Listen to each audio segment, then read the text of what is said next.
funani notemo wacho ni yawa hore urane mos baba nyocho wewa e broad based ka lakini ne nitie 10 point agenda moko manonego bed ni ema waluwo mondo wangi to mak mana ni some of these leaders to katne pok giluwo wach 10 agenda ni to gichako gine manyocha gichako go siasa mar duoko jatendwa mabende koro anie bwoeni e tam mar ariyo mamano to kendo ber na malich anta onge gi lweny gi mano lakini nyocha gidwa ringo kode pia ahinya kapok gi winjo ni to 10 point agenda katugi kanye to jo party mamoko mabende kaka baba nyocho chugo party ni ji nyocho ng'eyo ni odwa en ot achiel koro ji duto rome odni nyocha ok gitemo ng'iyo ni to wana gi ratiba maber mar kuongo ywago baba gitiek ywak kaeto gibed piny kaeto giriwre gi jopiny to kakoro gichungo kata kotelnwa gi jaduong'wa Oburu mabende waluoro ahinya kendo wisdom ma en go to ok wanyal underrate ok en a very forceful assertive person to ang'eye asedil kode at a very close range en ng'ama nigi a lot of wisdom kendo onyalo chiwo guidance maber ok ng'ama milore ka gi kacha to wisdom ta en go kendo nyocha ber mondo tata party ni kojolo kaka ne giwacho no to kano gik kamoro to gichako giwacho ni koro party leader wa en ng'ama kama nikech gima chando jomoko gi party ne nigi secretary moningo bed the mar party ni ne nigi deputy party leaders mabende ne tiyo gi baba kama chiegni magibe gi feel ni to wan bende makoro baba onge ni ng'akuomwa mane momine no ji machalo kako sofsi gini o chapni malo kucha nikech gibe koro giwuoro ni to kakoro positions wagi obedo mana ignored kamano to what next koro wrangles mantie gi adieri makende mondo mi party no bed motegno kaka gidwa ni mondo wa believe ni chutho no nego gilosi e wrangles ma internal gi mondo gimire ng'ato ka ng'ato luor gi position ne kako winjore mondo giwuo gi dwol achiel kaeto jopiny bende ochiwre kodgi sama wuoyo kamano nyaka close family mar baba hie ma bende nyocho bedo host mar party ni kaka mama to kod nyithinde mamoko ka wini gini manyo bende bedo machiegni gi baba e weche mag siasa gi kata bedo ni nyogi onge hierarchy mar authority kata structure mar party to gin bende nyogin part of it by being baba's hands people and support team koro kanyocha nyako mawini ni ochalo kagima wacho ni yawa terura ne mos mondo wayudie kata kako oganda be wacho to giwuok kod nyako matin ni mager mamano be nyocha ok aneno kaber ahinya no nengo gidole mos kasto gipuonje gimo giwuoye mos to giketa nyithind baba gi bendo beda machiegni e party kaka nyocha gin koro going forward kaka sani adieri makende ni e ground kae to jopiny gogo magiparo ni party strongo to chunygi ol sana kendo ng'enygi to koro nyoyie support directly UDA nikech gineno ka koro ODM onge mwelekeo to bende koro giyware to gigore to ji matin kende maring dhi kacha wach kama dhi kama wach kama kasto koro gineno ni wach mar ywaruok gi lweny gi dhaw gi pogruok e ODM ni jopiny to kendo nitie kaka osewere kodgi mang'eny malich mabiro dwaro mondo gikawe very hard work mondo giduok jopiny gi together kamano to ODM dwani mondo olos odi wuon kendo gikel winjruok makende gi ke party baba gichokre kendo mondo giwinjre gi magilaro pin giwuwa mondo gilos wach achiel mondo jopiny ong'e ni to mae wach magiwacho.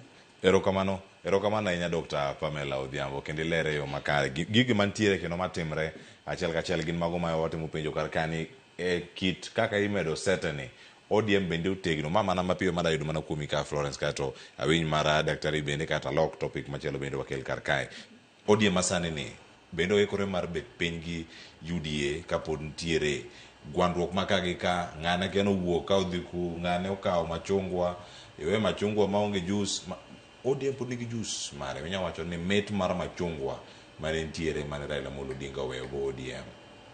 An gima nyalo wacho ni ang'eyo ni ODM pod otegno ena nitie disputes moko manyalo timre kata timre ga yot to mano kumino ni koro od no dhi kethre ni kendo dhi lwar piny ODM otegno kendo wang'eyo ni just after some time there will be a solution to ODM in a strong party kendo dhi chung kendo dhi bedo triumphant after gik moko duto matimre sani to mane democracy ama baba Raila Amolo Odinga was fighting for it is a very serious one, but I'll say again no ODM podotegno kendo this it will stand still it will stand strong through the storm. Yes. Storm ne kata kutieke podo nyaber piny gi UDM otegno kawacho ni UDA sane oselando oserom kata gi chung mar gi ng'e jogi madhi chung kombe opogore jatend piny oserado kodgi ida romo gi party motegno kamacha kaunti kama ka kutegno ni kare kona Florence tegno mar ODM ata malo 100 miedi from 100% tegno mar ODM edi. I'll give it 80% right now. You know, the other time it used to be 100%. But if you look at it with UDA, ODM has organic followers. Okay, followers moko migine ni minyo gi pesa. Were followers awa neno kata kitangela awa neno gi kagintire kata supporters mag ODM give very organic. For instance, ne waniro Momoro Siaya. To kane meetings moko team reto party leader no wacho ni eno kodwa jo Mikel Ogubas.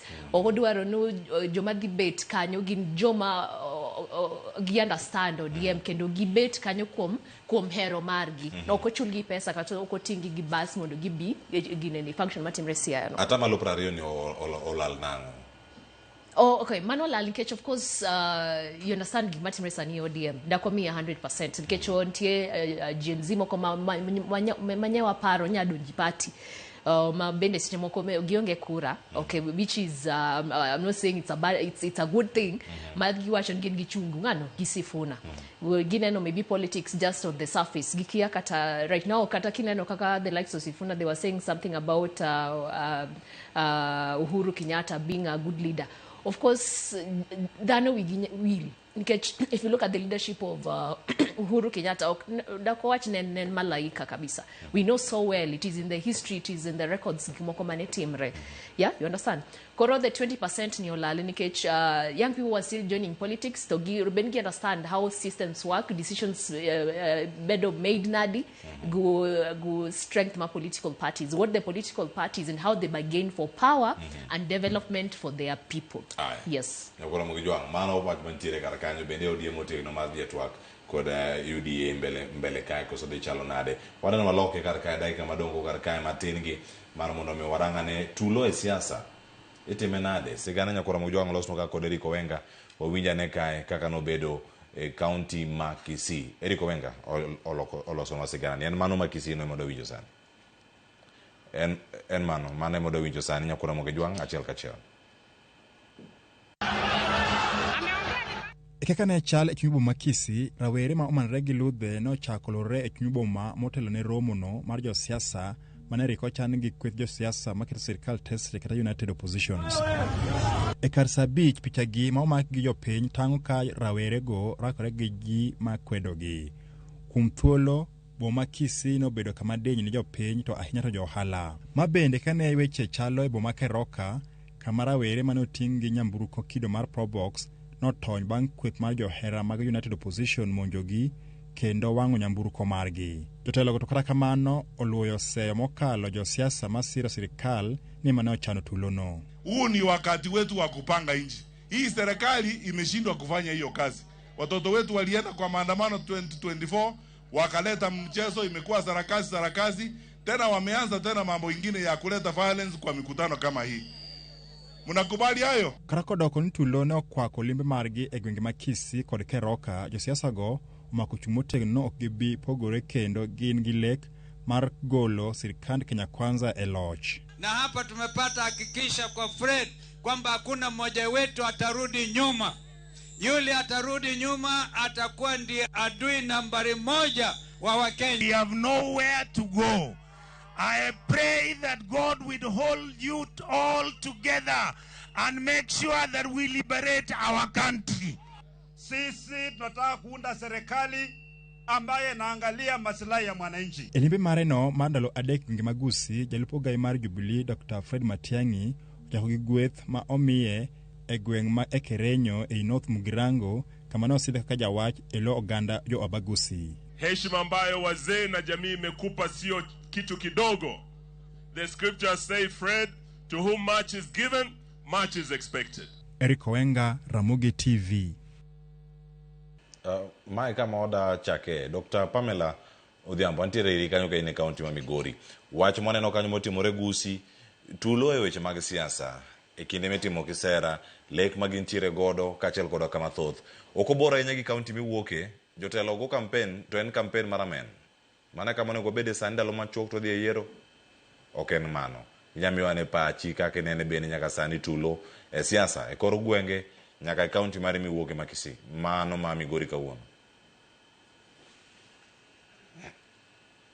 Cleo, wach tulo no kata kiwuoyo kamano chutho yienda mana kwonga gone Nyasaye erokamano nikech an mawuoyo kodi ni nyoro nyo ane gwenge mag Kisii kanyo on a different mission Kisii University kanyo endo mabende awacho mana ni Nyasaye nyo konya nikech ero nya tony ka tulo no oko maka. To wach tulo mar siasa ni en to koro apara ni jo Kenya duto ma wanie sirkal joma onge sirkal aparo ni we are not being serious nikech wasiko kwalando ni peace, love and unity to chutho nenore ni koro okwahero kwe bende okwahero kata hera mwawacho no to kata unity be okwadwa bedo united.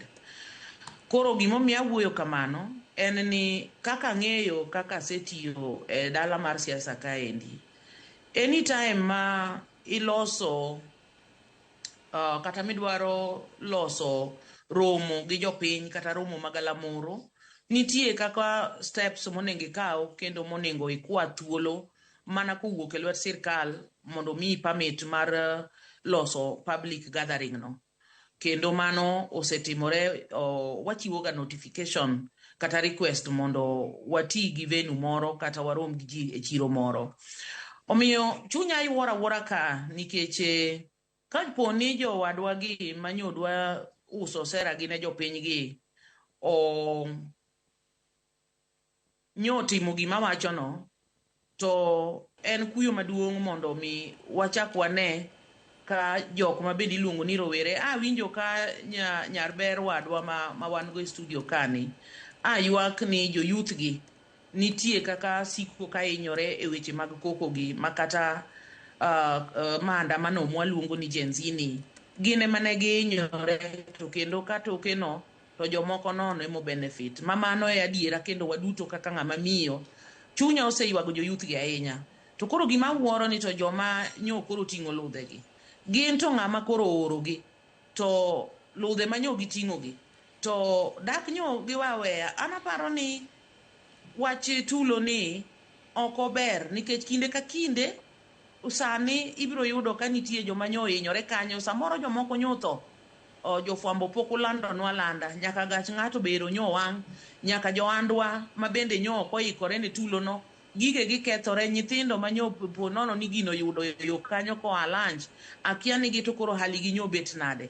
Koro an ta kwedo tulo bed ni en tulo ma ng'ato blame on the government bed ni en tulo ma ng'ato blame kuom jopiny an kaka Pamela akwero tulo in totality nikech by the end of it okokonywa e wach siasa ka anaparo ni kaka sani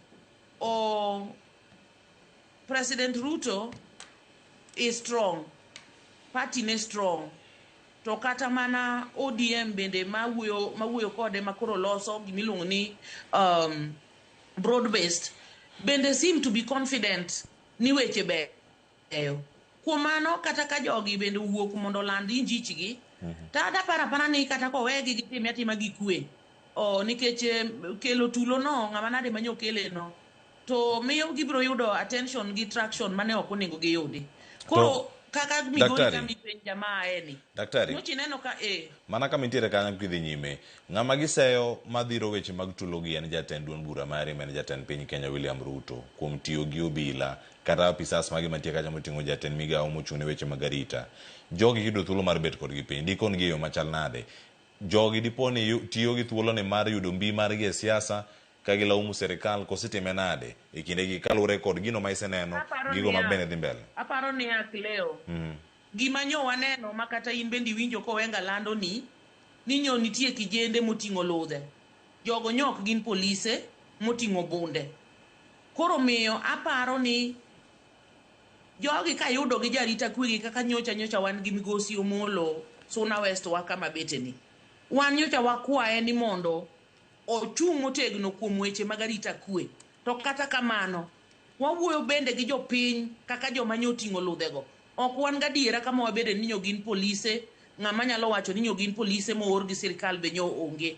Koro jaduong' William Ruto nogo bende osebedo kalando kwe kendo lando siasa mar sera kod development. Emomiyo adwa na wachi ni ng'ato ka ng'ato manigi interest mar dwaro loch kata mar dwaro tiyo ne jopiny, aparo ni oweya gi kwe oland wachne no. Ka jopiny owinjo kaber gibiro kawo, ka jopiny owinjo karach bende gibiro weyo. Koro tulo ni eto nego rum ng'ama nade ma oro jini en dwa nonone maber gi sirkal nogo mondo wabed gi kwe e Kenya. Ok wanyal wacho ni dhowa to wacho kwe to seche ka seche to tule mwaneno maonge gimomiyo kendo wachwero remo, wanego nyithindwa kendo waketho gigewa wawegi ka onge gimomiyo. Gik ma iketho gi sama tulo no nitie gikawo garama kod pesa mang'eny. Koro wato development mwawacho ni wabiro achieve karang'ot ka gima ng'ato se develop kata kaka ng'ato ng'iyo gache tichak iwang'o iduoke zero. Koro ana wacho ni sirkal nyaka kel face to book joma nade makelo tulo gi, nikech sirkal ema nigi teko mar timo mano. To meanwhile kijendewa mabende miyo ludhegi, ng'ama miyo gi ludhe no inyogi onego giwe kawo ludhego ka gidhigo kama nade ma ng'ato lose chokruok. Giwaweya ja chokruok no ka en useless, it will just disappear like that. Onge gimomiyo nyaka wakedi e paw siasa kaka Migori kama iwacho ni last Friday but one nitie kaka nwaneno gima rach ahinya e Migori town kae ka jotendwa bende mideo o gavana kod mbunge moro ma bende wacho ni dwaro bedo gavana ogolo tulo maduong' godhiambo ka ywaruok nitie maduong' gi lweny ma ji nyocho hinyore ma jomoko thoe, jomoko bende pod ni osiptal. Koro ok wadwar tulo. An akwayo jo Kenya ni ka ng'ato nigi sera to chikuru mana itu mondo winji gima wachono. To kae to kusewinjo to chaku chiki itu mondo winji gima ng'ama chielo be wacho. Nyako wadwa ni nowacho wach moro kani jo Kenya koro intelligent. Wanyalo paro, wan gi paro, wanyalo ling mwa winji gima ng'ato wacho kae to wawacho ni ng'ani ema terowa kama ber, ng'ani to terowa kama rach. Kae to wameko decision. Aparo ni tulo to nego room from whatever quarters. Erokamano ahinya. Kendo imulo kamada ni mondo imul mano mar siasa magore mager ahinya e kaunti mano ma Migori ndo chung kanya. Anga duogo iri mondo me ayud wach mari mogik imake mana kar kanya ayud wach Florence bende weche mag tulo e siasa. En gima lit ni ojende mitiyo godo e gigi duto. Ojende ma hinyre, ojende mabende ywak kar kani gine joluto ombulu. En percent maduong' ahinya mantiere kar kae. Omi paro machalande kaka achiel kuom rowere ma bende ntiere kar ka geto kombe, neno kombe, mopogore opogore, to politiko kod josiasa. Mana imena kanyo gi wach mari mogik ka otieko. Anyalo wacho ni tulo e siasa en gima rach kabisa. En gima rach, en gima lit, kendo en gima kuodo wich jo Kenya. Nikech akia na dawach nadi. Nikech vijande emitiyogo, yudhe mitiyogo mondo okel tulo e siasa. Alafu gima nyalo wacho wach tulo matimre e siasa ni okobenwar oripobeni wagine ni watimre nadi wabedo united, waluongre kanyakla as economy, as villages mawantie, waluong chiefs, police officers, waluong government, waluong even what do you call them, priests and church leaders to come out strongly and boldly to condemn tulo e siasa. Nikech kotimre ng'at moro, kotimre aspirant moro in ng'ama dwa chung in certain county kata constituency, it will happen to you. You understand? But the thing is, gitiyo guroweri. For instance, if somebody gives ng'ato sling 100, kata wach sani wacho ne joma miyo imiyo gi sling 300, to joma kia imiyo sling 200, joma imiyo gi sling 500. Pesa no tin kabisa. it is a very small money ki ginene ki exchange gu life mari nikech sing me abich dhi konya gango kan youth moro mani dala. For instance, you understand kaka situation my dala child kase chamo chapat rango ganda pesa no serumo chulo sima mali pa mdogo takao 50 bob takito na agineni fuel go motorbike pesa no serumo. Is that money enough to trade with my life? It is not enough. Yeah, by the time eating ogaludego ni in boxu kose in dhano matiyo giremo nikech ka ngato go wi idito, you are going to die. Kora paro ni as young people one joma intelligent ang'eyo jo Kenya one very progressive penjiri ni ng'ama tiyo koda sani tingo, for instance, kudhi kuonde go itingo nyaka pro box ngano chaibo oketi at the lowest level monyalo ketie nikech in desperate yonge pesa kendo neno ni ng'ama kata dak tigwi ni sling 500 kata sling 200 mane gima nyalo konyi mane gima nyalo loko pachi mondo it cause violence. Koro nyaka wabed piny kendo wagineni wadonji groups kaka young people kendo walos gi jo wete wato wachni gin natino tulo ni ok dhi konyowa. At the end of the day wan mwagore tulo ni wan mwatho mama wagi ywak jonyuolwa ywak wetewa ywak ko asetho to gin gidhi mbele gu benefit. It is not going to help us. Koro watch mar tulei siasa ni okay ngima ber kendo young people we must have to think for ourselves. Think for yourself. Put yourself heri chaka gi heri kata kitimo ohala matin boma kanyo kitimo ohala matin kata inja boda moro mido pesi moro matin but you are happy. You are living a life moro ma peaceful and dignified. Ngato kawi to nimi irungu. You know, it is not good. Because as young people, we have to change our mindset. Nikech wane maiti yokodwa. We are not stones. We are not lodego. We are human beings. Yeah? Kendo we have to stand firm and say, no, we are not going to be used. Markelo etulo igwengewa. We are going to protect the people. We are going to protect the siasa mabiro kendo wadi winjo. Manifesto agenda magin go. Madi move us forward. Yes. Erokamano Florence. Akawano kakawach mari mugik mar Dr. Pamela Odhiambo antiere iri kar kanyo ote mari mugik debed mane okinyi makauno kaka watieko chal mar piny Kenya to warango weche gi mag tulo mabende osebedo katimre kone mopogore opogore kinde gi ma siasa kod campaign bende dhi nyime. Leo yiena mondo awuoye gi yawuota kod nyiga matindo. An asebedo kiongozi kendo na campaign Migori County kae. Ka tulo no nitie to amoro nikech nakawo thuolo na mar bedo piny gi joma tindo gi ma wuoyo kodgi ma convince gi ni weuru weche mag bedo ni ng'ato kawo to ting'o uwe probox kata bus to tero uwe liel kata kama nade ma chokruok moro dhi timore mondo unegru kendo ok en wach maber. Omiyo wakwayo joma tindo yieuru ni tulo ni oseinyo. Achiwo example nyoro ni Sunday nyo wan kamoro kawago arambe kanisa wa Magada Sirikiso Church. Tokeno jotendwa moko nyo okelo kijende go magi chako giloso rallies kae to gimiyo gi pesa moko matin. A particular one kanyo ose akanyo to nyithindo go nyogore mamoro ariyo kuom gi mang'eyo mana mai tok dala na kae. Koro ni hospital kaka wacho nini lakini pesa manyo migi no nyo gipoge ng'ato ka ng'ato nyo yudo siling 150 makoro ok nyal ng'iewo kata panadol manyalo konyo nyathino. Omiyo joma tindo puonjre uru ni dembre uru ka ng'ato biro gi wach chikuru itu mondo winj wachno to ka ng'ama chielo bo biro gi wach chikuru mondo itu mondo winj wachno kae to yeuru mondo make sound judgment nikech usiko kuywak ni tiyo kodu to un musiko kuywak ni tiyo kodu gi bende musiko kuchiworu mondo uting' ludhe kudhi attack go jowadu mondo uting' pala kudhi manyo go ngima jowadu kuting'o beti kudhi tong'o go ngima jowadu. Gima kama ok ber. Jo Kenya timie uru gima national anthem wawacho kwe, hera kod bedo kanyakla.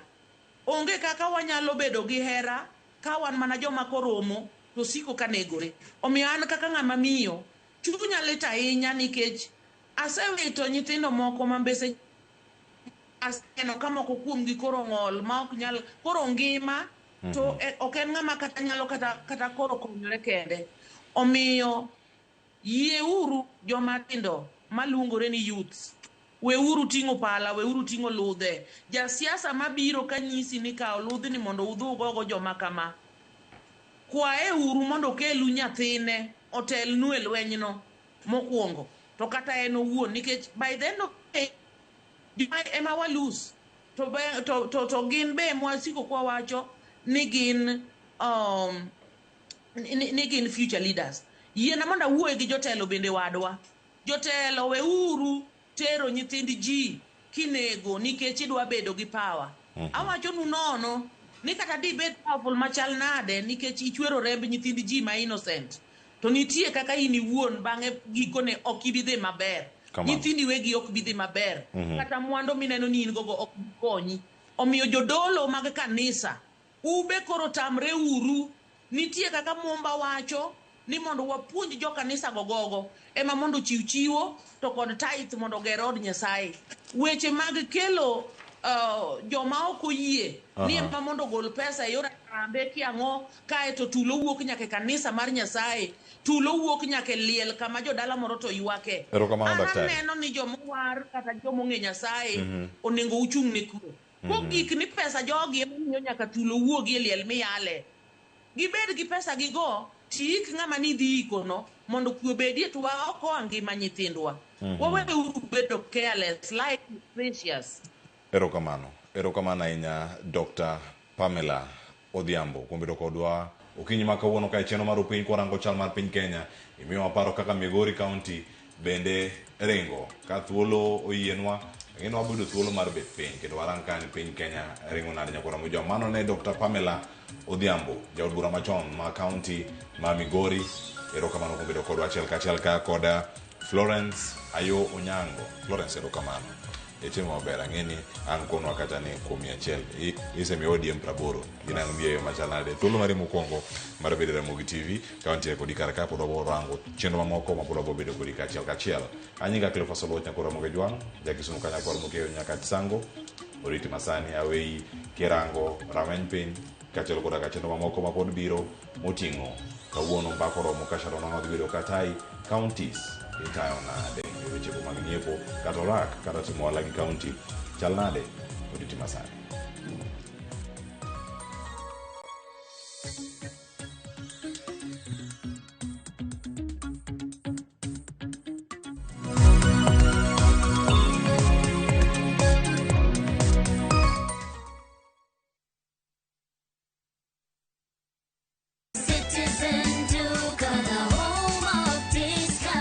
Citizen Duka inawatakia Ramadhan Mubarak. Tumia muda mchache sokoni na muda mwingi kwa mambo yenye umuhimu zaidi. Bidhaa muhimu na halisi tena za kuaminika kwa bei nafuu zikiletwa hadi mlangoni mwako. Fanya oda sasa kupitia Citizen Duka app ama kwenye tovuti ya citizenduka.com au tuma agizo lako kwa WhatsApp kupitia nambari 0710 487 487. Citizen Duka, the home of discount.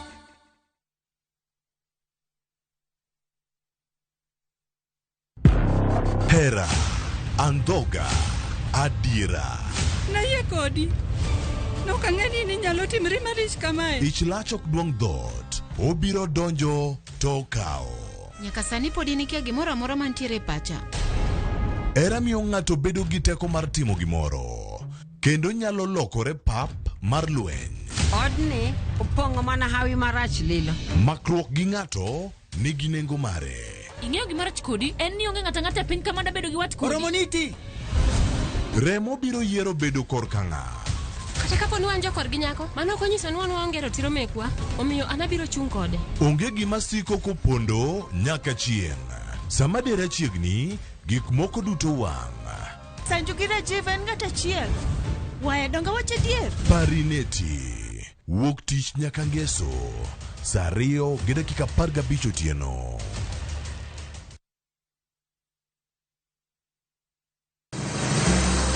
Isepenjorie sigendni mayudore kuonde ma waluongo ni pachowa. Kapuonjani nobiro nikech gwenyruok e kind owete. Riwri kodwa mondo wanon sigendni mabeyo mag kuonde ma wadakie.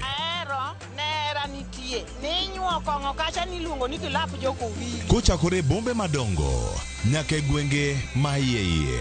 Odusenge en piny joimbo mar oganda kiluongo Wasenge. Ng'e gigo mamiyo oganda ka oganda bedo mopogore. Nueng'o ma wan godo ka en mar kunyo goldi. Urudi. En kama ji duoge ji ok lal. Ng'e weche mane osekalo. Chon chande lweny nitie kor gweng'. Rwako sigendni mag kuonde ma wadakie. Kiwacho ni kibedo piny e kom, kineno ng'ama lwete fuare kama mano nyiso ni jakano mulo ka pigo sechope bwo mesa. Ng'e gwengewa chieng' tich ariyo saa 3 otieno mana e Ramogi TV.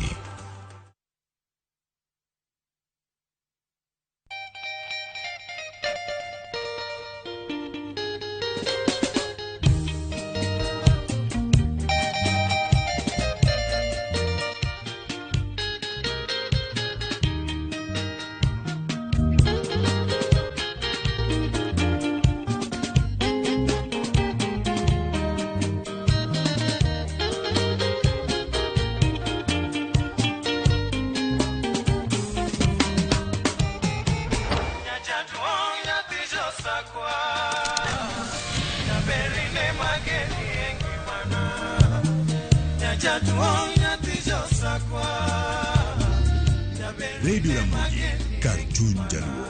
Radio Ramogi.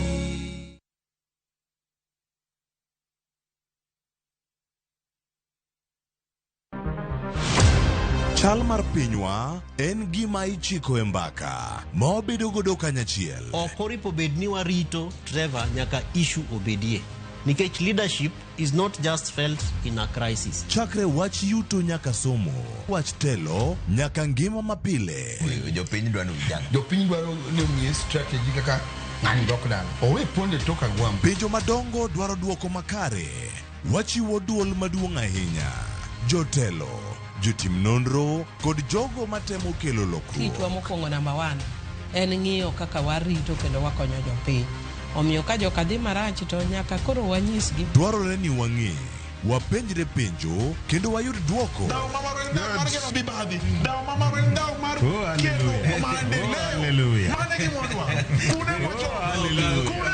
Riwri kod Trevor Ombija, tich adek, saa 3 otieno mana e Ramogi TV.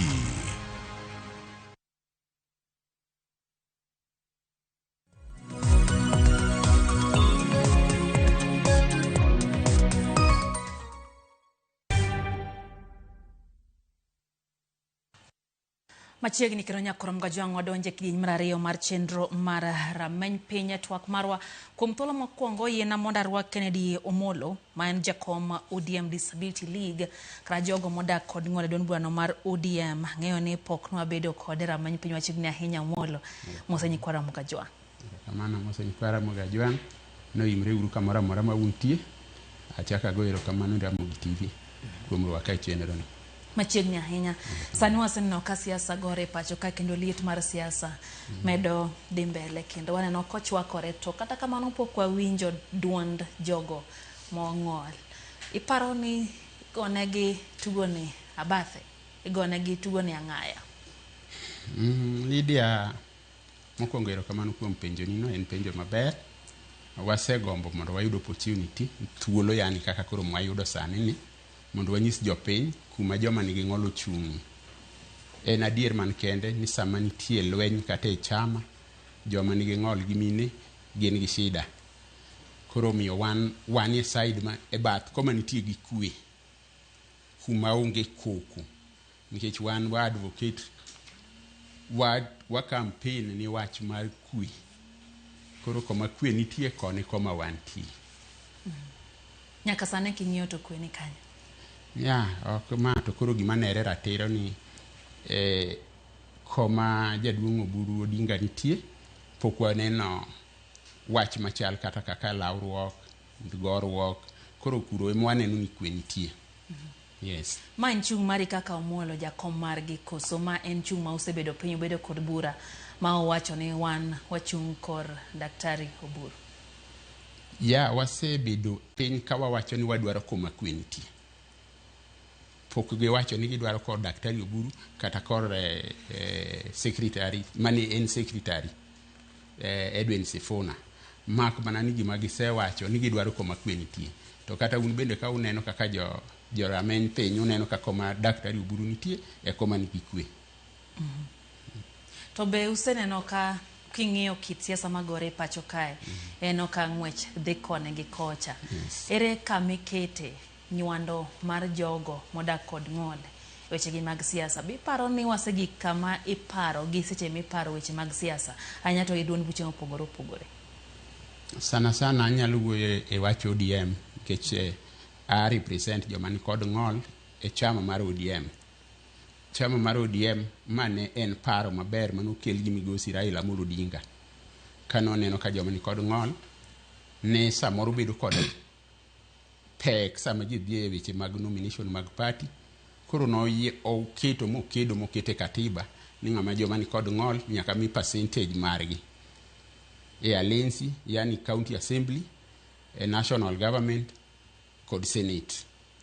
Koro aneno ka e kinde duto nyaka ni wach ni bedie katiba, ODM osebedo kendo osetemo kabisa ka ging'iyo ni higa ka higa bang' higa bich kotim yiero ng'ama ni kod ng'ol nyaka yude county assembly, nyaka yude national assembly kod senate.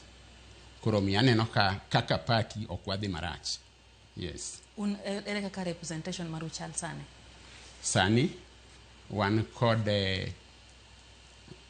Asigi o representwa disability e senate. Wan kod mheshimiwa nyinge lal na matin nyoche nobedo kani Mbadi obedo appointed CS nokawe o represent jo disability e National Assembly. Then one called Madam Ambala mabendo represent wa e county assembly mar Nairobi. That is mano ka wawacho Nairobi. But other counties bende Siaya wantiego, Kisumu wantiego, Migori wantiego, Homa Bay wantiego. Kamano. Nitie mbaka mithorgo ma bende iyango godo ndara munjo bedni duon bura luwo. Samoro nitiere paro ranyisi en nitiere bura mobedo Mombasa. Mano dhi to kale weche moko motegno bende nyaka sano osekelo lokruok maduong' duon bura no. Bende inywando e kuku ma loso paro makamagi. Bende untiere gi representation e iye kae?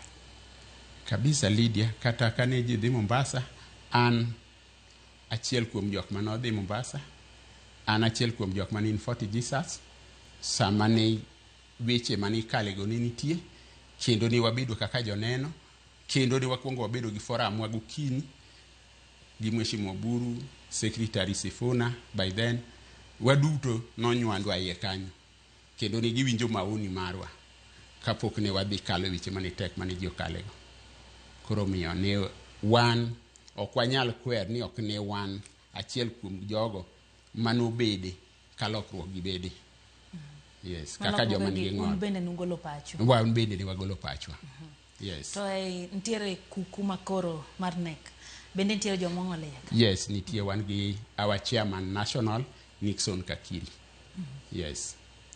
Koro nyaka sani nyacho ni ODM oketo mbele dwaro mar jok mong'ol? Ya, mana nyalo wacho kan go gi jengo.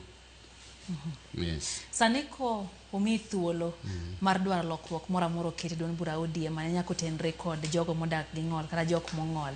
Ere gima diher mondo oloki ma sani nyalo neno ka dipo ka nitie dwaro moro mar loke ma samoro chunyi ok moro koso ina kare?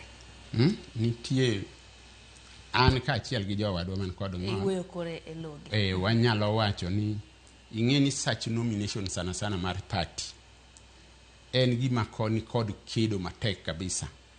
Koro wan kaka joma ni kod ng'ol wabedo kod tich matek sana e seche ma dhi nomination.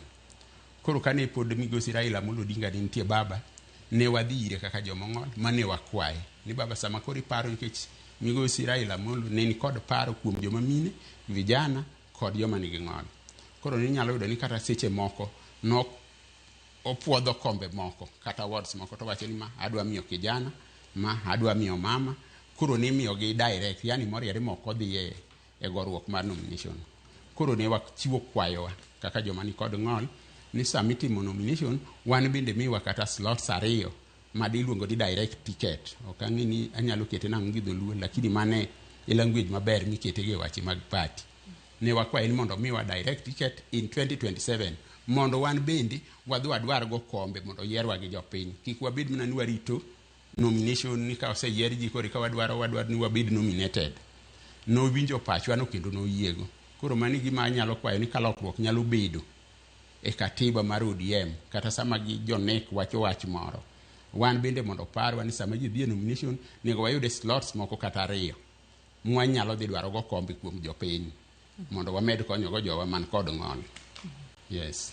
Aero statement mogik no mondo med konyo go jogo man kod ng'ol. Ang'eni piny kuche grassroots ging'iyo kaka jok mochung'ne kendo un wang'i un itu malo kanyo. Lokruoge mage madi her mondo keti kata poni bende di wer mar nyisowa koponi ODM nitiere kod chenro moko manyalo konyo ng'amo ng'ol mantiere grassroots level kopogore kod jotelo mane ye kanyo madoro ticket. Samoro nitiere jachama kata jomong'ol makang'iyo uto neno ka gima un bende nitie dwaro gintiere gono modhuro ma samoro ginyadwaro mondo uchop negi kare. Yes, Lydia, mano penjo maber. Adwa na wuo okay, sana kaka nikech chama nitie position jok manigo wach ni mai manigo timre lakini kaka jok kod man kod ng'ol an gima nyalo kwayo sana kuom jogo moyiere leadership sana e ODM party mar ODM ma wuoke matele anyalo kwayo ni sama gichiwo kata gik moko kaka basari inyalo yudo ni samoro system ichiwego en ma ji opango line. Yudo ni tie ng'ama ni kod ng'ol mok nyalo dhi pango line to inyalo yudo ni samo oro ng'ato bende kwere na pana wadwaro msasi koro samoro oro nyathi iyudo ka nyathi oduogo nono ok oyudo basari. Koro akwayo ni sami chiwo gi kony kaka mar basari nitie kata kaka kony wawachi no biro kata kaka mar chiemo jok man kod ng'ol nego keti nego tenge ni gigi kata kaka ODM nego wachi ni jowa man yudo MPs, MCAs, sama uchiwo gigi nego uteng kata ka 10% mar basari ni jomong'ol. Koro giyudo ni jomong'ol wabedo gi chenro kendo wang'eyo ni e ward makama wan kod joma nigi ng'ol dhano 200. Ka gin dhano 200 to basari obiro 50 wang'eyo ni joka nyocha oyudo last time koro jok manye ok oyudo gi mondo yudi mondo bed gi maluorere to ng'ato ka ng'ato bendo faidika. Yes. King'iyo kit nominations mitimo kata welo mag duond bura mar ODM thothne iyudo ka ji dhi marom. Iyudo ka samoro ng'ato ng'ol to ng'ato kong'ol to giduto idwane gi campaign machalre. Ma ben paro mosebedo go mar kelo lokruoge moko mondo me gibede kod ber moro ma ginyalo bedego kata fuong'ruok moro minyame gi party kopogore kod piem marom gi jok man gi wengegi gi tiendegi gi te tiyudo kiketogi kumoro achiel. Penjo maber Lydia, mak mana ni adwa ni mondo awach kaendi ni gimiluongo ni wich en ye dhano. Joma nigi ng'ol nitie ng'ol ma physical yani ma diendi kamoro tiendi koro ka nitie gi joma nigi ng'ol mar wich. Koro joma nigi ng'ol mar wich go man gi shida ahinya, lakini wan jogo man kod wigi ma wigi ler ma pachgi ler komiwa direct nomination, direct ticket mondo wadhi wakel go kombe. Koro gima tek ga en kaka ikaw ticket kanye mawacho koro ng'ame dwa mi samoro un gi jomong'ol 2 idwa mienga koro mano to party nitie gik ma ki consider ng'amo sebedo loyal e party ng'amo setiyo ni party aminga nikech asma kata bedo ni wan gi ng'ol kamano to watiyo ni party. Kuom ranyisi an e higa mar 2005 ne nitie constituency mani luongo ni Embakasi constituency. Basadi ogolo constituency 5. An jagoro matin kane wadhi a referendum. Kendo adier ne watiyo mane wadeliver. Koro mago gik factors ming'iyo samidwa mi ng'ato nomination ni ng'ani osetiyo ni party marom kama, ng'ani osebedo ni party marom kama, ng'ani osebedo loyal ni party bende marom kama, nikech loyalty bende nyaka wang'i.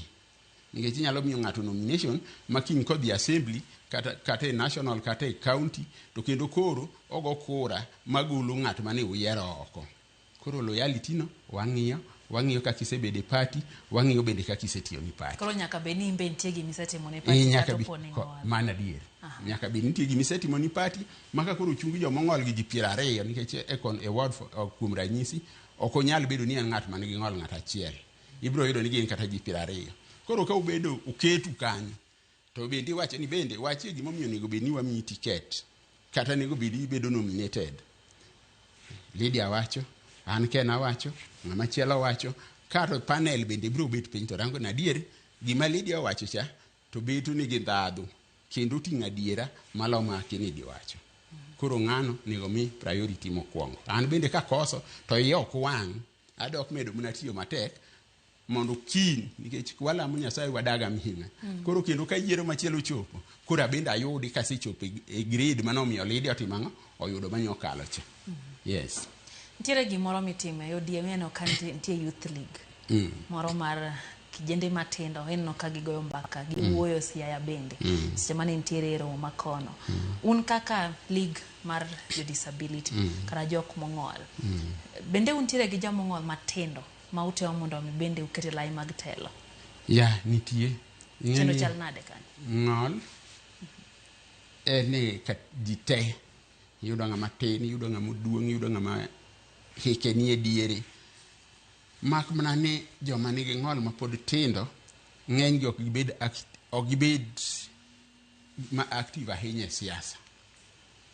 Nikech ibiro yudo samoro yudo ka en ng'ama nigi ng'ol to pod otin matiende ni en under e bwo chik mar pod mar janyuol.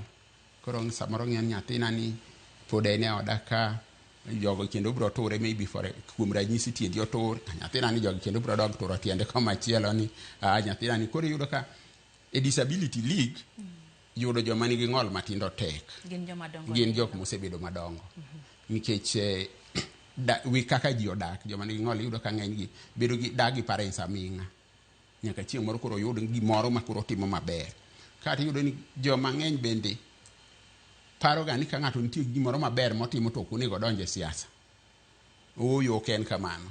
Siasa en tich kaka tich moro amora minyalo tiyo, itimo kata degree, inyalo bedo e siasa, ok isomo be ahinya, bende inyalo kidonje e siasa nikech siasa be ok mana ni akisomo ahinya.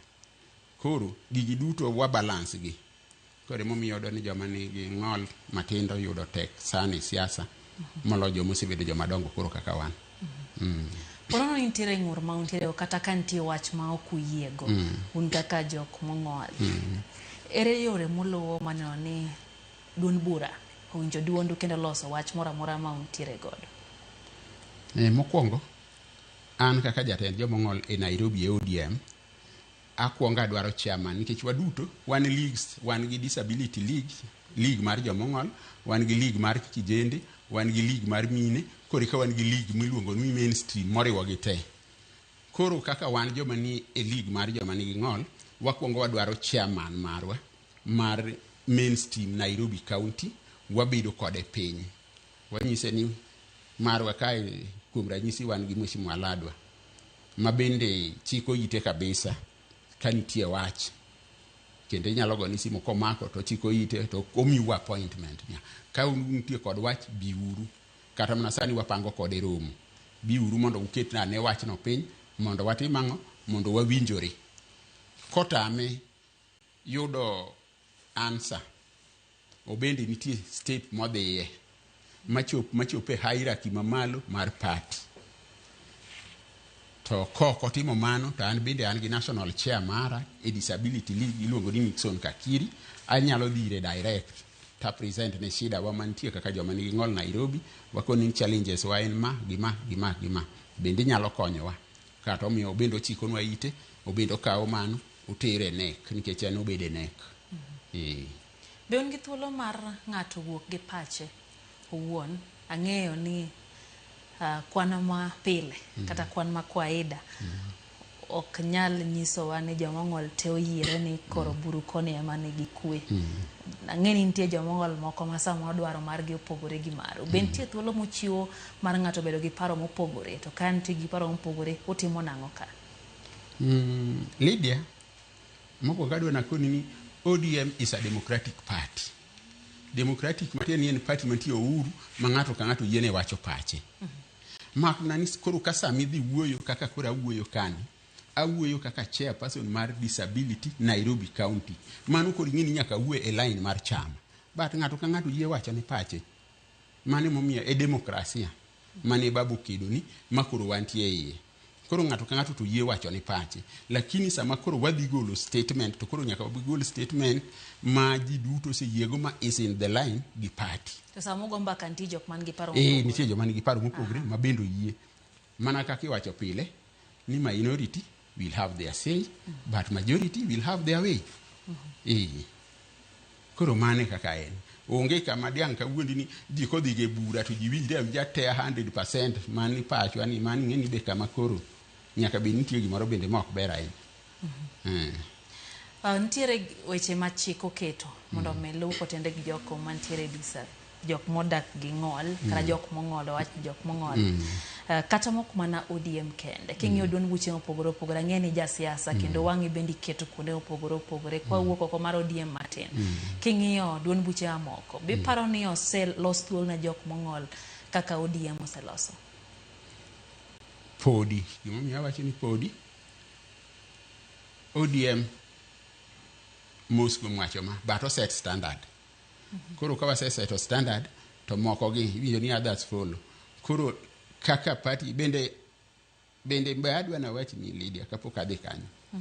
Parties mamoko gi ng'eny gi gin gibedo formed ka to bang' a short period of time tiyudo ka gilal. Koro yudo ka structure ina makoro ODM nigoni ng'eny tin gi manigo. Kata kidhi Moscow mwacho ma kata kidhi party wa kaka mar UDA kidhi dwaro structure ni koro wasetemo kata mondo koro wa interact wa go mbaka gi jok mae other parties man kod league miluongo ni disability league tiyudo ka koro onge. Koro ing'eni kata ka representation mar parliament kata assembly ka ok nyal dhi tete agi ahinya nikech gionge in their structure. Yes. Koro konya ka sani pok gitiyo malong'o miwa nyalo wacho ni my structure mar UDA e kuom jogo mong'ol kata Jubilee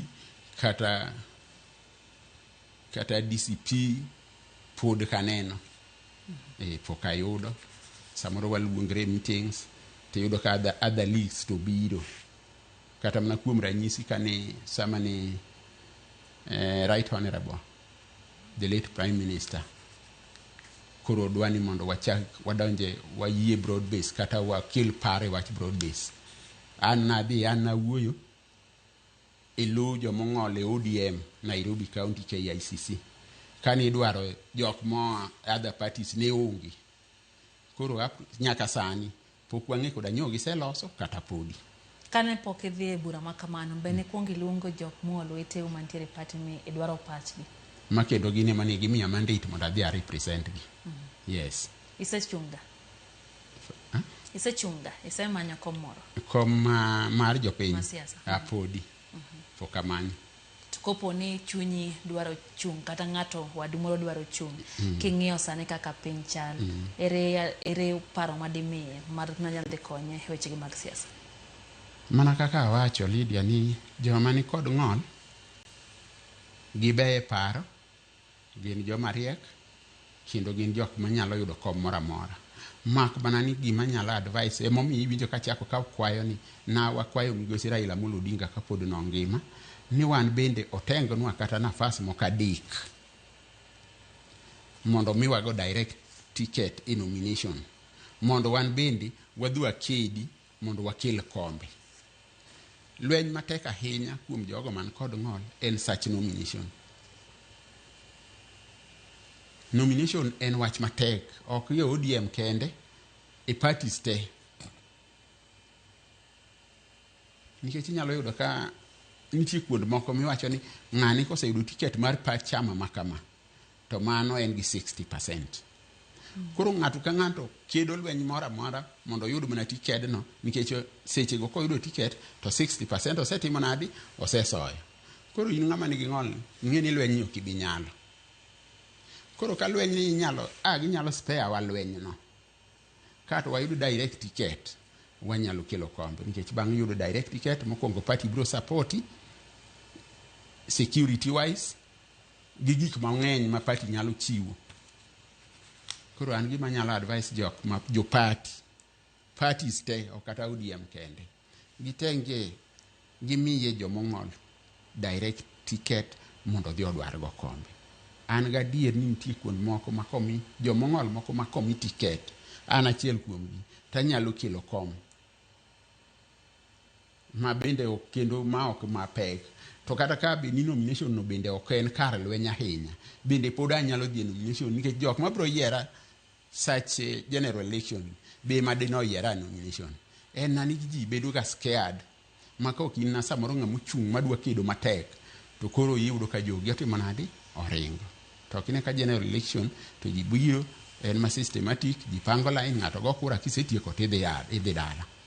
Koro an gima nyalo kwayo parties ni ging'iye jomong'ol e seche mag nomination, ma ji odhi e nomination mag parties, obed UDA, obed ODM, obed DCP, party mora mora ma bro pango mondo chung gi ji 2027. Mani kwayo na manyalo kwayo parties, to mani plea marwa kaka joma ni kod ng'ol. Apani mano ka gitimonwa, it will be a great honor. Gibro miyowa mano luor makende mwa bro kawo, ok wabi kawe mayot, wabo kawe mapek. Kendo wabo make sure ni wakelo kombe. Nikech wan bende kaka joma nigi ng'ol wang'e joma wasegogo siasa, wang'e ni ng'ane ni to rig capacity machal kama unya kelo kom, wang'e ni ng'ane ni to kata komi ticket to bro kom no bro lal. Wan bende ok wabi bedo tek mana no chiw ticket. Wabro miyo ng'ama wang'e ni komi ticket to bro kelo ni chama kom.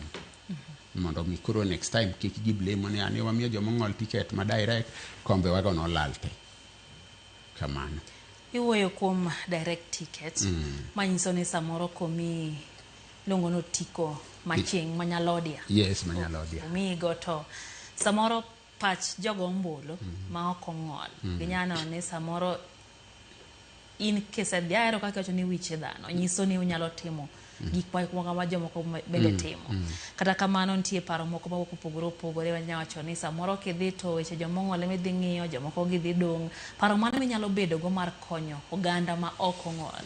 Gin agenda mage minyalo bedo go kaka jamany kura, ma bende jalno mong'ol nyalo bedo go mana ni en bendo lombo jomoko, nikech jogo ombulu to kikore, nitie jomong'ol gi jomoko ong'ol. To samoro jomoko ong'ol odhuro. Gin weche mage mwinjo bed ni ung'eyo mana ni bendo lombo joka oywagi mar lombo chunygi mondo mi gisiru. Mano penjo maber Lydia. Mana ni gima adwa ni mondo anyisi, jomong'ol tin kendo ok inyal dhi e debe e platform ni an ng'ama ong'ol. Idhi e debe e platform ni gima nie wiyi, jothurwa adwa ni omiya ombulu, iwacho sera ok en ni ang'ol. Mano ting'e ni koro ok sera. Nikech mani bro choko a group of jomong'ol moko ji 50 na maybe in a ward, kata ji 3,000 in a constituency, ma ok nyal mi bed mbunge, kata ok nyal mi bed MCA. Koro jogi wadak go, jok maonge kod ng'olgi, gin osiepewa, gin minewa, gin yuochewa, gin wedewa, gin jok mwasetimo go siasa all along. Mimi joka gini samoro giywago jomong'ol gi ni abed ni wach nomination abed mayot, wang' ni dine wami yombulu. To nomination across the parties, kata ODM kende, iwinjo ka oywage DCP, iywage UDA, iywage Jubilee, kamora mora. Koro jogi giar willing, gigombo mondo gimiwa ombulu. But ok inyal chope platform, nikech kata adiera ma bende nitie machielo en ni sama ji dhi e nomination, joma dhi e nomination tin, joma dhi go kura mar nomination. Koro yudo ni nitie jok moluoro ni anto nomination to kadhi yawa, koko na luor, orito gombulu chieng' motimang'o mombo igomburu mar general election. Koro ok nwadhi ni waselo wauso mana agenda mar ni jomong'ol, wauso agenda ni jogi duto across the board. Jokura te waringo kuomgi, wakwayo gi ombulu mana kaka jok maonge kod ng'ol nyalo kwa joma nigi ng'ol kura. Koro en odhi adhiya kamano. Yes. Koro bedo ni ng'olo ke gima mano ok en atul manigi tiyo en ni waywage ni lweny ma physical cha ok wanyal. Koro emomiyo wakwayo ni jogi sach michiwo nomination gimiwa utiko manyalo odia mondo wakel go kom. Yes. Eno mwalimu Benda Mara wacho no yie kodi ahinya jakom wacho ni pachi ler ahinya kendo wacho no yie ni wiche dhano mora ahinya gi twak. Nitiere penjo abende wuok otenre kod kisa mineno sani waseno ka tulo semuoch kuonde mag siasa osechako nenre ka pek chal ka gima osechako bedo. Nitie ngima mose witi jomosetho rawere mose wito ngima gi kora ariyo.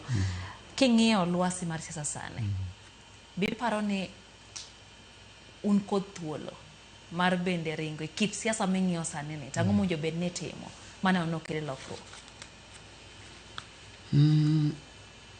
Siasa to bende kora asebede amina.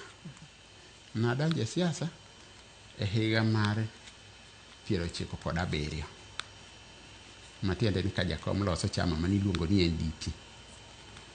Samoro beduga kata maliet moloso sama nitie sani ni maliet kabisa. To siasa bende ok dwa chuny mayot ni koro lwasi lich makoro dine gore ngaringa ng'ato pondi apana mage gi kaka ananene gi experience gi lony masebedo ge siasa. Aneno kama to be mana yamo moro matin makalo ma nitie sani ni ok bende ok anene mapek ahinya nikech dawach na ni ODM nikech UDA poko chako Jubilee poko chako kiani moko giluongo rango DCP gi poko chako. Kor lwasi ni kawa wacho to ok nyaka wang'in to en kor lwasi makany en mana i ODM ka to mato be family achiel bende ng'eni ka gin gi bak kindi moro matin to mbele kacha wadhi kawa direction gibedo beda mayom to ka to be wadhi mana mbele. Koro sani to podo kanyal wacho ni lwasi racha ahinya mako mana ni ok ber mondo ng'ato wit ngimani.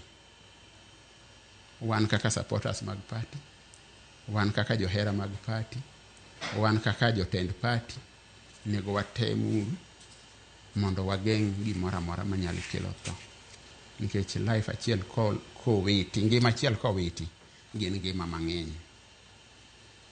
Omiyo an gima nyalo wacho ni jotendwa nikech adier mantie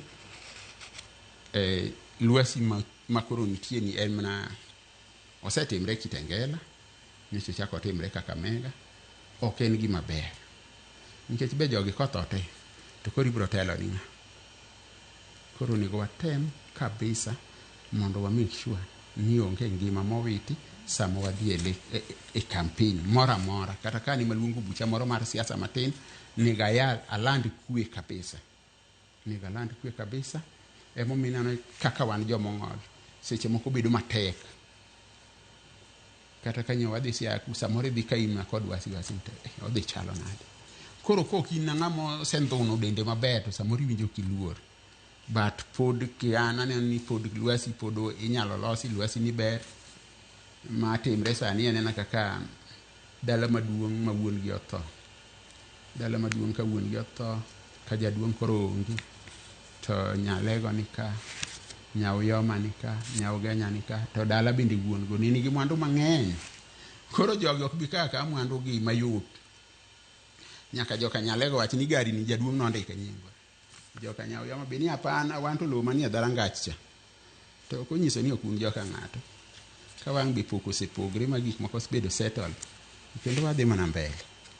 Koro mi an gima nyalo kwayo jowa wabeduru gi horruok wan joka ng'ato wabeduru piny gima sekethre malich ahinya onge.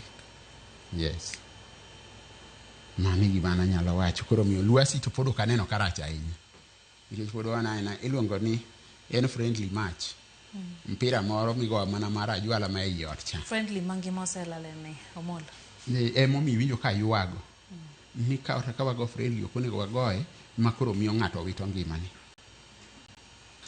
Mama moro wito jaode kata miyo moro wito wuodi kata jaduong' moro wito nyathine ok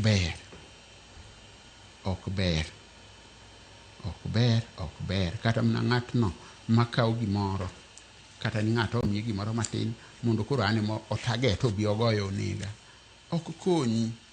Nikech an kasegolo pesa Lydia, an ok ago ng'ani. Ng'ani ng'ama dhi nege ok en an. Koro ng'eni sami nekoni. In emi neko as a person. Ok an momiyi pesa cha. Koro kata ka wach moro nitie, to in ema wach ni biro gine, ni kalu chambo luor machop ni ken jabondo cha temo miya pesa eka go ng'ani mondo kata koro sirikal winji biro kawo time. Koro en friendly taneno ka gidwa kete ka gima ywaruok moro nitie maduong'. An pod ok aneno ywaruok. Koro jowa bende obed gi horuok. Sana sana yudhe, jok ma pod tindo. Wabeduru gibed gi horuok. Ging'e ni ka ngima owiti to lal chuth. Ng'at ma samoro idhi geng'oni to pod ngimane dhi mana mbele. Polise nie bathi aburu. Miwinjo ka chieng' ma polisi onge to wacho ni ogoko kabisa ni sirikal okomigi arita kwe maber. Matiende ni arita kwe mamare. Ok mamari in ng'ama dhi bakidini. Ok mamari in ng'ama dwa ting'o opanga mondo tong'go ng'ato. Koro an akwayo mana jowa madhi rali. Wadhi uru mane rali ka wang'eni wadhi winjo wach siasa. Ok kumi ng'ato naneno ka ji oting'o ludhe gembe kabisa. Koro ikia ni ji dhi e lweny kata ji dhi e rali.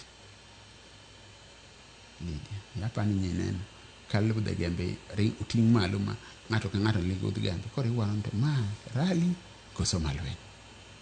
Koro mani momiyo wan pod kaka jomong'ol wabedo gi tich matek nikech ing'eni jok man gi tiende gigi to biro ringo.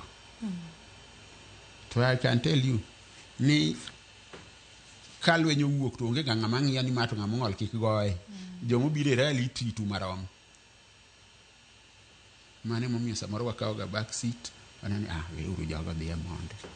Lakini gima nyalo kwayo jo ODM family ODM wa keturu gini obed ng'wech ma e ot mayot kabisa. An mani gima nyalo kwayo nikech Lwasi to pod ok aneno marach.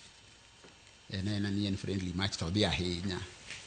Dhi ahinya michiko nyaka ni wadu dhi turo tiende to pod ng'ani makini nubed gi team achiel ka koro udhi face team madabuong' mani oko cha. Karo kaka ne wacho ni samoro kawo back seat. To opang rally. Owach ni koro mbele kucho dhi kama koro yiero ochuo chien. Samoro umbedo her mondo bed kuma josiasa weteu nitiere. Ere gima winjo ng'at mong'ol kawo mang'i kare kapok odonje weche mag rally. Arita mare winjo bed ni chalo nade. To winjo bed ni ponono ni tulo muoch. Backup mane kata chenro mane winjo bed no bedo go mane ni ok obedo koni hinyruok. Kaeto bendo chako yudo thuolo maduogi rally machielo. Nyadhi to mane midhie mogik. Rali to samoro bedo gi koko matin nikech ji bende biro ma pechgi opogre. Biro yudo jomo biro komer, biro yudo jomo biro be kani koda gasira nikech koro apingi to in imiye majan. Koro rali to bedo gi koko mak mana ni samoro dhi e rali kaka jogo mong'ol nyaka ing'ini to in e rali ni bet gi kar kanyi. Bende bet kama ka koko moro nyalo wuok to in mstari wa mbele mar kuongo jok madhi mondo idhi piyo kapok achiedh nadi moro yudi nikech inyalo pok idonjo e iye misikri kabisa makoro mondo mi idogi wuog kanyo miyud space kata minyalo tony go matin bedo matek. Koro wan kaka jomong'ol kidhi e rali gima nyaka ikwong ing'i nikech adier mantie wan joma manigi ng'ol ok diang' iwach ni biro bedo gi security no. Mokwongo ionge pesa mar chulo security no. Mar ariyo sirikal bok bi ni koro jomong'ol gi gin koro gidhi e rali koro wamigi security. Koro en in iwuon nyaka ing'ini to ka biro e rali exit point en kanyi kama nyalo wuok go ka danger nitie. Mano number 1 ming'iyo. Number 2 ng'iya ni to kama ubede no bende nitie jowu moko mung'eyi kaka maybe Lydia koro ng'iya maka wach moro timre to nyalo wacho ni to ken chani kuma nani koro nyalo miya protection. Koro gin gik moko ariyo ma jowa mong'ol nego ng'i kabisa kodhi e rali to nego wadhi. Lakini nyaka ing'ini to kama ibedeni e alwora mibedeni bende nitie jowu moko maka tulo muoch nyalo konyi. Mano number 1. Mar ariyo nyaka ing'e to exit kama iwuok go kama inyalo tony go ka tulo muche en mane. Koro gin gik moko ariyogo ma sama ng'ato dhi e rally nego ng'i maber. Kato mar adek bende en identity. Nikech kidhi e rally kuom ranyisi biro chopo sama koro wan duto wan jo ODM, koro irwako law ODM, lakini e toke ka koro ogoye Lydia madwaro kom ma Dagoretti South, toke ka ogoye Ken Jabondo ma bende dwaro kom ma Dagoretti South. Koro kidhi ka in ng'at Ken Jabondo nyaka ing'i, nyaka ibed gi adier ni jok manie tokigi gin jok ma wuage e tim achiel. Nikech ndalo ma siasa ochuo chieng' to bende no nini anena gi law opponent no kende mano makosa. Koro nyaka ing'i ni to kama ibede bende ibede i jou. Koro mage gik ma jok man kod ng'ol nego ng'i sama gidhi e rally. Erokamano ahinya. Wach mari mogik kwa tieko twak. Wach mara mogik anyalo mana pod kwayo joodwa ma jo ODM mane en Secretary General gi team ni, anyalo mana mako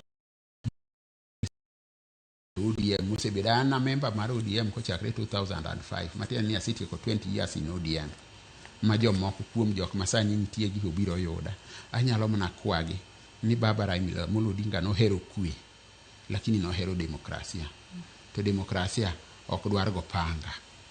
Wabeduru mos ma pod en lwenjwa kaka ma pod en tukwa kaka jo ot.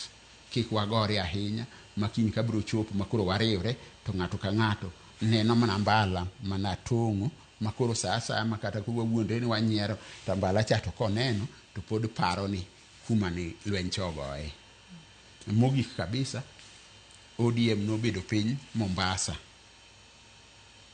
Kendo anyalo paro kabisa sama kama ni pok function orumo Fort Jesus, Mheshimiwa Sifuna ma isenita ema nochung' kane conduct gimoro amora mane dhi mbele. Koro I believe ni kata gimotimogi gina side so ung'e adiera mar wach ni gini to notimre e yo makare. Makna ni dhano gi lokruok mar pache. Be nyalo bedo ni pache olokre to nogo kel mani wi mesa ni baba anto kaka na nene ndalo chagi kaka neni sani aneno ka pogruok moro nitie matin. Wabeduru kaka joka ng'ato, walosuru ODM wan kaka Jaluo. And adwa ni Joluo gi jamaler kabisa. Wan kaka Jaluo, wan Baba Raila Amolo Odinga nowewa ODM. To kano luongo wa e ODM no wachonwa ni wan e ODM until wan e broad base until 2027. Kendo no penjowa e yo mar kidemokrasia kabisa ka wan KICC. Ji adi moyie ni mondo wariwre watigi UDA mondo sirikal obed ma stable, mondo wakonyuru jatelo nyaka 2027. Apani kata Mheshimiwa Sifuna ne nitie meeting kendo ne manosomo resolution. Koro ana kwayo gi akwaya kaka junior member mar party ang'ini okoniga advice gi but anyalo mana kwayo. Let them tone down. Wabeduru kaka nyuola, wan oganda achiel, wawachuru dhok achiel. ODM duong' biro accommodate ng'ata ng'ata. Positions ng'eny. Baba na winjo ka wacho ni dhiang' duong'. ODM duong'. Onge ng'ama nyalo koso space. Their contribution ma Mheshimiwa Babu Owino mahero kabisa ma very active. Oduoga mos walosuru party obed motegno. Mane wach manyalo wacho. Rokamana nya jakom wakoni hai makare kendo duondi no geno chopo ne nyikwa Ramogi Juang. Mano Kennedy Omolo Nyakoromogi Juang chair ODM Disability League jakom mar jogo mong'ol duond bura mar ODM ka bende onwatwa kanya kutenre kod duond jogo mong'ol duond bura no Nyakoromogi Juang en twak Maria kendo boko nyachike saindo nikech sai enalore gi kanyo wasebedo kanyo gi Kennedy Omolo kaka mano romo kodi kendo ko wik sade ke chendo maro imore rito masani nyinga Lydia. Okay.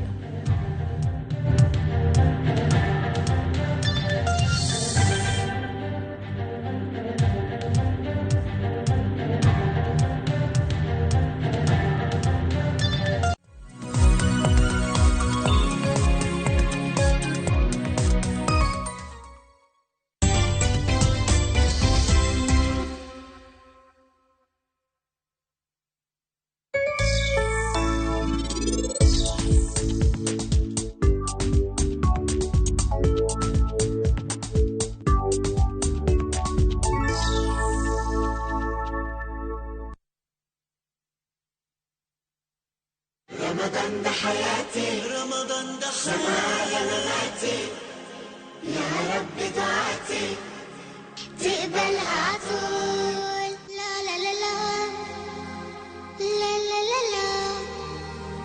لا لا لا لا لا لا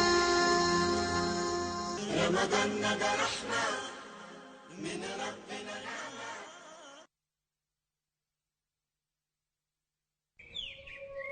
Katika sehemu nyingi nchini, kupatikana na kutumia maji safi bado ni ndoto kwa wengi.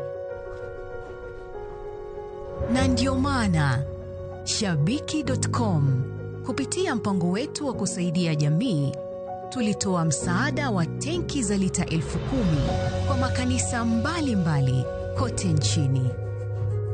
Hii iliweza kusaidia zaidi ya Wakenya milioni 1 kutoka kwa jamii tofauti.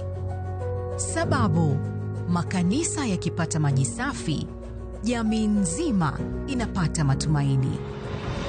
Pamoja tunabadilisha maisha, tenki moja kwa wakati mmoja. Shabiki na jamii.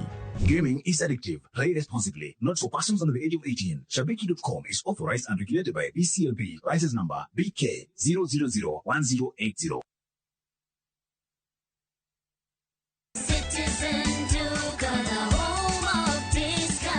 Citizen Duka inawatakia Ramadhan Mubarak. Tumia muda mchache sokoni na muda mwingi kwa mambo yenye umuhimu zaidi. Bidhaa muhimu na halisi tena za kuaminika kwa bei nafuu, zikiletwa hadi mlangoni mwako. Fanya oda sasa kupitia Citizen Duka app ama kwenye tovuti ya citizenduka.com au tuma agizo lako kwa WhatsApp kupitia nambari 0710 487 487. Citizen Duka, the home of discount.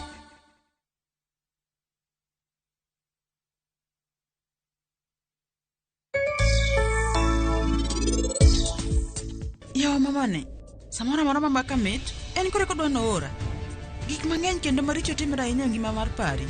To kata ka gigo pod timre ne, en pod bedo ga jalo. Refisha ushinde.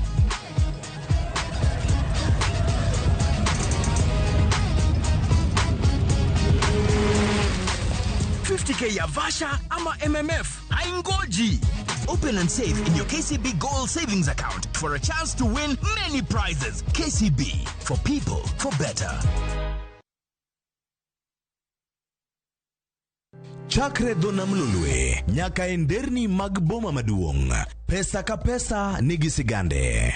Kae en kardak mar joloko hala. Growth wa mostly bedo attributed to consistency and hard work. Kokalo kuom jo ohala manyiso rieko margi e ohala mopogore opogore. Ka gima nyaka ikwong ing'i en location kamidwa kete dukano. Wapuonji timo ohala okang' kokang', kaka ilose, kaka ipidhe modongi, nyaka kaka irite mondo odagi. Siri mar business wane gimomiyo osebudho kabisa en ni itiye gadier. Kae, kama timo gik moko gi kinda, romo gi rieko, kod lek mabedo adiera. Watemo choko artifacts mag luo, to watiyo kod gas decoration e ot ka. Ohala gi mwandu, gi Cleophas Oluoch, tich ang'wen, saa 1:45 otieno. Kik bai.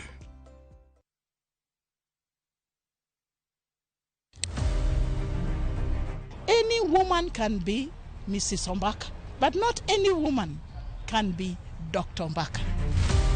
Gin mine ma bende osebero ngima magi ka bende gijiwo joma moko otim kamano. Wadwani mondo wajol joma mine, watieg joma mine, mondo kwan joma mine mantie telo obed mang'eny. Gichiwore mar mako lwet jogo mawuok tokgi. Sa ochopo, manyaka wan mon, ok wanyal timo demonstration.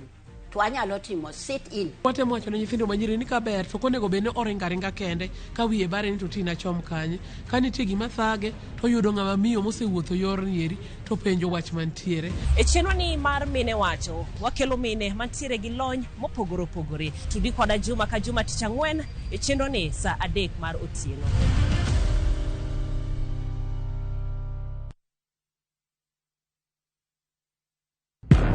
Hera, andhoga, adiera.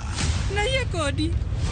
Nokang'eni ni nyalo timre marich kamae. Ich lach ok duong' dhot, obiro donjo to kao. Nyaka sani pod inikia gimoro amora mantiere pacha. Hera miyo ng'ato bedo gi teko mar timo gimoro, kendo nyalo lokore pap mar lweny. Odni opong'o mana hawi marach lilo. Makruok gi ng'ato nigi nengo mare. Ing'eyo gimarach kodi en ni onge ng'ata ng'ata piny kamanda bedo gi wat kodi. Koromoniti! Remo biro yiero bedo korka ng'a.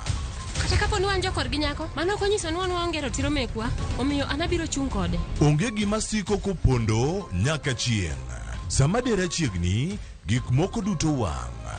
Sanju gi Rajiv en ng'at achiel. Wae donga wache dier. Parineti, wuok tich nyaka ngeso, saa 2:15 otieno.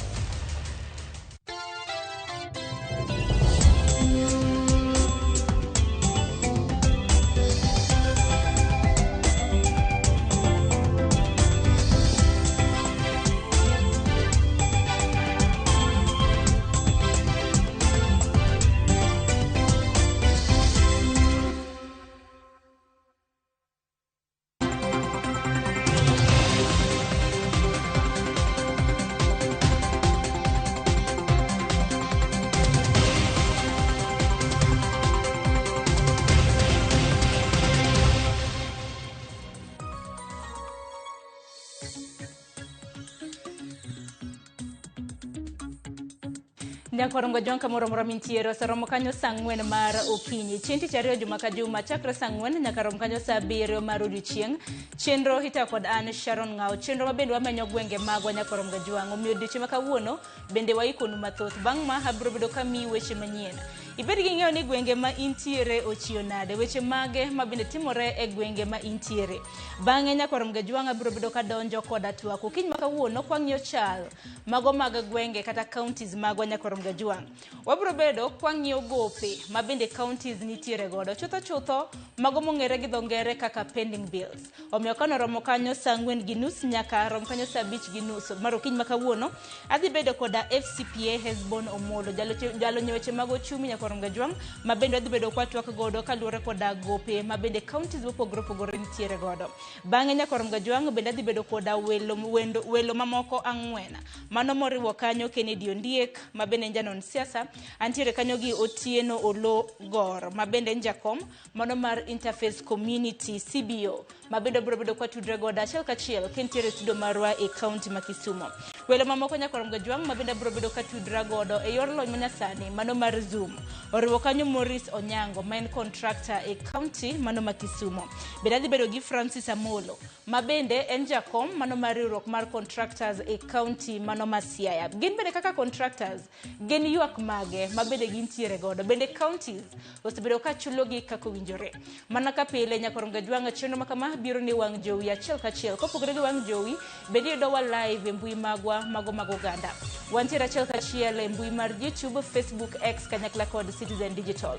An owuon iyuda e mbui mago mag oganda gi nying mar Sharon Ngao. Ibedo koda nyaka giko mar chenro ma kama machako sani saa 4 mar okinyi nyaka rom kanyo saa 7 mar odiechieng'. Mana ka pile Nyakorongo Jwang' wachako koda weche manyien. Kinyalo mana ketna weche manyien ma bende wantiere godo okinyi ma kawuono e county mano ma Migori. Governor e county mano kwa chako gi county ma Homa Bay. Eni governor e county ma Homa Bay Gladys Wanga okwedo jogo mawuotho kalano ni sirikande onge koda gimosetimo. Kendo ni thoth dongruok madhi nyime e county no itimo mana gi sirikal mamalo. Wango koni mago siasa mago mag propaganda ma ifuong'o gi jogo mantiere koda lek mar bedo governor mar county no e yiero mabiro. Ma bende owacho ni onge agenda manyalo konyo godo jopiny. Okoni county no osebedo kuom thuolo mar higni mathoth. To onge dongruok malong'o mane neno manyalo konyo e bero ngima jopiny. Kowacho ni nitiere dongruok mathoth ma osebedo kodhi godo nyime e county no. Ka otimo mago ma bende sirikande nyalo ka bende makore gi sirikal mamalo. Wanga okone jo siasa malando ni chenro mag dongruok masani dhi nyime e county no nitimo mana gi sirikal mamalo. Japiny ong'eyo ni sirikal samoro ok nyal bedo perfect, lakini sirikal motemo choro ni tich timako gi lweti adi 2. Homa Bay ni kwano namba 40 gi wiye. Sani kwano Homa Bay malo namba 1 nyaka namba 5. tiyore koso ok tire jothuru. Jomoko be wacho ni tije mosetiyore Homa Bay gin mag national government. Ung'eni an nuyiera mbunge higni 10 katiyo bunge madhi abedo chairman mar finance committee. Sama natiyo no nokaninde class natimo gimiluongo ni networking. Kabiro bedo governor ang'e dhoot miduong'o mondo gik moko timre nade obi.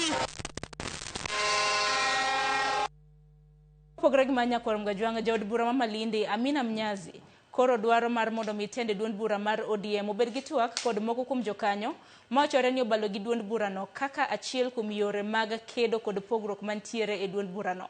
Koloso e kinde yawa yanga kar nindo iskun sekondar mago mong'ere kaka Jilore. Mnyazi owacho ni ma e kinde makare mar duond bura no bedo gi twak. Mnyazi bendo medo ni kata obedo ni nitiere jogo mobalo gi duond buch ODM pod jogo omako chung' ni gin jokanyo mag ODM.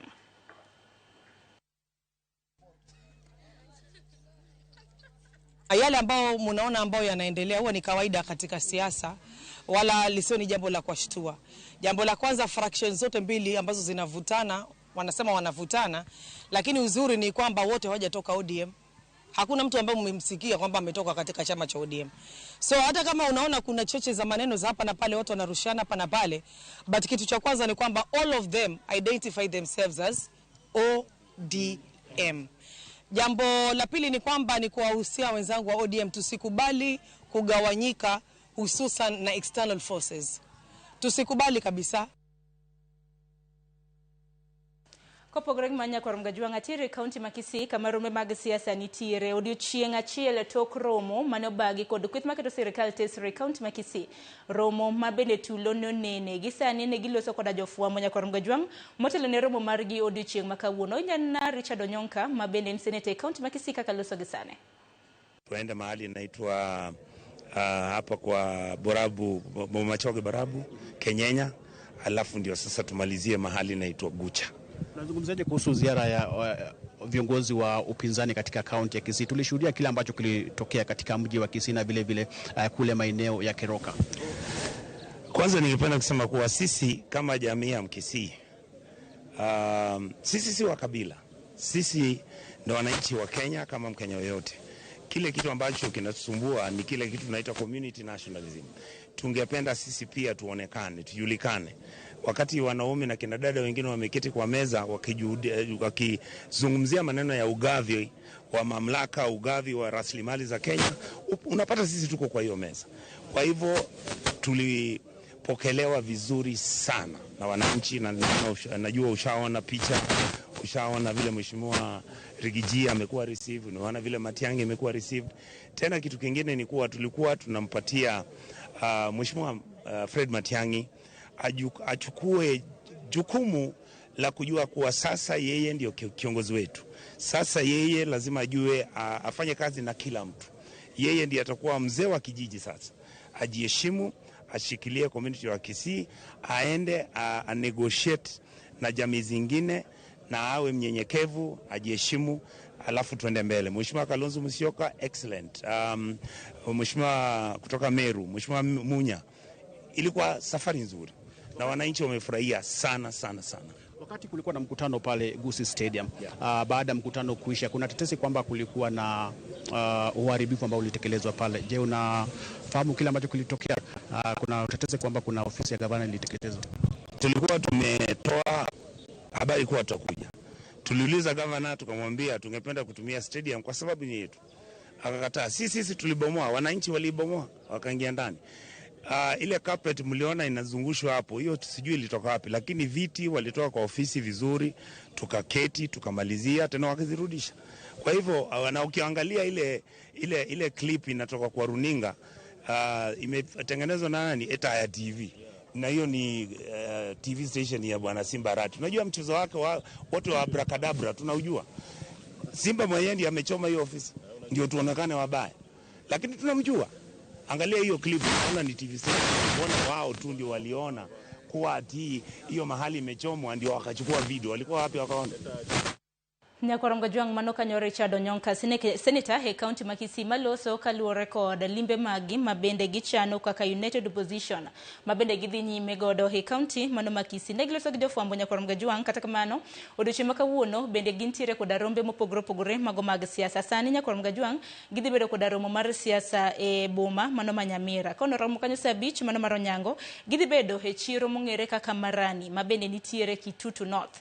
Kono romo kanyo saa 6 mar odiochieng' dhi bede chiro mong'ere kaka Nyakoe Market mantiere Kitutu South. Ka rombe magi Nyakorom Gajwang' bende pod gibiro bedo ka gidhi godo nyime e gwenge mago mag Gusii. Gibiro bedo Suneka kar saa 7 nyaka 9. Ka bende gibiro bedo ka gitieko rombe margi odiochienge mano mar 2 e gwenge mago mag Nyamarembe mabende nitiere South Mugirango. Wantiere gi jafwambo marwa e kaunti ma Kisii Crispin Otieno mabende luonwa rombe makamago. Kopogore gi Nyakorom Gajwang' jotelo mag Kenya Kwanza e kaunti ma Trans Nzoia olando dwaro mar bago romo e od buche 25 mag kaunti no mar kawo pach jopiny e wi chenro mar dongruok. Chenro no geto los agenda motelo ne jatend piny timo limbe e gwenge makono dwe mabiro. Kane giloso e kar chung' od bura ma Sitatunga, jotelogo wacho ni romo dhi chiwo thuolo ne jodak mar golo pachgi kotende kod dongruok e sectors mag thieth, somo kod pur. Bende gitiyo gi thuolo no mar kwayo jopiny mondo oti machiegni gi jotelo mar neno ni dongruok ochwala e sama jatend piny dhi timo limbe mare e gwenge makono. Unajua chama haya wapi makosa wenu mwenye mumesema amefanya kazi mzuri. Nyinyi mko na rais ambaye ni sharp sana. 2 weeks ago alipigia MD wa Kenya Seed akamwambia apunguze mbegu na yeye atatoa subsidy ili watu wetu waweze kupata mbegu kwa bei nafuu. Kura tunaenda. Rais anapoongea mambo ya kwenda Singapore anamaanisha ile anachosema. Na rais kwenda kutupeleka Singapore lazima pia muangalie viongozi wenye akili, mashujaa, wenye maono, wenye mipango ili kwamba rais aweze kwenda mbele kupeleka Singapore. Singapore inaanzia hapa mashinani. Nimeona kuna watu sasa wamechukua mbolea kutoka NCPB na wameanza kuharibu na wanauza bei kali.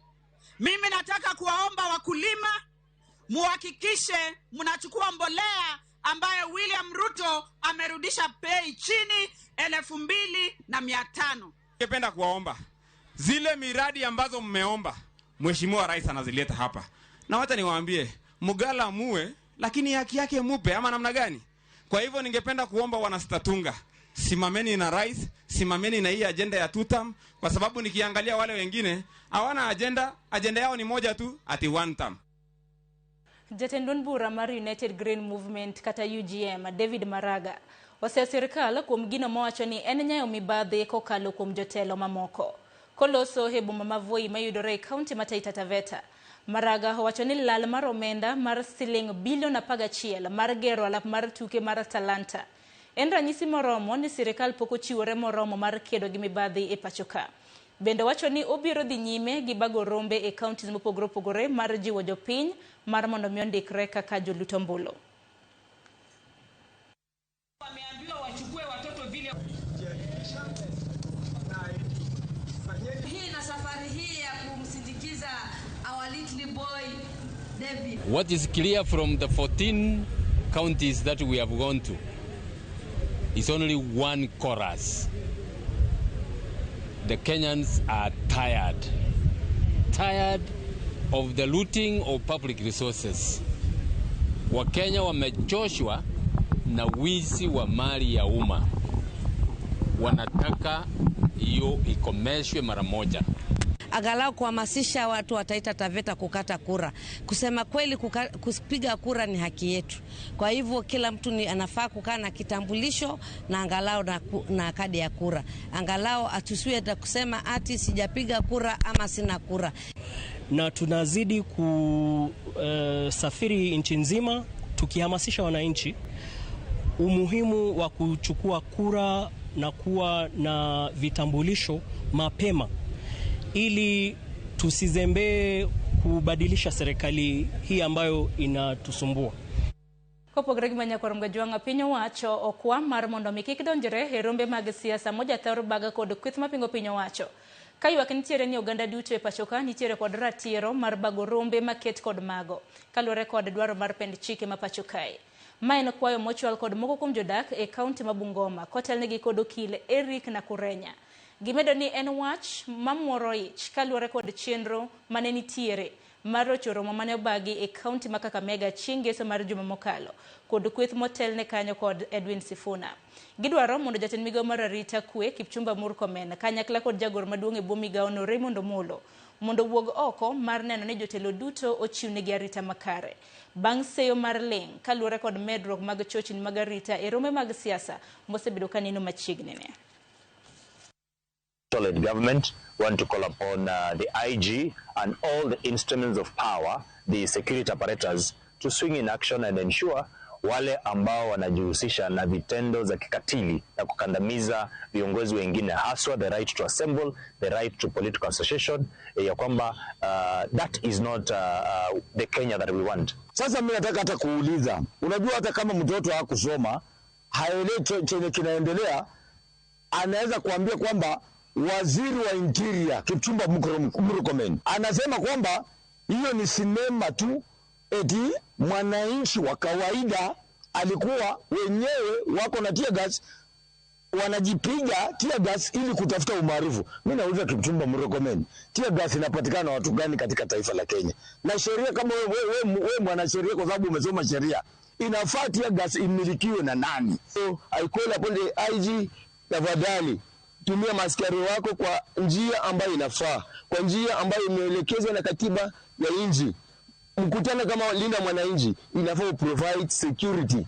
Wewe ndio unafaa kutuma ama askari provide security mahali hapo. Kopogore manya koronga jwanga tiri weche matimre county manoma Kericho. Moko kuom josiasa mag Kenya Kwanza okweda hinya campaign mar kweth maketo sirkal tesre. Mano timore e kaunti ma Bomet kotelnegi kod mane en jalup jatend piny Rigathi Gachagua. Kagiloso e kaunti ma Kericho kotelnegi kod jagoro e migawo mar pith Jonathan Mweke. Jatend kweth mathoth e od bura mar Senate Arion Cheriot kachiel kod gavana e kaunti ma Kericho Eric Mutai. Gisiro jatend piny William Ruto kagiwacho ni sirkand Kenya Kwanza chopo gigo mana gisingo ne jo Kenya. Bende ginyiso mana en jalup jatend piny Kenya mano Rigathi Gachagua ni jo Kalenjin nitiere kod riwruok makare mag jotelo manyalo tayo gi yo makare. In 2019, and we came up together as... By the way, I led the motion to impeach you in the Senate, and I have no regrets whatsoever.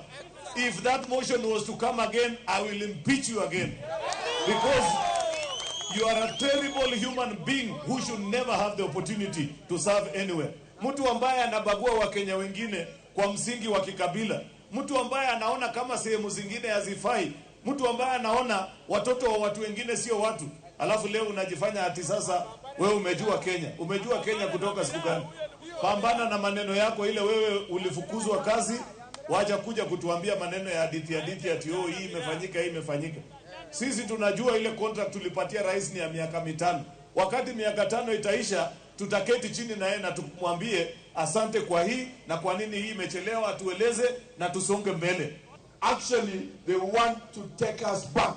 They cannot take us forward. And that is why we are supporting President William Ruto. Not because he's a candidate, but because of what he's doing. Gachagua, Kalonzo na wale timu wote ambao wameandamana Bomet, ya kwamba tuko na sauti tosha, tuko na wanaume tosha ambao wanaweza tetea wananchi na ambao wanaleta maendeleo huku kwetu. Tukiongea sahihi, tumeleta kula. Na wacha niwaambie kuna maendeleo inaendelea kwa serikali ya William Ruto kila kona ya hii nchi yetu ya Kenya. Midhiero obede skund primar mamoi e boma ma Nakuru bang' tho mar japuonjre mano mantiere grade 8.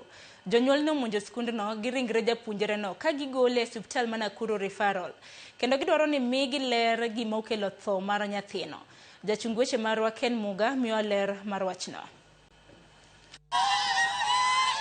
En wuodh jonyuol mag jopuonjre skund primar mamoi e boma ma Nakuru ka gidhiro ringre Moses Joseph ma en japuonjre ma grade mar 8. Giwuotho ka giwuok e osiptal maduong' ma Nakuru referral achiel kachiel nyaka e skul. Report lero ni japuonjre no nyo tere osiptal kanyo gi jopuonjge, to kata kamano ne onyisgi ni nyo rik chunye osechot. Min-gi to wacho ni japuonjre no nyo rik ngimane ni maber pacho seche mano wuok okinyi kodhi skul. Fika 5 nikaamusha mtoto kawaida, akaanza kujiprepare. Vile alimaliza kujiprepare na mimi nilikuwa ile strong tea ilikuwa imeiva. Si mtoto akafaa mpaka jamba yenye iko na kofia. Huwa kila wakati naendanga kumfungulia gate. Nikamwambia juu mvua inanyesha na wewe ndio umevaa manguo ya joto, umevaa mpaka jamba iko na kofia, ende ujifungulie gate. Akaenda akafungua gate, akarudisha kifungu. Akatafuta kaambrela chini ya kiti akapata. Nikamfungulia kwa kaambrela, nikameharibika, akajikinga nayo. Akaniambia mam, bye. Sasa saa 2:45 ndio sasa tunapigiwa simu ati kuja shule. Ni nini? Mtoto amefaint. Nikamwambia sasa alifaint kwa nini? Ati wewe kuja tu. Mimi nikamwambia mama kuja. Mama akakuja. Wakapata hata sasa pelekwa hapo Meti. Wedege mamoko bende koro sundo ni nyaka migi ler malong'o mar gima okelo tho mar nyathino ni Martin School nyori kokomiyogi ripot mora mora motelo ne tho mar Moses. Kasani bende giywak ni ripode magiyudo gin mokikore. Tulionana na yeye jana, hata kulikuwa na shughuli nyingine tulikuwa na yeye. Alikuwa bweli kabisa wa afya. Mtoto alikuwa sawa 100%, hakuna shida alikuwa nayo. There before hakuna shida asha experience. Na kidogo kidogo akanipigia. Akaniambia unajua Moses leo wakiwa nje wamesimama alianguka chini, kichwa ikagonga floor. Kumpeleka hosi, head teacher akatoka emergency akakuja akatuambia kwamba mtoto amepass. Laktar maduong' mar osiptal ma Nakuru Referral James Waweru oyango ni Moses nyori kosetho e seche manyo ochop kode osiptal. Apisa ma otelo ne chenro mag somo e kaunti ma Nakuru Victoria Mulili to korka kore bende olero ni nonro osechakore mar kunyo matut e wi masirano. Ken Muga, Ramogi TV. Nyakor mgajwang paniudu chima kawuoni biro bed ka ibaro ringre nyathi makamano kendo jofwambo mag e kaunti mano ma Nakuru kotelnegi kanyo kod Evans Asiba biro bedo ka luonwa chenro mano mar bero makamano mabendi biro bed ka itime e osiptal maduong' mano ma Nakuru Referral. Wang'eni kwa dhi nyime koda chenro marwa nyakor mgajwang mar mbako romo obiro bedo koleronwa kaka chenro makamano dhi nyime. Kopogore gi manyakor mgajwang kaluwore gi kwan mathoth mag nyiri mosebed kirocho ratichgi kadhodh nam chumbi. Riwruok midendo ni Crew sani owuok oko mar tiego nyirigo mabende moko kuomgi osebedo ka kadhe akweda. Joseph Oluoch ma en achiel kuom apisas mantiere riwruogno mabende temo reso nyithindo manyiri michuno gi keny momondo. Koni tiegruok mago mag tije lwedo magichiwo negi. Geto chiwo negi thuolo mag tije to chutho timo ohala. E romo mane bagi to nonoka mabende ne okelo kanyakla nyiri duto matiegore bwo chenro no. Nyirigo ne okoni lek margi en neno ne giyawo ohelni magibiro tayo gin giwegi. Bang' tieko tiegruogego mag saloon, bago kek, twengo kod dusruok e kin mamoko. Nodonje keny kok nong'eyo gimomiyo nodonje keny. Nitie moro modonje keny ke jonyuol ne onge, koro dong' othagore neno kodhi wuowi moro dhi mokende, koro nyalo chako ngimane obed maber. Then buda matindo bilo ni ngima mano paro no ke ngima mobete kacha. En nyako ma pod en jagni 23 koni kendo wuoyi ni osemedo ne dhako en gi nyieke, koro maisha modak gi age mare oneno ka en mar thagruok. Kikwayo pesa en goch, to en ratiro mari mondo mibichwo mi pesa kaka nyithindo nyalo konyre. So this organization has helped us a lot because hizi skills zitatusaidia as girls to employ ourselves, to start our own businesses and get our own money. Nilichagua baking kwa sababu sikuwa na kitu cha kufanya na nilikuwa na interest ya kufanya hiyo baking, sikuwa na pesa za kujipeleka, ikabidi ni join hiyo Crew manake ilikuwa free, walituofa free scholarship. Inanipatia skills ambazo zitanisaidia hapo mbele, naweza kufungua my own shop ya baking ama nikaandikwa hata pia kwa bakery.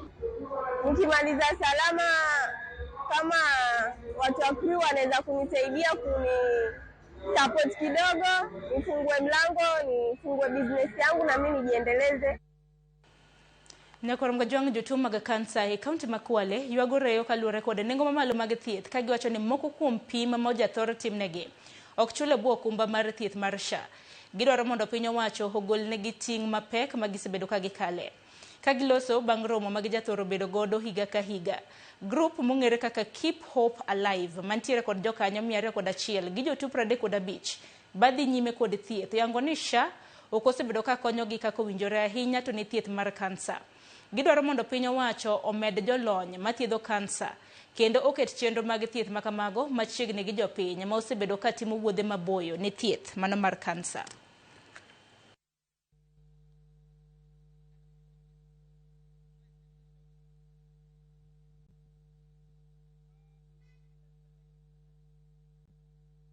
Daktari mwenye alikuwa ananifanyia kemo amesema nitaenda kwa vipimo vingine ndio waone kwamba hiyo ugonjwa imefikia wapi. Imeenda mahali pengine imeenda mahali pengine ama bado iko tu hapo imeisha ama bado iko hapo, inaweza hata hilo titi laweza kukatwa. Sasa hizo vipimo amesema ziko so expensive kwa sababu vile alikuwa na estimate alikuwa anasema zinaweza kwa roughly 78,000. Na hiyo 78,000 sioni mbele wala nyuma mahali zaweza tokea. Na unapata kuna watu ambao wengine wanafanya, kuna kemo wengine wanafanya ya 204,000 per every 3 weeks. Sasa kama mtu ako na hiyo kemo ya 200,000, unaona SHA imelipa 104, ako na 100,000 ya police every 3 weeks. Hata mimi na wewe kusema kweli hatuwezi tukapata hiyo pesa. Lakini ile SHA ingekuwa imeongezewa alafu ikafika 1.2 1.5 per person, unaona zile treatment zao pia zinaweza kuwa afueni. Madaktari waongezewe walio na ufahamu, maana tunaona wale wachache tuko nao wanajitoa na kuwa exhaust, maana inafika kiwango cha kutembelea hata wagonjwa manyumbani, unapata mdao ni mchache. Kwa hivyo tuongezewe. Unaona kama tukisema mfano kuna watu wengine wanatoka mbali kama Kinango, Shimba Hills, na kufikia matibabu inakuwa ngumu kwa sababu ya za hapa na pale, maskini pia unachangia. Kwa hiyo sisi kama shirika huwa tunajaribu tuwafikie ili tuweze kuwasaidia. Forum gajuanga dwaro mar mondo miaduke county mano makisi kama kweth mano mapingo piny owacho bende dhi nyime kod twak margi okinyi makawuono anno kanyo ka Fred Matiang'i dhi nyime kod twak gi sani wawinja naka giloso. And consultations before we start our day. I would like to also thank you for the wonderful work you have continued to do and communicating what we are doing here as we are moving around, especially the meetings that we have had in this part of our country. And we continue to engage. We are going to be out for the next 2 days, today and tomorrow, to meet with members of the public and engage the public on a number of issues which my colleagues are going to speak about. Secondly, I want to sincerely thank my colleagues in the United Alternative Government for finding time to be here, and let me take this opportunity to convey the sincere apologies of our colleague, the Honorable Martha Karua. You know she's on the Kizza Besigye case. She's in Uganda because of that matter, but she will join us. She's coming back today. There's an event around that. We hope that by God's grace she'll be able to join us later today as we go to the second leg and third leg of this meeting. Thirdly, I want to sincerely thank the leaders of the Gusii region, the ones who have been here. We have had a strong team and technical committee, first of all, coordinated by the Honorable Janet Ongera, and a huge number of leaders across the board who have planned and worked with us jointly together with our colleagues in the United Alternative Government to stage this tour and this visit. And we are very grateful for the work that you've done and you continue to do. Together with the aspirants and the others who have been involved in this, we want to tell our grassroots leaders that we are totally together, we hear them, and we'll continue to work with them as we engage with our people. I want to say thank you to our elected leaders, our two senators, the Senator of Nyamira, the Honorable Kongo Mogeni, the Senator of Kisii, the Honorable Richard Onyonka, who have been essentially the co-hosts of this tour as we have been moving around and the work that they have done.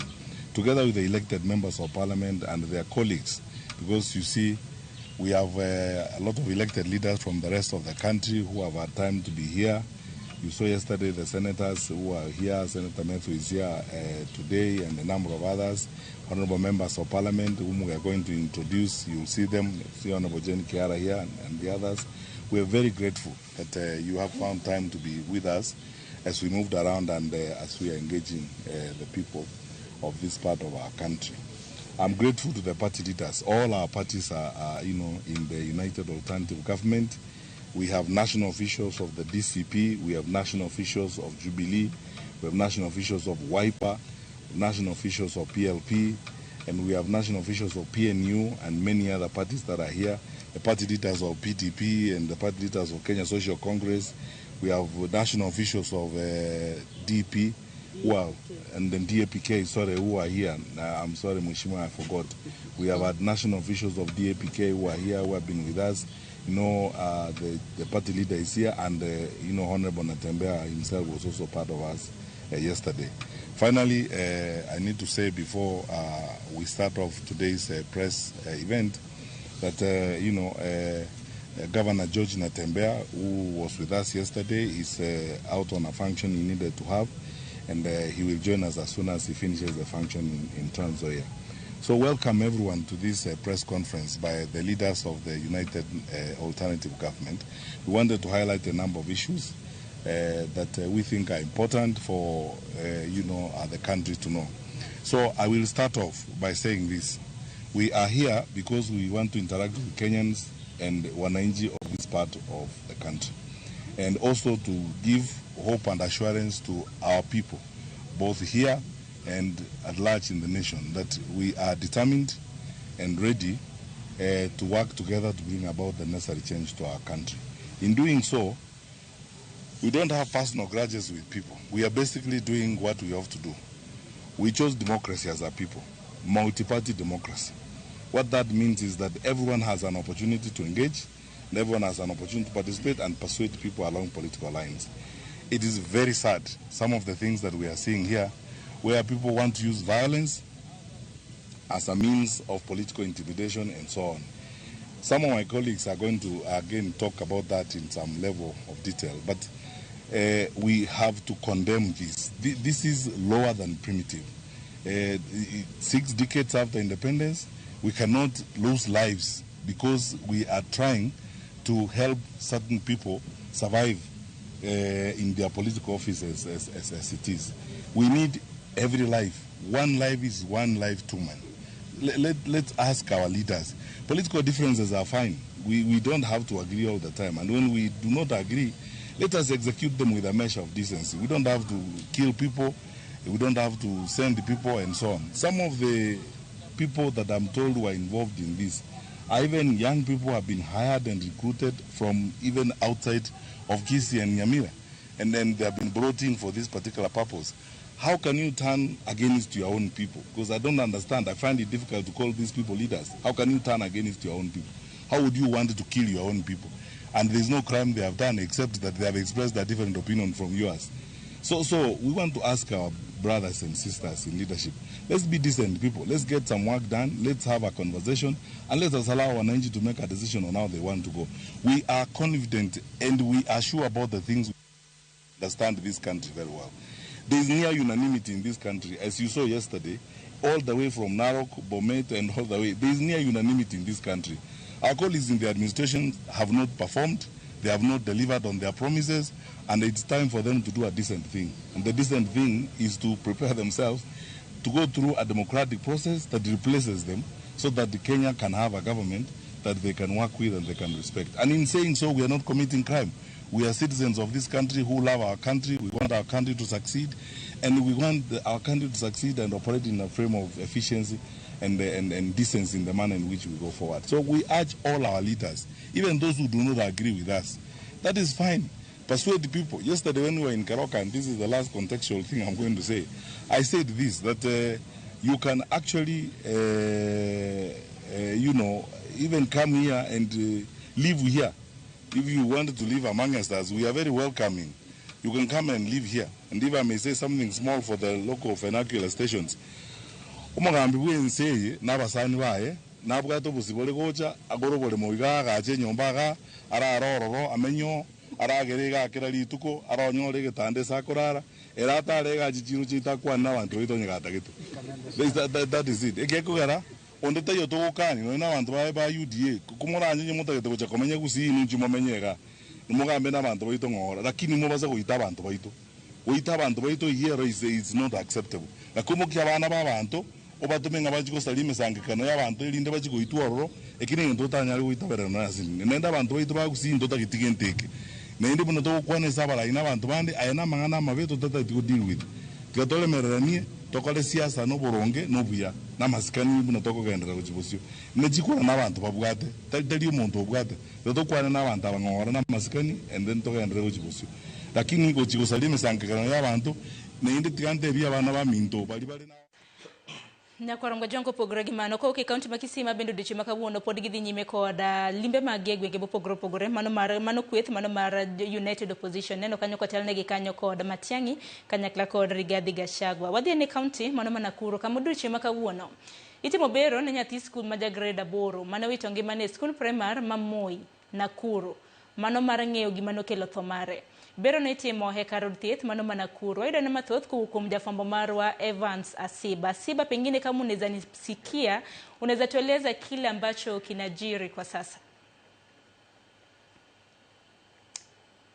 Asiba pengine kama unaweza nisikia vizuri unaweza tueleza ni nini kinachojiri kwa sasa leo kuna matarajio kufanya upasuaji. Na Sharon uliyosema ni hakika kwamba matarajio yapo ya kufanya upasuaji hii leo katika hospitali hii ya mwenda zake Moses Joseph aliyefariki katika njia tatanishi hapo jana akiwa shuleni akiwa ni mtoto wa miaka 14 kutoka shule ya msingi ya Moi katika eneo bunge la Nakuru Magharibi. Alifariki jana mwendo wa saa 2:30 hivi, lakini upasuaji unatarajiwa kufanya sasa dakika zote kutoka sasa hivi, lakini tulipo ni katika hospitali hii ya rufaa Nakuru ambapo tuko hapa na wanafamilia wa Moses Joseph ambaye tutakuwa nikizungumza na babake na kisha baadaye pengine shangazie. Ukianza tu kwa kujitambulisha, pengine tuambie, tunajua kwamba mmekuwa hapa mnasubiri kufanya upasuaji wa mwanako ambaye alifariki katika mazingira ambayo haeleweki kufikia sasa. Pengine weka familia, weka babake, una taarifa gani? Mimi nika hapa kuongojea tu tuambiwe ripoti ya upasuaji wenye wanapanga kufanya, lakini hatuna pesa. Tunaongojea tu msaada kwa serikali na wenye wanatusaidia marafiki ili tupate ukweli wa mtoto. Umesema kwamba mnahitajika kutoa shilingi 15,000 zile kama ada ya kulipa kulipia upasuaji. Pengine tayari mshajiandaa hapo au vipi? Na pengine Moses kwa mwanako bado hatujapata hiyo pesa, lakini tunajiandaa. Tuongojee kama kuna wenye wanaweza jitokeza watusaidie kwa hiyo shughuli. Hiyo sasa ndio tunaongojea kwa siku ya leo, sababu tulipata hiyo shida, kuna msangao sana.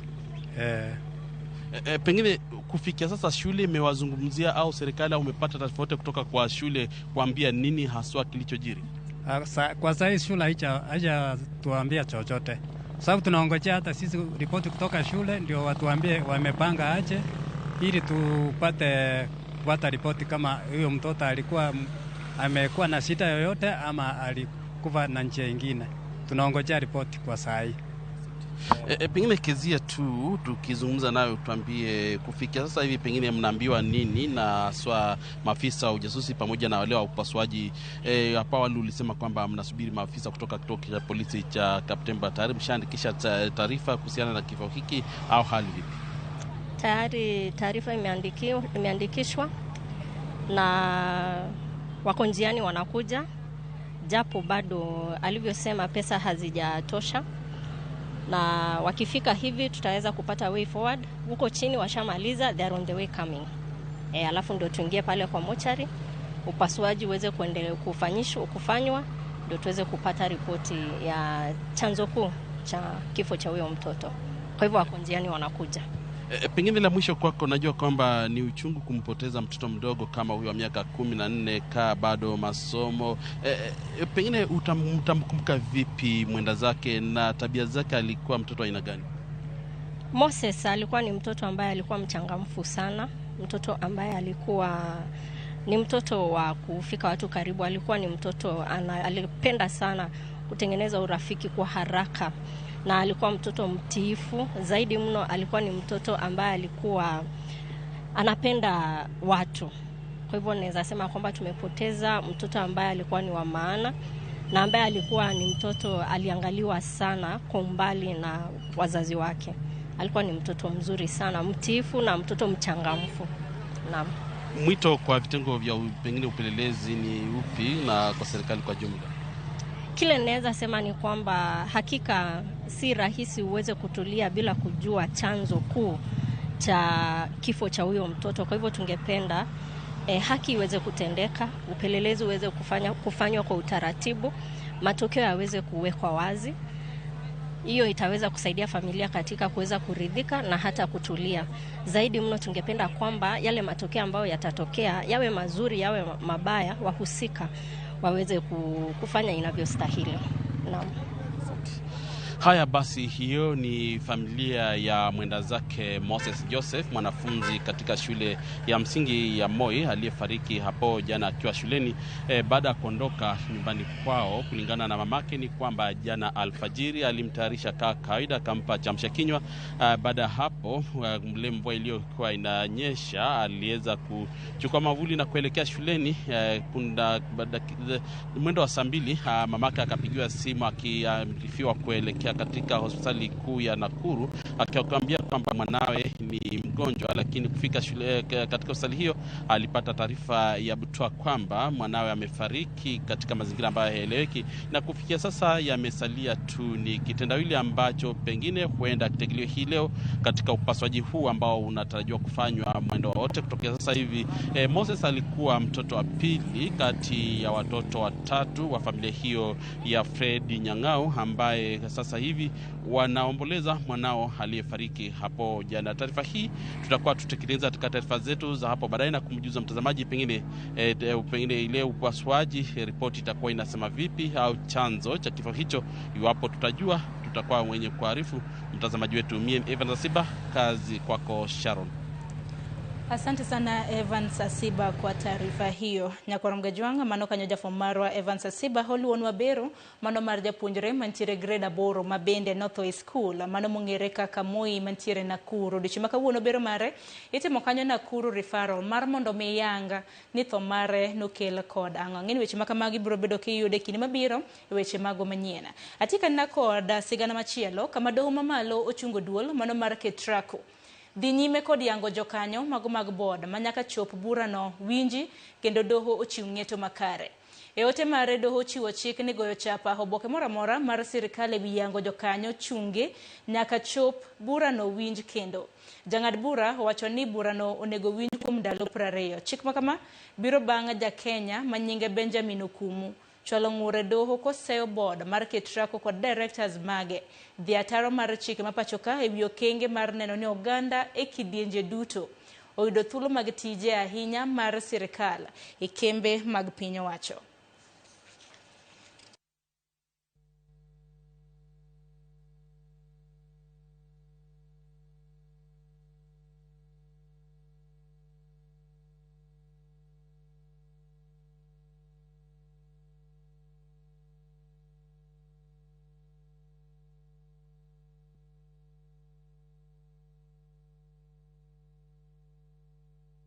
Nyakoro Mgajwang dakika 42 tok saa 4 mar okinyi gi kanyo bende makilo wa giko mar weche manyien okinyi makawuono e chenro mar mbaka oromo gisani akaw yo matinya Nyakoro Mgajwang kanisa neno posters mabende nwa lando kata kae mbui magwa mag Uganda eng'eyo thor wach mabende waloso duche makawuono e chal mag gwengewa wabro bedo kwa loso kod gope mag county welo mabende nene posters Nyakoro Mgajwang bende oseyuoro antiere kod achiel kuom gika kama kontiere county ma Kisumu kanyakla kod county ma Siaya. Akaw yo matin aduwo gi twak kik mabor.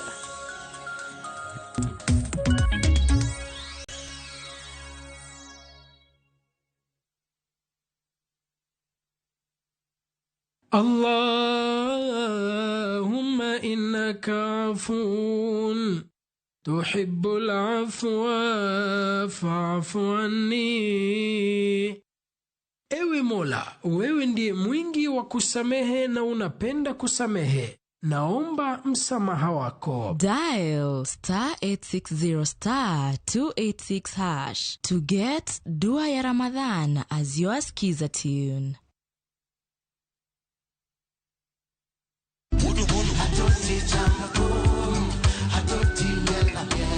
Waktich ka waktich wakelo ni don ya wotonagi.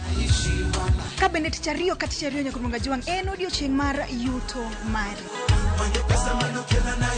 Chieng' tich adek nyakurunga juang en odiochieng' mar mine nyalo kachiel koda weche hera. Awendo kachopo tich ang'wen nyakurunga juang wakelo ni kama nene, yani TBT kod thume mamit mokalo. Furahi the edition and thum kaliech. Loso kapuoyo nyakurunga juang. Ka wakelo ni jothumbe mopogore opogore. Kanyo ndo bende wakelo ni gimiluongo ni Ben Yawa.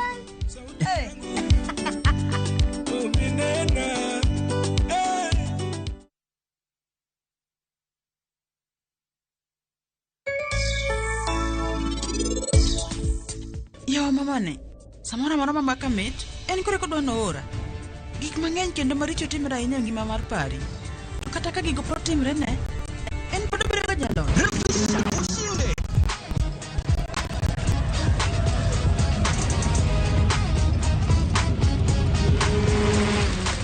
50K ya Vasha ama MMF haingoji. Open and save in your KCB Gold Savings account for a chance to win many prizes. KCB, for people, for better.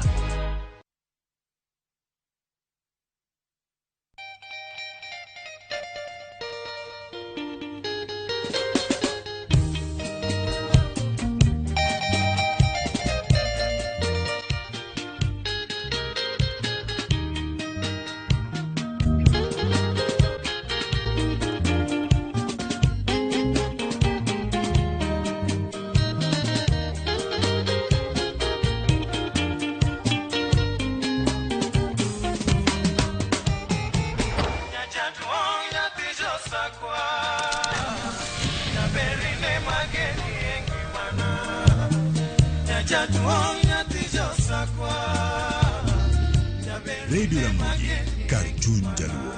Radio Ramogi.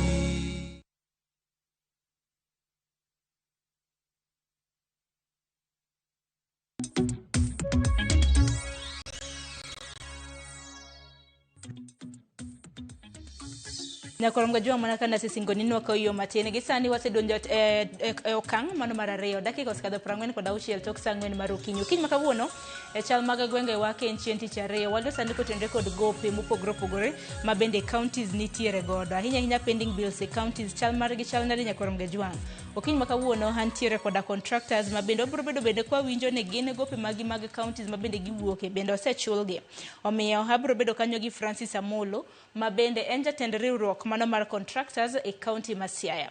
Adhibedo gi Morris Onyango ma bende en contractor e county ma Kisumu, antiere gi Kennedy Ondiek ka Nyakoromga Juang ma bende abro bedo ka tudra goda entiere county mano ma Nairobi. Kanyakla kod Otieno Ologor ma bende en jakom mano mar Interface Community CBO. Wabro bedo kwa tudre kode achiel kachiel kentiere e county mano ma Kisumu.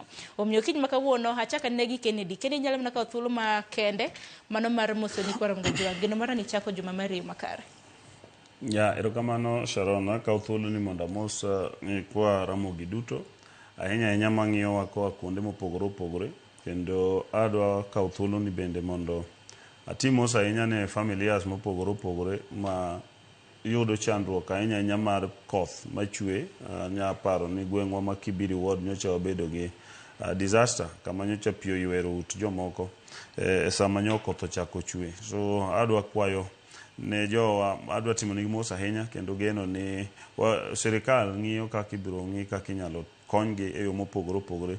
Bende sani en chenro makoro jikomo ng'eyo ni jowa nyaka ti gi thuolo maber ka kothe onge ibiro ng'i kaka serikal ibiro ng'iyo kaka yudo kothe neno ka mbolea osegole kuonde mopogore opogore ma beche yot mar $2,500 jopur mopogore opogore sani winjo kawo thuolono mondo giti gi mbolea gi kothe ma serikal digolo ahinya kik wang'i siasa ahinya. Siasa osebedo tool ma iketo godo ji mondo dong' modhier. Koro ibiro ni ji ng'iyo siasa ahinya molo gigo mowinjo konygi.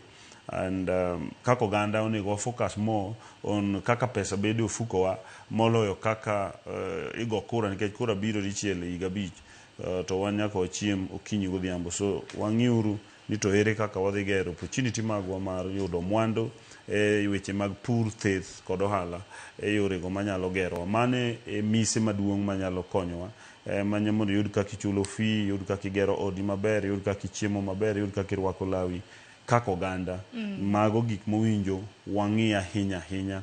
Bende ahinya ne mine gi jok matindo wapuonjru keno gi kungo mondo yud kama yude hola, nikech ohala gi gorofa madongo mineno ger kuonde duto kata geche maringe ndara makalo saka ng'eny gi gina hola.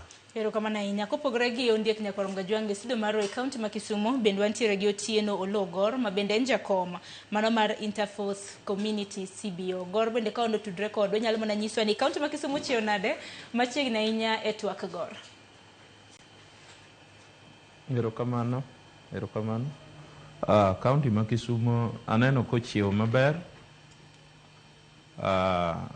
Adwa deko nikech mana wagasi piny Suba South kocha mondo allow sa joma kiayo ni luonga Otieno Ologor en chairperson mar Interface Community Help Desk kendo ajawach e lo bunge la wenyanchi ma Homa Bay. To maduong' wan wakedo ne ratiro mar oganda. Erokamano. Erokamano ahinya. Wendwa mamoko ariyo Nyakwar Mgajwang' mana kana senyisi nitiere gi Francis Amolo kanyakla kod Morris Onyango. Wabiro bedo kwa tudre kodgi e yor lony manyasani mano mar Zoom. Ka nigi seikore ndi chok Nyakwar Mgajwang', wabiro bedo kwa loso kodgi nikech gin contractors ma bende wang'ini contractors e counties mopogore gin bende gisebedo ka giywago reyo kaluwore kod chudo mag-gi ahinya ni counties. Kiny ma kawuono Nyakwar Mgajwang' bende ioronwa ote lai mago magote machuokare deka 600 mbui mago mag oganda bende yudowa achiel kachiel. Pachi nang'o kaluwore kod gope mopogore ma bende nitiere counties magwa. Ote ma kamago Nyakwar Mgajwang' biro bedo ka somo kwa dhi nyime kod twak marwa. Kokamano bende wantiere kod jofwambo magwa e counties mopogore gin bende wabiro bedo kwa winjo na pach jopiny ahinya jo ohala mantiere gwenge mopogore gin nok kata mana koso chulo gope counties kelo negi achiedh nade market kod mage kanyakla kod contractors mamoko e counties mamoko gin to giwacho nang'o kaluwore kod gope ma bende nitiere e counties mage. Kwachako twak marwa Gor yiena mar mondo mi achak kodi kintiere e county mano ma Kisumu. Thor wach marwa kiny ma kawuono gope mago mag counties wach motenore kod pending bills di wach nang'o kachako kodi e county ma Kisumu. Erokamano. Ikelo twak maber kawuono and ma tabu mwasebedo godo e county wa ma Homa Bay. Iyudo nitie gope pending bill mag suppliers kata contractors muwa 2013 to 2026 ma wantiere ni. And king'iyo record wan gi supplementary budget e Homa Bay County Assembly mane gi approve wacho ni chiegni wan gi pending bill mar 1.3 billion. To problem manitiere ma adwa ni wawachi en ni iyudo ni nitie documents manolal and documents gi ok nya yudgi. Koro iyudo ni ka be sirkal yudo go pesa nikech samoro nyama chul ng'ato ka gi believe document mikelo kendi. For example, Suba South, Gwasi South Ward, nitie stalls 42 mi yudo ka pod ichulo ng'ato osechul chiegni dhoudi ji 70 to gigi gin ma 42. Koro yudo ka sirkal oselalo pesa kanyo and gigi okaluoro wacho nikech apani wan gi barua man wandiko ne governor, deputy governor, county secretary, CC mar roads, ochak wandiko ne county director mar procurement mondo gimiwa pending bill are 2013 to 2022 June kowuok e department mar roads. Tiyudo ni nyaka sani nyaka ne wakwa document makama pok wayudo duoko nyaka sani wan kaka jokedo ne ratiro mar oganda and amor ne wandiko ne Commission on Administrative Justice, miluongo no Office of the Ombudsman. To wamor ni County Secretary nyo bedo compel mondo supply wagi gigi kendo nomiye 1 week. To gima daher wacho ni nyaka sani pok ma otimore to malingling ma wan go ni pending bills gi nokaw gi modhi owang' gi e town kumoro ni Makongeni.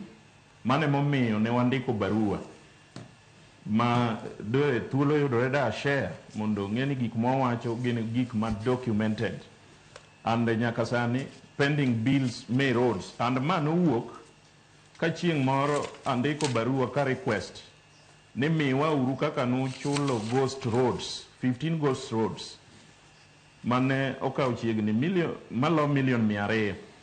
Toke ni ema gigi okaw modhi owang', soma gi tuk odhi owang' got Rabuor. Nyaka sani wakia kuma pesa ni nitiere nikech sama ne first regime ne wuok nitie pesa mane giwe piny manono bedo ni settle go pending bills. Nyaka sani ma pok otimore.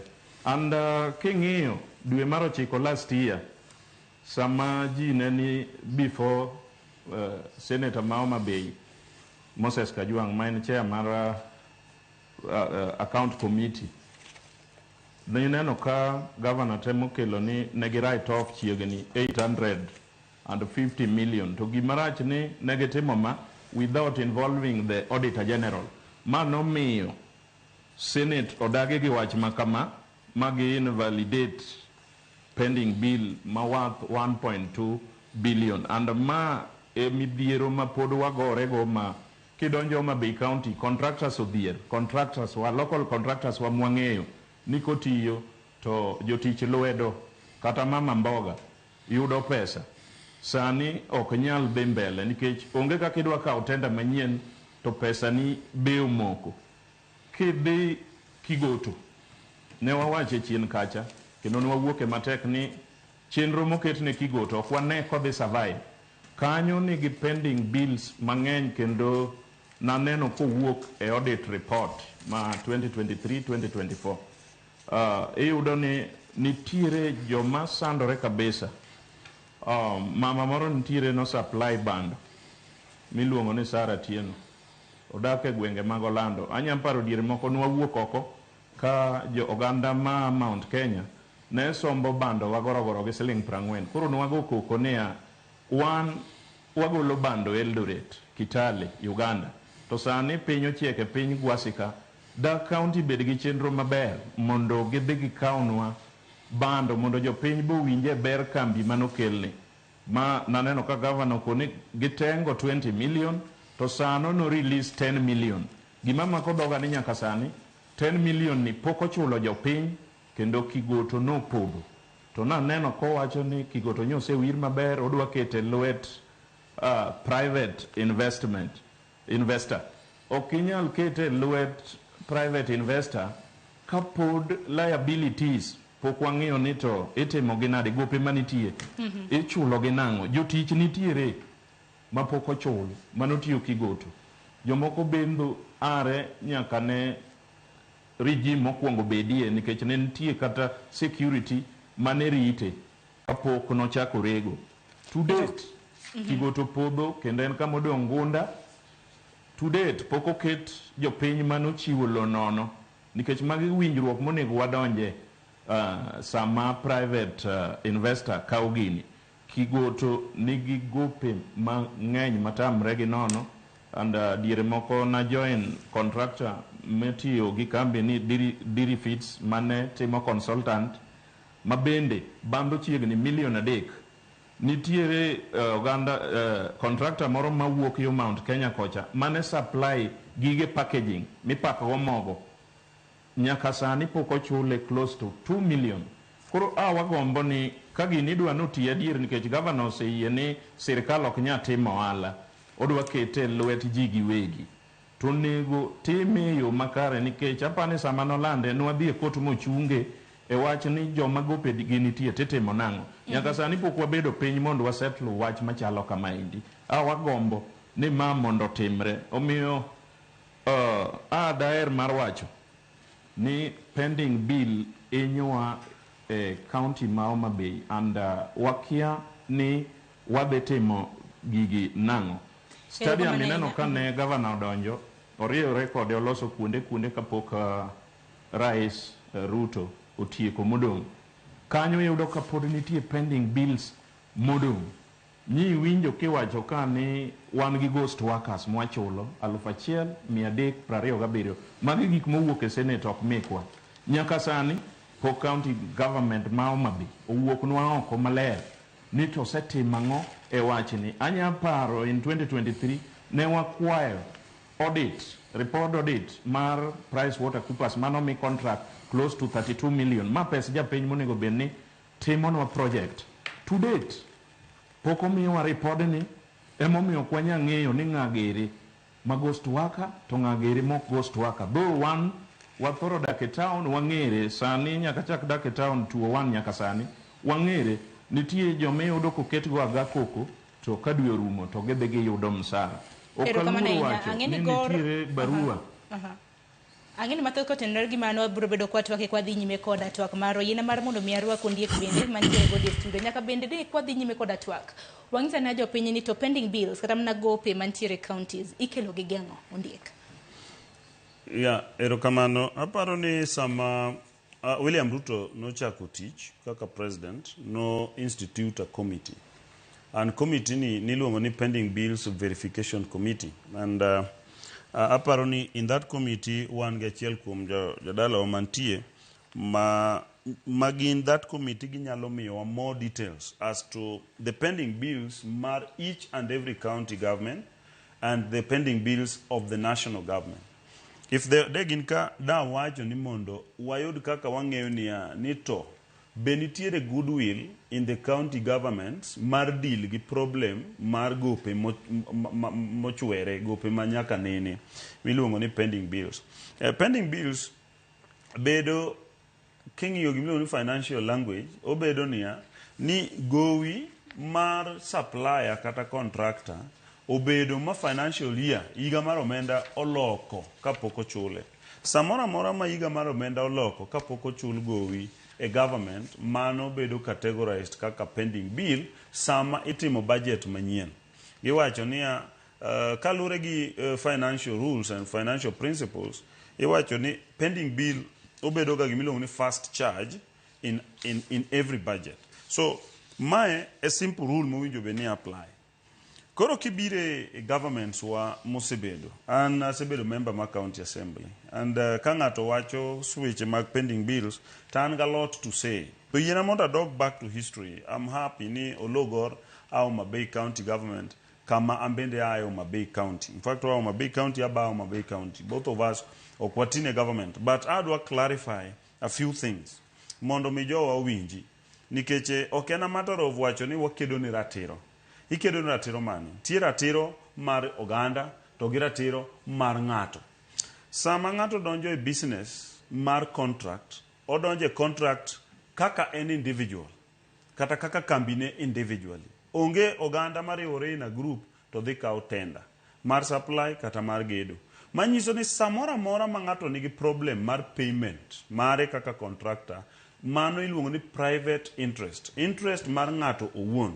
En mana ni amise ma chik oketo nyiso ni ratiro mar ng'ato owuon ni sama ok otimne maber koro obedo public interest nikech waduto wan gi ratiro mar rito ratiro mar ng'ato ka ng'ato kuomwa.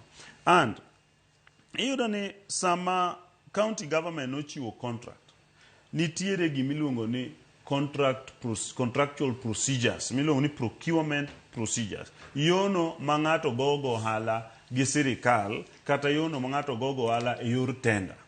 Joma bendho gin jok miluongo ni contractors. Contractor en ng'ama no supply gimoro ya nokelo gimoro kaka okelo mesa e office kata okelo pi mimodho e office to gi ng'at mogedo kaka ng'at moro mogero chiro kata ogero osiptal. E ndalo mar Cyprian Awete otiyo 10 years. Mage miluongo ni historical pending bills. Nitie pending bills manobedo in card during Cyprian Awete's time, ma en 10 years. Ne ging'eyo kaka procurement problems ne timore. Kata samo weni EACC investigate so many projects which were said to have been done the county government mar Homa Bay within the financial year 2013 to up to 2017, then from 2017 to 2022. Koro, sama EACC potimo investigation mar such projects, ibiro yudo ni it's very difficult mokwongo mondo county government incur expenditure in paying those projects because they are already flagged, they are being investigated. Adwa mi practical example. Kawuona believe ni okabiro to go politics. Kawuona biro mondo understand ni to be yuak ma jo wacho mar pending bills ni begin reasonable. Weche mologo orgeni wacho ni gikedo ni human rights gi. Begin rights manitie koso gin rights mamoko nitie to moko be onge. Nikech adwa koni ni an achiel kuom members ma county assembly ana nyang'iyo jothurwa ka wacho negi. Sama bedo member mar county assembly 2 years ana bedo 2 years and 8 months matiyo officially office. Ne nitie ndara achiel mawuok Samanga madhi Kombok road. An kaka member mar county assembly natemo keto pesa several times ne ndaran. To ne oko yiena matam na orumo. Ndara ma brother and boys marwa manutiyo no hero kabisa kendo no kete ndara mokwongo. Noko yieni nango. Noko yiena kete nikech ndara no contractor moro ma bende en achiel kuom jok mang'eyo mago koka ahinya e wach pending bills gi. Ne o report ni gisetime ka boss mar oso to gikaw mara mathin gi olo from Samanga nyaka from Samanga stage nyaka Samanga primary school kama ni di time program mabwa mondo mika governor biro to neno ni yono losi to from Samanga kidhi mwalo nyaka Kombok ne okotim to ne giwacho no se chul ndara no 3.9 million makoro mibadhi mamano was pure corruption ma anyalo wacho okadwa mention name of the company okadwa mention name of the contractor but ka wabedo ta will say ni this particular contractor duaro pending bill marom kama to ndara mawuok Samanga to ne okotiyo and I'm telling you not chuno ma EACC investigate the matter moketo gin the list eka momindara no bed cleared masani koro inyalo kete contract inyalo kete another contract madwa wacho ni mano is just an example. Nitiere contractors mago Homa Bay County mago ngore historical pending bills mano gin osiepe governor or ne gin osiepe minister ma finance or ne gin osiepe county secretary ndalogo kata ne gin osiepe auditor mar county government ndalogo mago ji ang'wen mane call shots in Homa Bay County government during that time. Ne ginyalo dhir achiel kuom jogo timiyo gi tender maonge kata word letter. Moko kuom gi ne timo projects miluongo ni executive order. Executive order ne gitimo for example kaka iwinjo roads iwinjo ko wacho ni there's a lot of pending bills on roads wanyisi how they came about. Gima ne timore ni ne jogi pimo kalielo timore liend ng'ama ng'ongo. Nitie ji matho madongo e county mar Homa Bay. To nikech governor ne nigi chuny mar mondo milielo timre maber ni chiwo gimiluongo ni executive order. Executive order en order ma governor chiwo sechego mondo mi that project otim immediately ma ok odhi through the normal procedure mar contracting. Koro gini gibiro abira ka chudhe marito.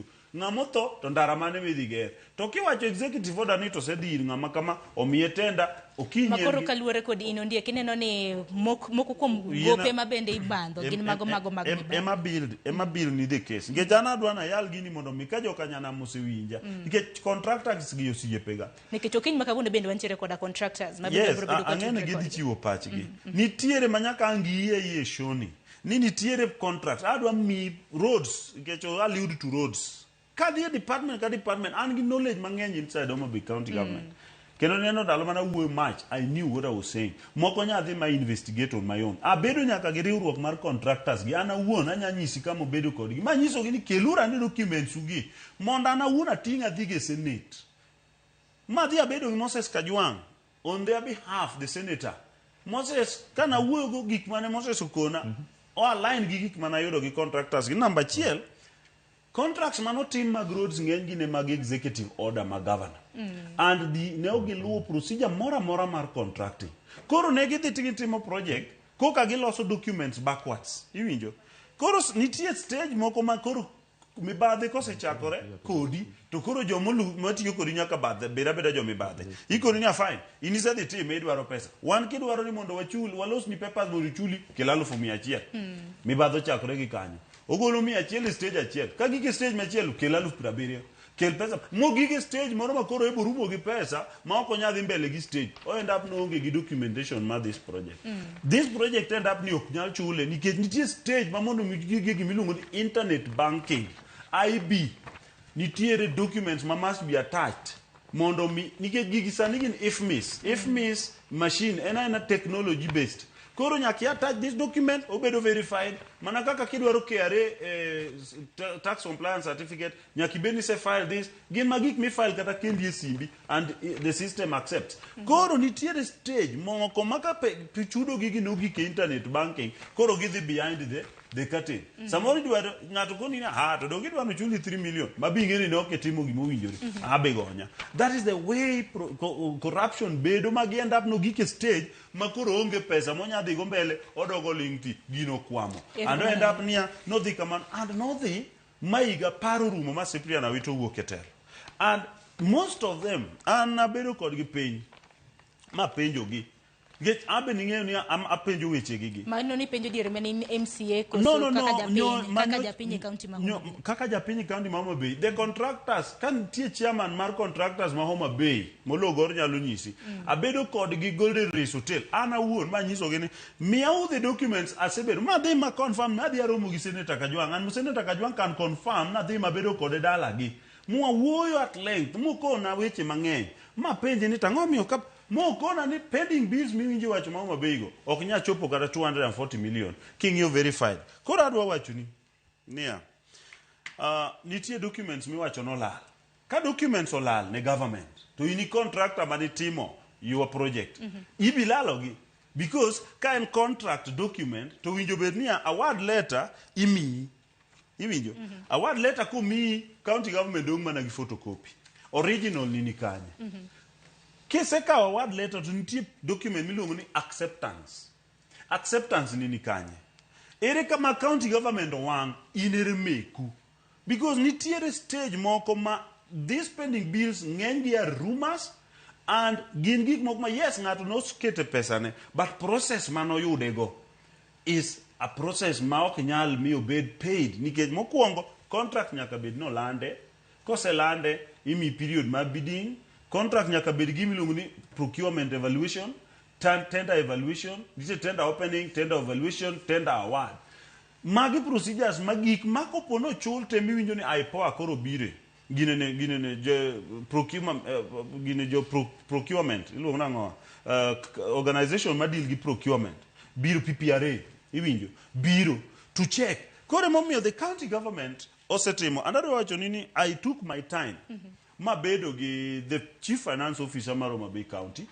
Mr. Sita abedo gi the CC member ma finance mar Homa Bay County Waziri Solomon Obiro abedo gi the procurement officer mar Homa Bay ma penjo I went through several of them nitia few contractors man gi pending bills koro kana penjo ng'ama omiyo kare okutim payment to gikora ni no these contractors and Ologor should confirm this koponi and honest ni contractors ma for example ma Homa Bay County no enter into payment plan the county government number chiel ne gikungo giwinjore ni pesa ma is available financial year madhi mbele kik gibed gi pending bill county government cleared all the bills mosebedo the current bills mano koponi ariambo to you can confirm here number 2 ne nitiere pending bills ma historical mane dwaro gimiluongo ni audit verification en nono ni tondarani kanitime to ere paper mar award manomiyi ere amount mano ere certificates mani raise nikech mondo chuli nyaki raise gimiluongo ni payment certificate to be in gi completion certificate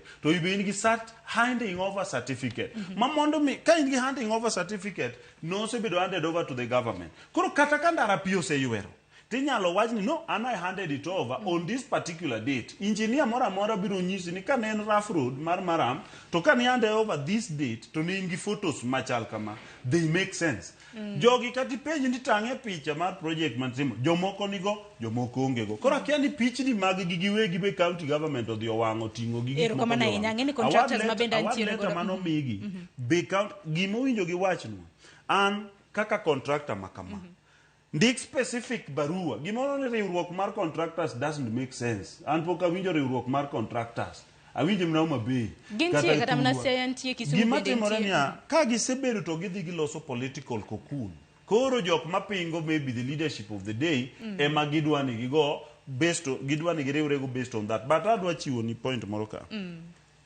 Ekini meng'io point makamana ng'eni seo makamaga ng'eni contractors mabende wantiere godo bro bedo kaduoko kata kamano ang'eni wantiere koda contractor county ma Kisumu mano Morris Onyango Morris tudre kodwa e yor lony manyasani ang'eni kono seikore bende wabro bedo kwatwa kode kanyakla koda Francis Amolo mabende en jakom riwruok mano mar contractors ang'eni kapod odhi nyime koda tok marundi kapkana mna pokaloso kode ang'eni ibio seo mathoth ahinya okabiyo seyo Sharon ndagombo ni kwa discuss agombo ni kawuono kaka wacho bende koro right of reply gor bende odwoki moko kum seyo mabende okawach kata no dwoki because eno ken contractor en rajakedo ne ratiro sami kedo ni wan gi gimiluongo ni kata ne court kidhi to ng'ato otho ing'iyo ni to otho e circumstance machalo nade okonyiso ni rights te are acceptable and Olo as a friend Olo ng'amosiepna ebo ng'eyo gigi moko wase analyze kode asebedo gi contractors makata eno ng'ena romo gi contractors ma penjo gino mera ere gigo gi kipenjo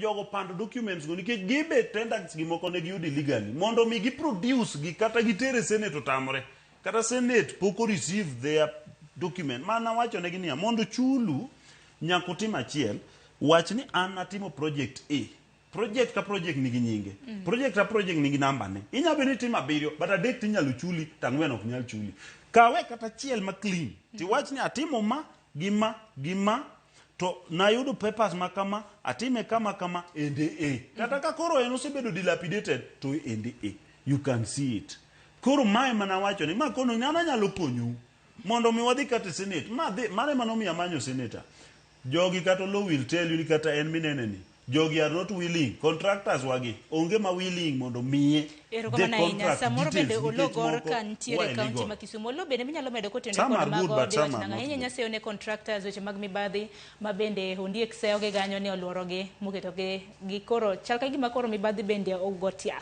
e counties magwa seo makama gi wachna ngulo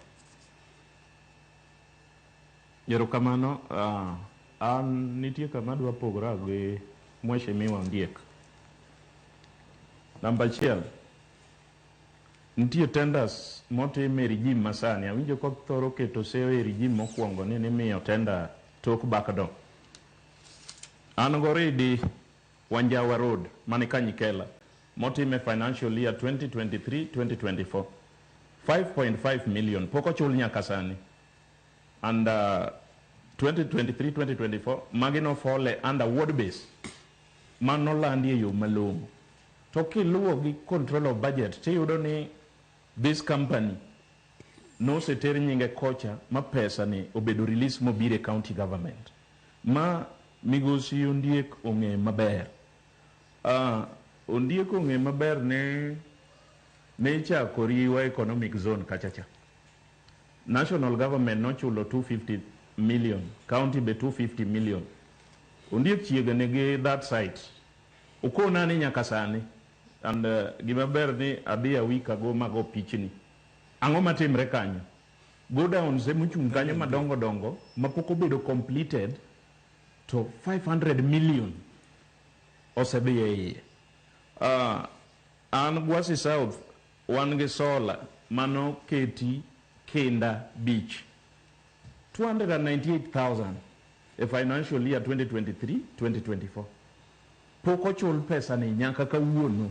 adwa maga miye matin prove e sirikal masani ni gimatimore gimatimore maduong' mana adwa wacho thoth tenders iyudo ka pesa a Nairobi to kodonjo ka tichule mana jok madok Nairobi jomodak Migori jomodak Kisumu to our local contractors sani odhier opogore to gimodhiera kendo ma gombo na wachi nitie maintenance of road Kuja Road 3.7 million in 2023-2024 maintenance of Wangadonji Kamodi Road 4.387 million a financial year ma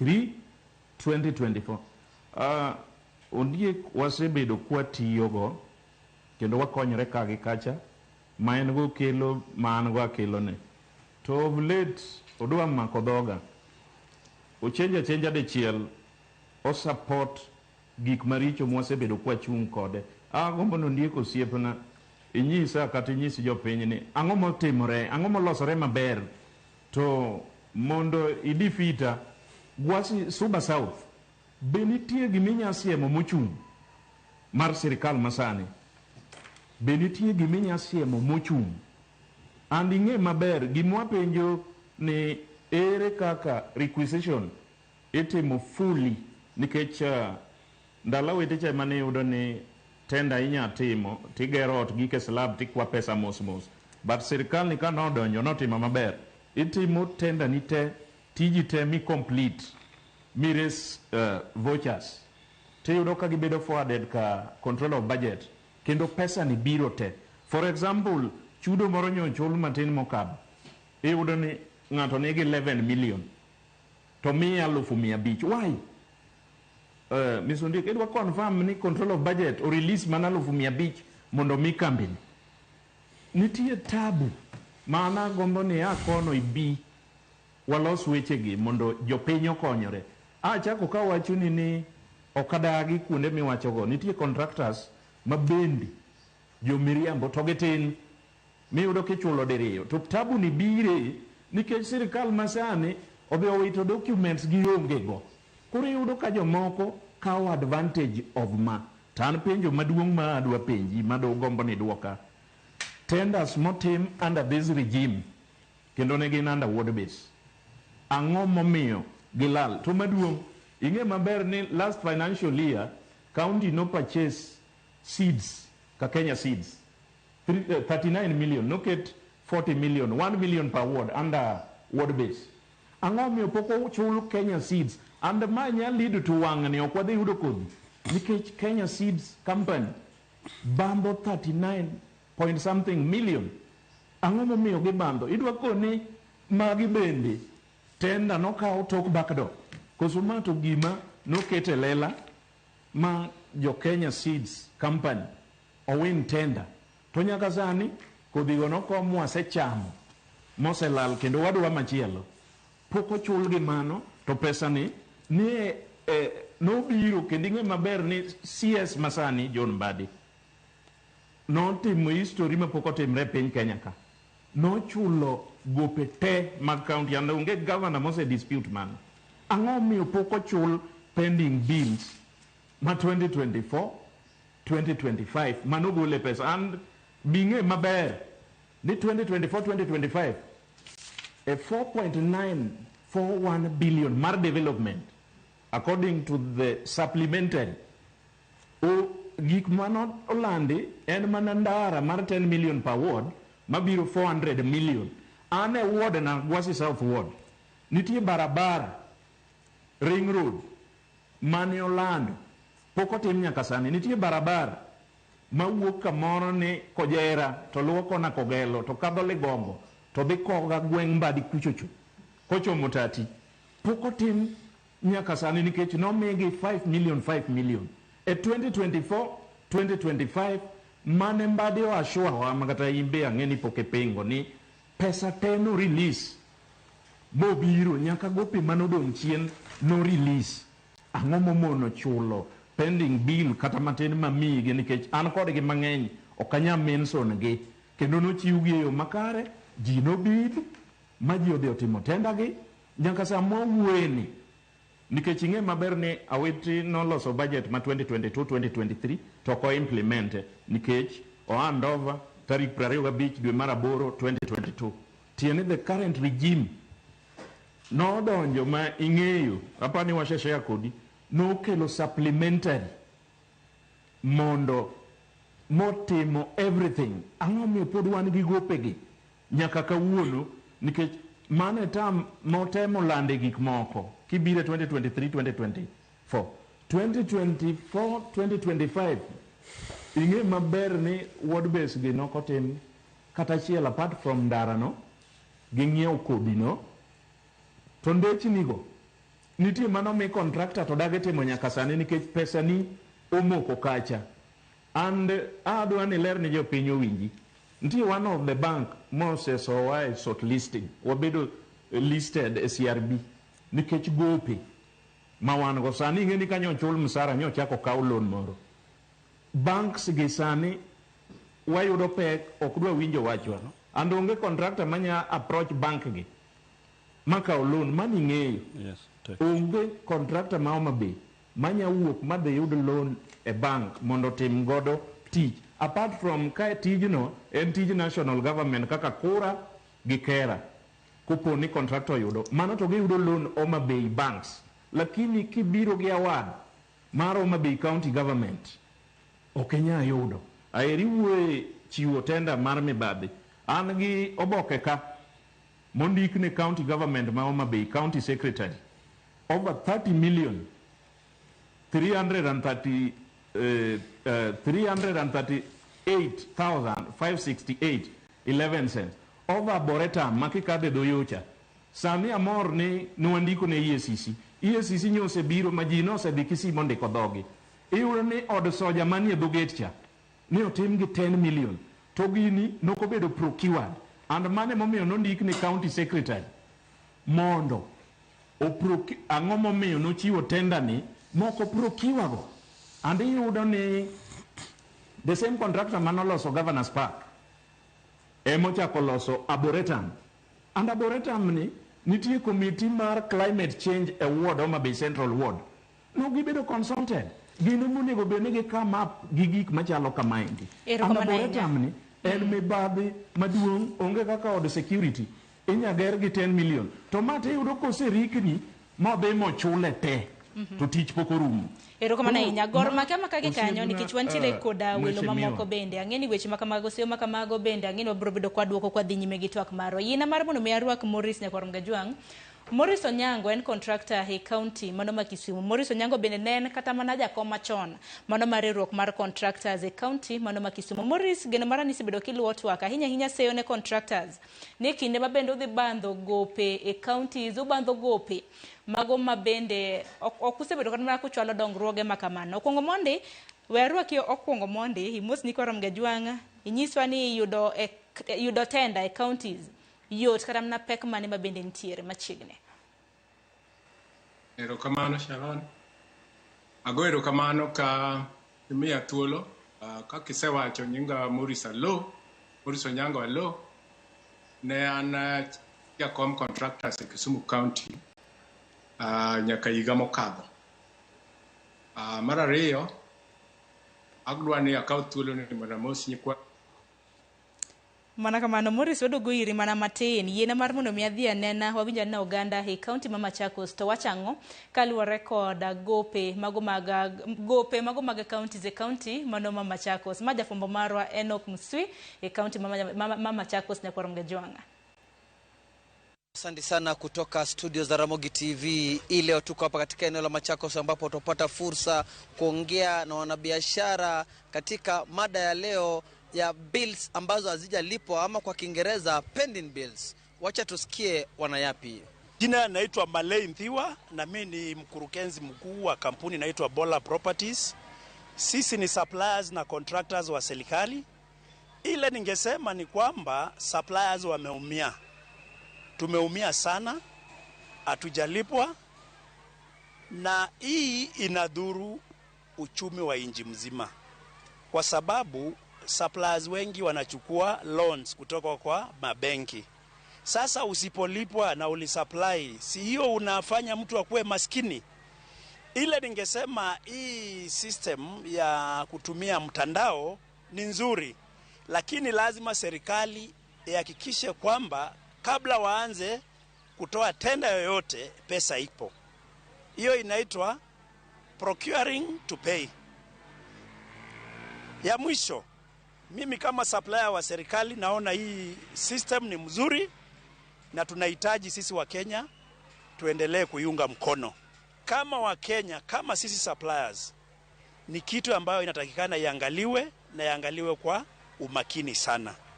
Serikali ndio inaendelea kulipa sasa madeni, lakini bado bills mingi hazijalipwa.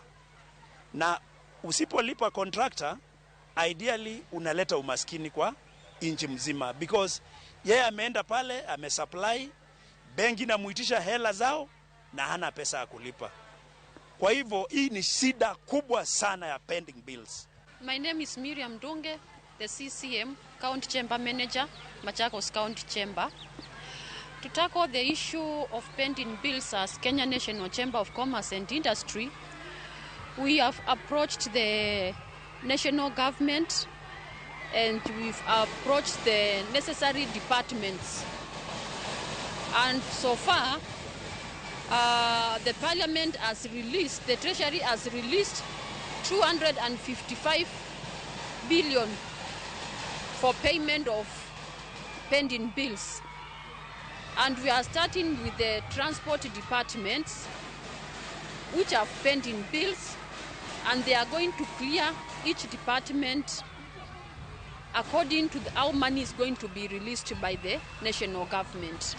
Hizo ni hisia tofauti kutoka kwa mwanabiashara ama contractor na pia kutoka katika Kenya National Chamber of Commerce ambao wengi wasema wanaendelea kusukuma na serikali iangalie ilipe bills zilizodaiwa ama pending bills, na pia kwa wanabiashara zinalemaza utendakazi ama biashara zao katika hii county. Kutoka county ya Machakos, mimi ni Enoch Musui. Manakamanya kwa mgajwa manager fombo Maroi County manoma Machakos Enoch Musui mabende leron wa gope mabende ntire county manoma Machakos sana no wote magi med oroge adar mar mon miaka yo matin angin wasebedo kwa yuda chedna de makoni kod kocha kaluore kod mbui manoma tudruok ne contractors mabende wantire godo kiny makawuono gisani akayo matin aduogo kodgi mano Morris Onyango kanyakla kod Francis Amolo kantiere county manoma Siaya kikidi mabora.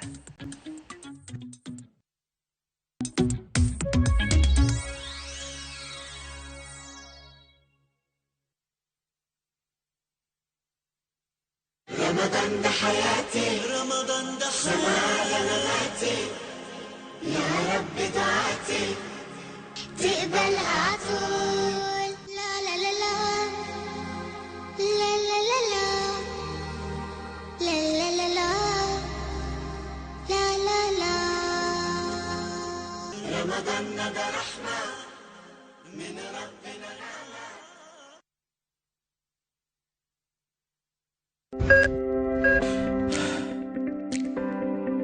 E chuny ogandawa, ngima mar del en mwandu maduong'ie moloyo. Mondo tekruok mar dende obed maber, ok gin ga gik matek. Gin gik miluongo ni lifestyle. Manyiso ga jotuo ni gigi ok gin gik minyiewo, gin gik mitimo. We bedo gi kiawa, kendo chak bedo gi ng'eyo. Nachako chemotherapy. Side effects nen, yier wi nyaka lwar, constipation, chandi seriously. Warwaki e penj laktar, ma en tudruok gi lakteche molony. Isamidhir jahocho cha, nyaka ibed ni iseng'eyo ni mae shida ma an godo, to adwa kony. Chakre weche thieth kod chiemo mar mine mayach, nyaka e weche thieth mag tuoche masiko. Wakelo od thieth e od dak. Tuo mar rheumatic heart disease ni landore sana e gwenge ma poverty ntiere. Riwri gi Ruth Otieno, wuok tich nyaka tich abich, saa 12 odhiambo.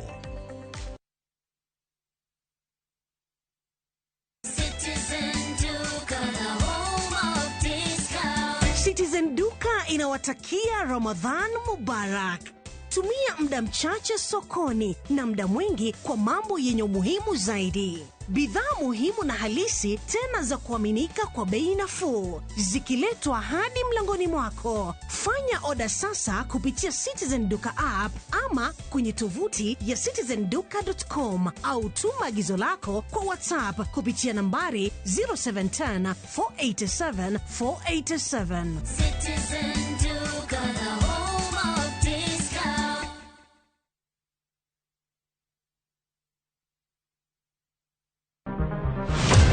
Chal mar pinywa en gima ichiko e mbaka ma wabedo godo kanyachiel. Okoripo bed ni warito Trevor nyaka issue obedie.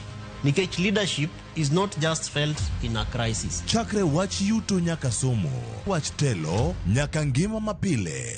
Jopiny dwaro ni ong'e strategy kaka ng'ani dok dala. Owe ponde toka gwam. Penjo madongo dwaro duoko makare. Wachiwo duol maduong' ahinya. jotelo, jotim nonro kod jogo matemo kelo lokruok. Kitwa mokwongo number 1 en ng'iyo kaka warito kendo wakonyo jopiny. Omiyo ka joka dhi marach to nyaka koro wanyisgi. Dwarore ni wang'e, wapenjre penjo kendo wayud dwoko.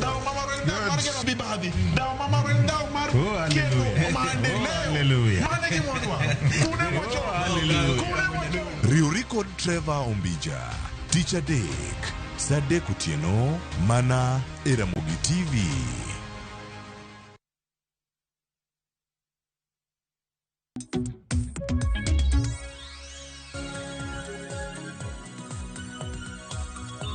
Ne korongo jon dakika 33 tok saa 5 mar onyango machiegni wadhi nyime kod twak mar kiny makawuono chal mag gwengewa wamenyo gope ma bende nitiere counties mopogore opogore gisanya tudrane na gi Morris Onyango contractor e county ma Kisumu. Morris arwakini machiegni inyalo mana dhi nyime gi twak mar mos kaluwore koda kaka nwang'adi ka twak dhi godo nyime. Erokamano Sharon. Mokwongo adwani akaw thuolo ni mondo amosi nyikwa Ramogi mawinjo twak mamit kawuono e weche mag pending bills. Mar ariyo, adwani kendo ago erokamano ne radio Lake Victoria, radio Ramogi omiwa thuolo ni. En wach mamit kabisa maka thuolo ni tite en gima wanyalo wacho chakre okinyi nyaka kendo kiny. Nikech wasekadhe a lot. Adwana jiw jothurwa ni e seche ma e sani wakomo kata nasea e puodho korka duogo ka. Adwana jiw jothurwa ni gi koth machwe ni wapidh bepe, wapur puothewa eka wabiro yudo mavuno. Mogik adwani mondo akaw thuolo ni mondo ago mos ne Kisumu County nikech seche gi Kisumu County government owito CEC achiel bwana Salmon Orimba. Akwayo ne Nyasaye mondo oket nyinge kama ber kendo akwayo ne julu duto nagoyo ne gimos makende. Kaduogo e topic ma muhimu mwawacho kawuono ni asewinjo kaka jowete gago osetwak gitwak mamit kabisa. An adwa miu mana experience ma Kisumu nikech na chien kacha ne an chairman mar contractors an to koro kan sani koro an contractor. Ni contractors neno matek kabisa e weche mag contracts motimo gi county government. Osedhiro contractors moko se lose lives gi, moko se tho, moko se pe, moko lead miserable lives ma ok ni kare nikech county government utweyo pesa gi. Ang'o momiyo county government tweyo pes contractors? Experience man go kaluwore gi ndalo manyo an chair machien kanyo. Mokwongo e county government kawuono kidhi ka executive, joma tiyo ka executive kanyo gin contractors almost 10. Kibiri assembly members be contractors 10. So ere kaka mano affect wa kaka contractors ma ordinary? En ni imiyi contract, itime, kisetieke, mondo koro losni papers mondo ichomgo payment, mondo chuli, onge nikech kobiro to yudo ka magi ka gin bende ne gisetieko, koro magi go ema gidwa ni gikwong gichul. Gitimo gigi through proxies, jog gi moko mabe mana fellow contractors kawan, ka moko timo gi families gi. Omiyo waseyo kabisa EACC ni kato setere gi cases gi mang'eny kabisa tatwa magisekadho kata odiochieng' achiel onge. Adwachi ni Kisumu government nyaka nwachak 2013 nyaka kawuono onge ng'ato moa executive kata moa assembly mosetere court. Nang'o? Nikech jo EACC bobedo compromise. En kwana makende ni en gimonego ng'i matut kabisa ekinyalo contractors gi. Ntiere king'iyo policy mar sirkal ma kawuono wadwa ni wakel youths wa gi malo. Youths dhi ma register kembe gidhi go mondo kidhi e county government kachi yudo koket ni mar youth mar women mar people with disability giyudo tijegi to ka gisetimo gi to ok chulgi. kendo gima wuoro ni pesa gi malich mokalo. Members mag county assembly gi executive matimo contracts giketo gige gigo ma every time ma pesa donjo gin ma gikwongo chulo mekgi. Koro iyudo ka contractors ba ordinary gi gin owegi aweya kanyo kamano. Ndalo chien kacha ne wabedo gi bura gi executive members ma concerned with contracts. And ne wayudo ni gik mineno ichulogi moko ok notim. Moko otim to kotieki. Moko otim to we otieki to processing mag papers gi kaka koro ni dhi chake tiro ka file no lal. File gi lal nang'o nikech pesa biro matin ma national government koro gidwa mana ni meki gige mobed mbele to gichulo to koro giketa ji sako no ma in kinyorucha in ok chuli. Omiyo wala umu gi kabisa gine ma gimiyo contractors odok chien to members ma county assembly monego oversight gi bende contractors. Sama pesa nyokidhi kata mane flow mar finance Kisumu county government iyudo ka MCS mane kago fuata file from door to door. Mano nyisi ni konyruok manyalo bedo onge kata matin. Apana nyalo wegi kanyo mondi. To kata mano ewi mano Morris, mana kamano ewi mano bende nitiere seyo ni kinde ma bende contractors dhi bandho gope mag gi counties. Gibadho gope, mano gibandho gope mago mag dongruoge ma samoro bende ok gichwalo. Moko kuom gi bende pok otieki. Seyo ma kamano di wachiang. Adwa na bed kodi very open. Ok awach ni contractors te beyo. Tie contractors be maricho. Ne wan gi cases moko chien kacha. Man wasichope level man discuss in charge of finance. Ni koro wadwaro ni kochul pesa. Ket mauru list mag jomo chul to kod contracts manyo gitimo. Kare ni wanyona live wire. Wanyona live wire nango. Itie contractors ma eno kuti to gin gi connections e iye kanyo. Fayande gigo giloso dakika to sedhi mochul. So mago bende nitiere. To nitie jomo tiyo ma genuine. Monego bed ni chulo. Tok chulgi. Mane kama wawacho ni onego girekebisha. Erokamano ahinya. Ondiek mano na achiel kuom seyo ma bende nisea godo contractors gido mara ni yudo duoko makare kaka Molis olero. Kata kamano, moko kuom weche ma bedo siblo katimore nyakoro Mgajong e counties mago. Ng'eni bende wantiere kod aduol mago ma contractors mopogore opogore e county ma Siaya, wantiere godo Migori, Mombasa e kind counties mamoko. Nitiere wach ma bende ni dogro duoko mapiyo piyo kodhi nyime gi twak. Mana kaka wacho ni ni sama wawacho weche and ageno ni agoro kamano ni uluonga ga samoro e studio ka kata ka sama wacho gik ma controversial to uluonga kata ka wacho gik mabeyo uluonga nikech u respect the fact ni ng'eny awacho the truth and ng'eny sama wacho the truth sets you free.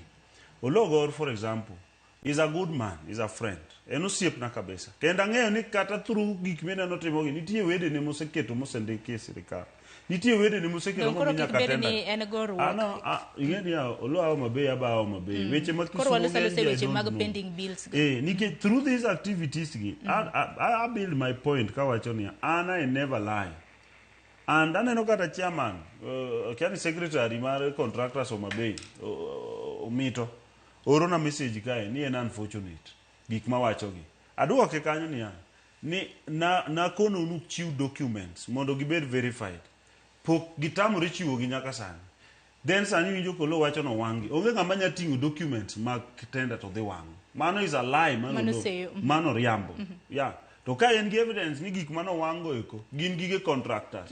Gikaw the facts mondo gi present a court. Mano is crime, mano asun. Onge ng'anya wango documents mag contractors. To kata ka giwango, to dagi wani one copies mekwate watingo. Kech ne oko kaw meki mane gin go delegate otero wang. So mano is there. Number 2, wacho ni onge gimora mora mar county government madhi mbele Gwasi South. Tiene no Ologor doesn't understand pogruok mar budget mar national government gi county government. County government nigi 15% of the national budget. National budget ni kose migi 15%, 65% dhieri current makata eno wacho ni nitie wage bill mamalo. Sama 65% of 15% ose the recurrent wind up ni wan gi pesa di. And nyakungeni ya exchequer release pesa at what stage? Exchequer ok release pesa lamsam. Exchequer release pesa monthly.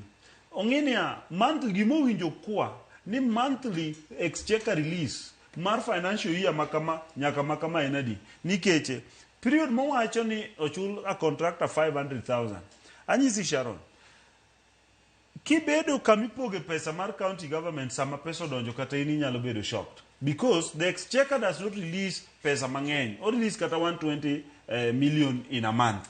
Ki release 120 million in a month emo miyo jowasa monya ka understand kata gima miyo samori chudo late nikeche gi release 120 million in a month. Wage bill in that month samoro nyalo bedo kata ni 80 million kata 70 million. Mano weyo county government with almost only 32 million to divide in the 10 departments mag county government. Some is a divide mano the Katanian 30 and 30 something million. And maybe 5 million or 10 million in a department. Ite department ma roads dikech kure ma pending bills ngeny, e ma pesa ngeny.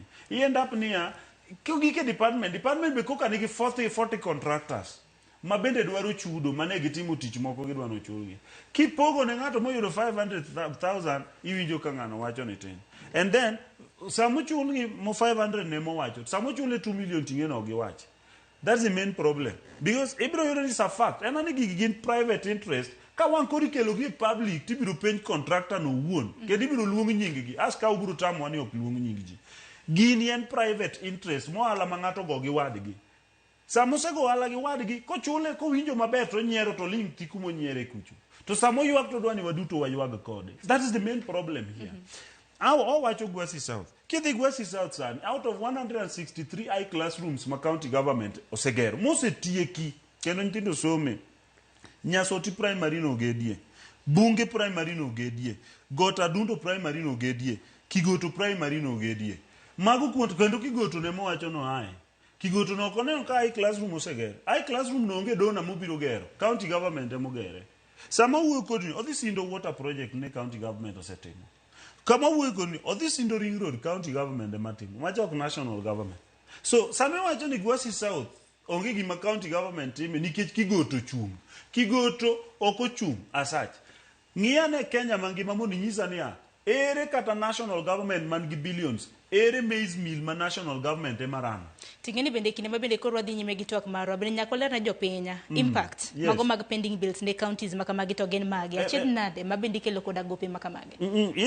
Mano is a good point. Nikech kiko bende mana ni waloso mane Homa Bay affair kende wantiere koda counties mar mondo mi japiny bende bedi also angeni ja Homa Bay onagi niso ni ang na dhi gigi but nyako waka anaga from home we come from known to unknown and Kisumu is unknown to me. So what is known to me no Bay nyalo guide to understand what is known in bende wanyalo bende generalize kori enania nitie questions maka wane yamo kato bedo asked of a county government kaka mar Homa Bay which I'm also thinking from my kaka nene nikenyecha gigi nadhi mapenjo mayudo duoko gi tetete moka kao time na madhi gi gruba madhi ang'iyo iwinjo kore madwa wacho ni gigi eki ok gin unique to Homa Bay county government kende ineno jamachakos yuak ineno jo Kisumo yuak ineno jo Siaya yuak but kibiro e gik mineno kaka dong winjo ko biro ni en riwruok ne cha iluongo nango ne jako machon mar riwruok mar contractors no wacho lo olo dong ja CBO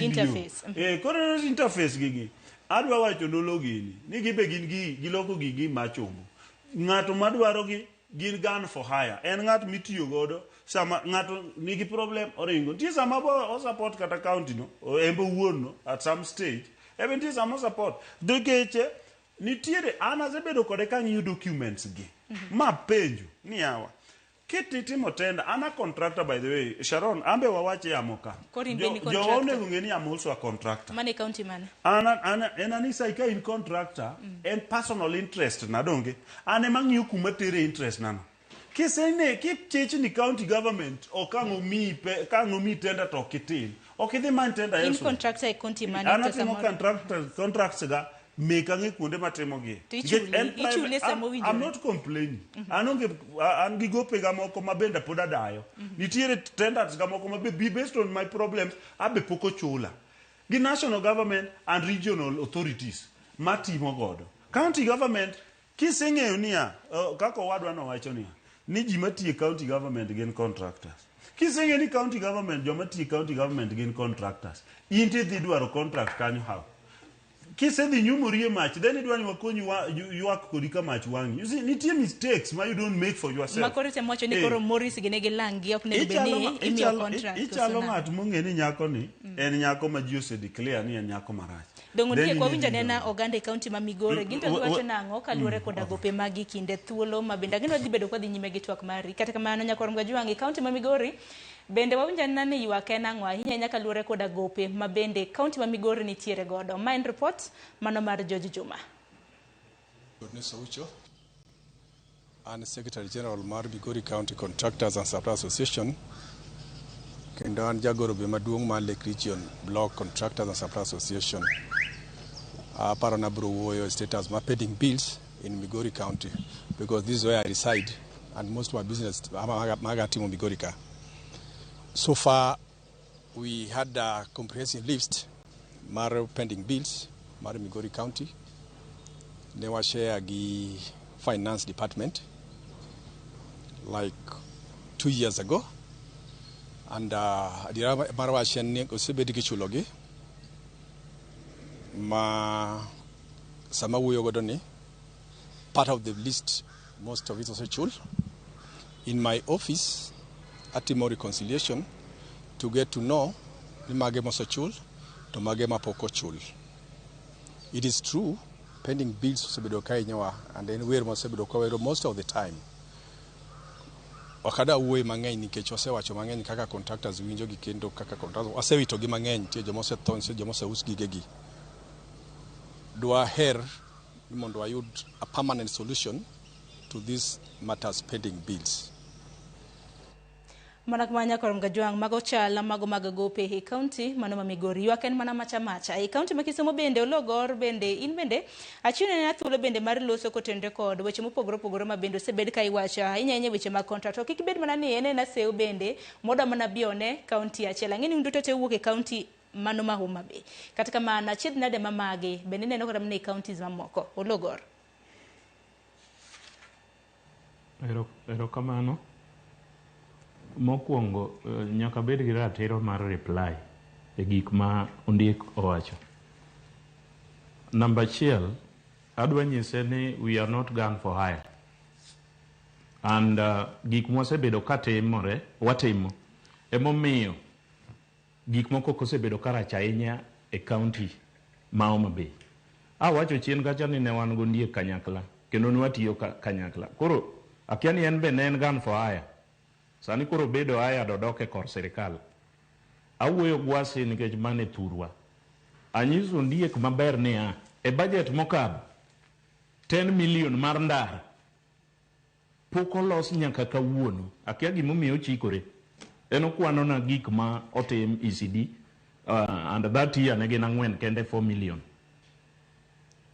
Ineno ka jogwasi South oromo gi 4 million to ing'e maber ni Ward Base en 26.5 million. Santo buoga oduoke piny 23. Okang'e gimotimore. The same ondiek agombo penjo. Bong'e maber ni county referral olor Ward 1 gi Ward 2. And nitie contractors ma supply gik moko kata chiemb jotuo. Ma bendo nyaka samwa wuoye ni. Bong'e mano ni osiptendewa dakteche ogomo dhi dwe achiel ok giti. Nikech endo samoro nya bedo gi nyalo dhi e private hospital. To japiny an kawuono kana biro ka ora no biro nyocha okoni ndala dek pok othiedhe ogolo jatuo. Akone no kawo jatuo okel e private tamari. Nikech county government last week nitie ambulance manoringe osiptende 4 magin level 4 tok nya thiedh ji. Koro an odhiera kama ng'ato wacho ni mano gun for hire to ma ng'ama wasetiyogo e active zoom ni moyudo berne and gigi amiye ogogo koko omiyo gikumo gikeno. Awuore ahinya konya wacho weche manono ni wan gun for hire. Wan kaka civil society ok wan gun for hire and dong' ng'e ni wakonyo gik mang'eny molo kata mar sirikal jadhier machandore kata obed ka polis, obed gik matindo tindo, wasemediet gik mang'eny mokonyo jopiny. Apenje ni Riwa Economic Zone osepampie 500 million. Bo reflect that amount. Okawinjo kowuoyo to mano gima chiegni kode kaka Jakarachuonyo. Okawinjo kotuomo wach Riwa Economic Zone. Sani Riwa no biro as a result ni neno kotim Hobik higa moro mokadho cha. Sani dwa nuo machielo. Joma no supply Hobik gi poko mi pesa gi to joma associated gi governor to se chul pesa gi te. Ondiek mawuoyo ni ang'eyo maber ndala witi nen thoth MCS ne gin contractor and one of them eni yudo kanyo duogo koni kose chule gope nete emomiyo duogo koni koro go contractor wete ne manyo gitiyo go kamoro achiel nyoge go duondgi kamoro achiel. Ano kadage ni county poko timo gimoro pokadage but pesa mwaseyudo nego be no setimo lot moloyo kama wantiere. Anya chako ni county government kanodonjo the second regime not in classroom aboro praboro ariyo per ward ang'eyo kanyo gichak gidok ondowa kaunda kanyo kelka nyo tima ang'wen per ward a supplementary en auchiel per ward to not tima ang'wen per ward 1 million each. And problem mantie mangato ang'eni mweshimiwa ng'eyo under Ministry of Education nitiere a standard classroom monego ger. Ang'o miyo county gero classroom not ICD center. Deta itataveta mondi ne fully ECD center. Onego cost pesa di. Sani World Bank no miyo Homabay chiegni 240 ECD classroom each at 1.5 million. Monego ger. To idhi ger classroom instead of ECD centers.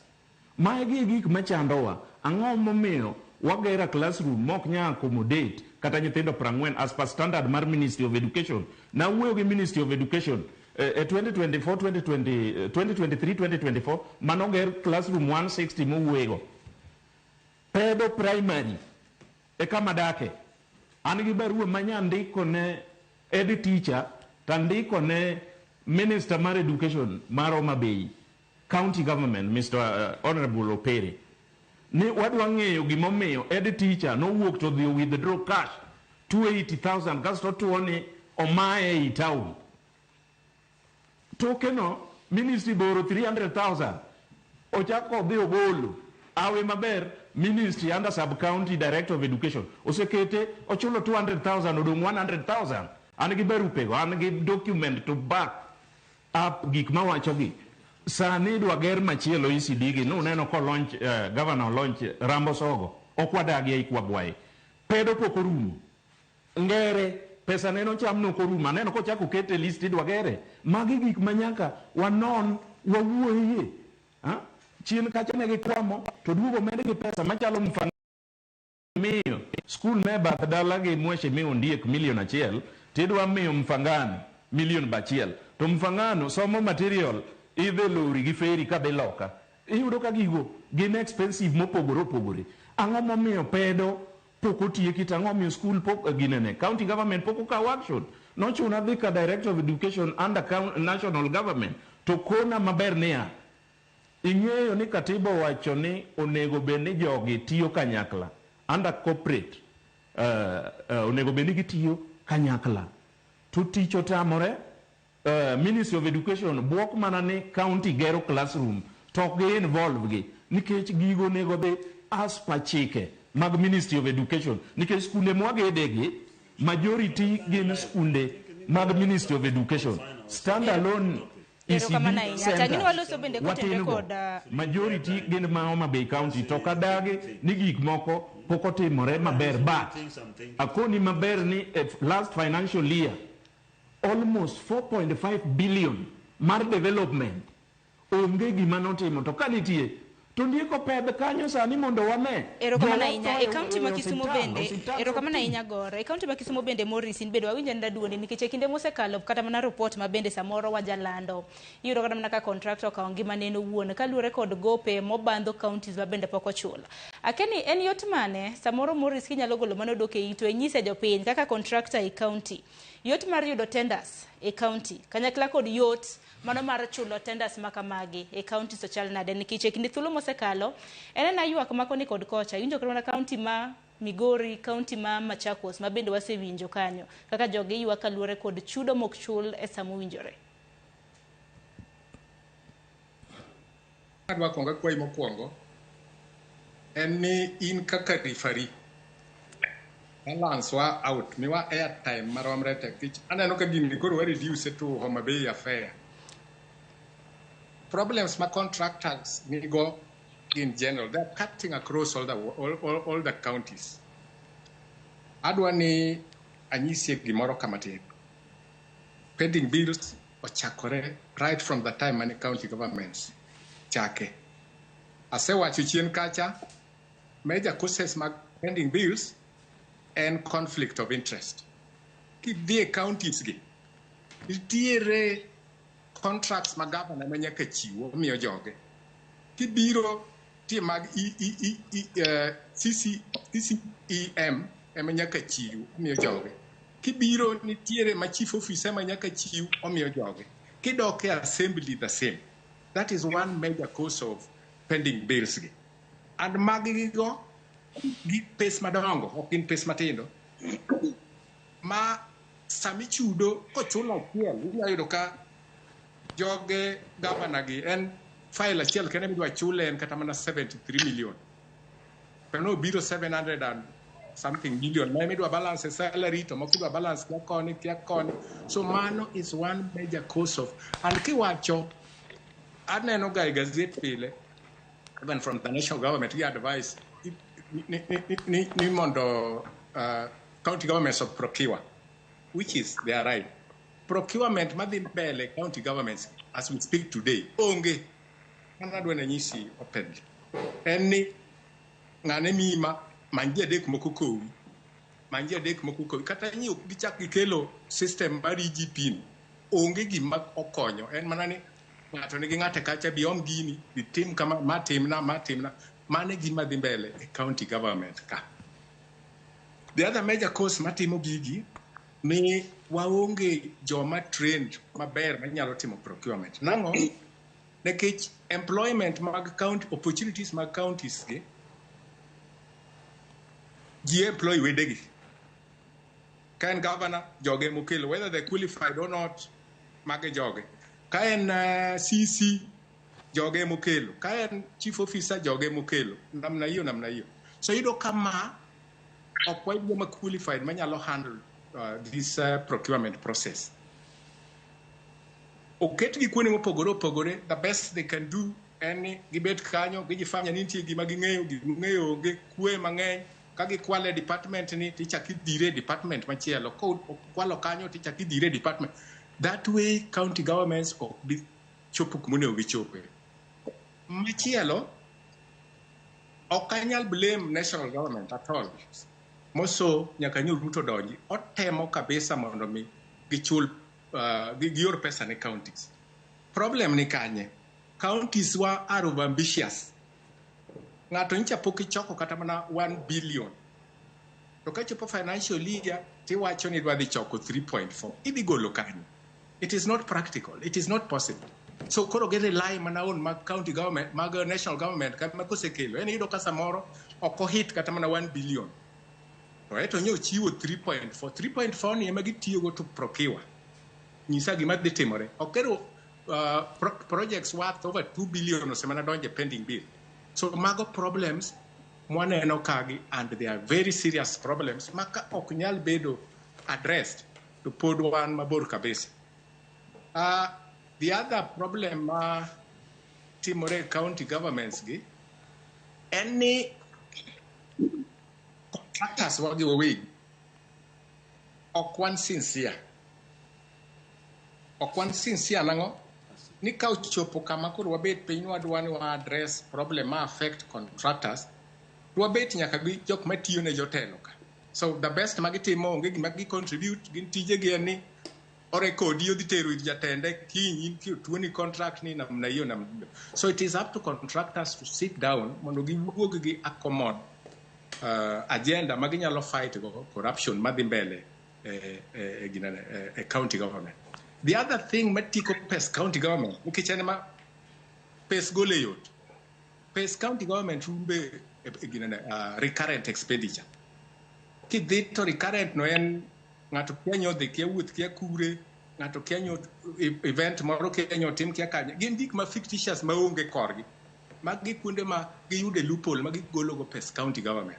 So en kwayo na makende ni a method has to be used. And my proposal was, asebedo kaparo mano, no nego wabed gi forum moro once every year, ma governor bedo gi jopiny, including chief officers gego and members of county assembly.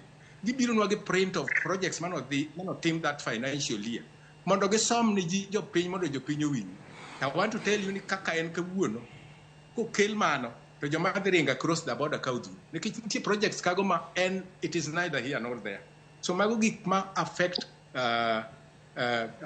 contractors kabisa. Machielo ma nyalo wacho ni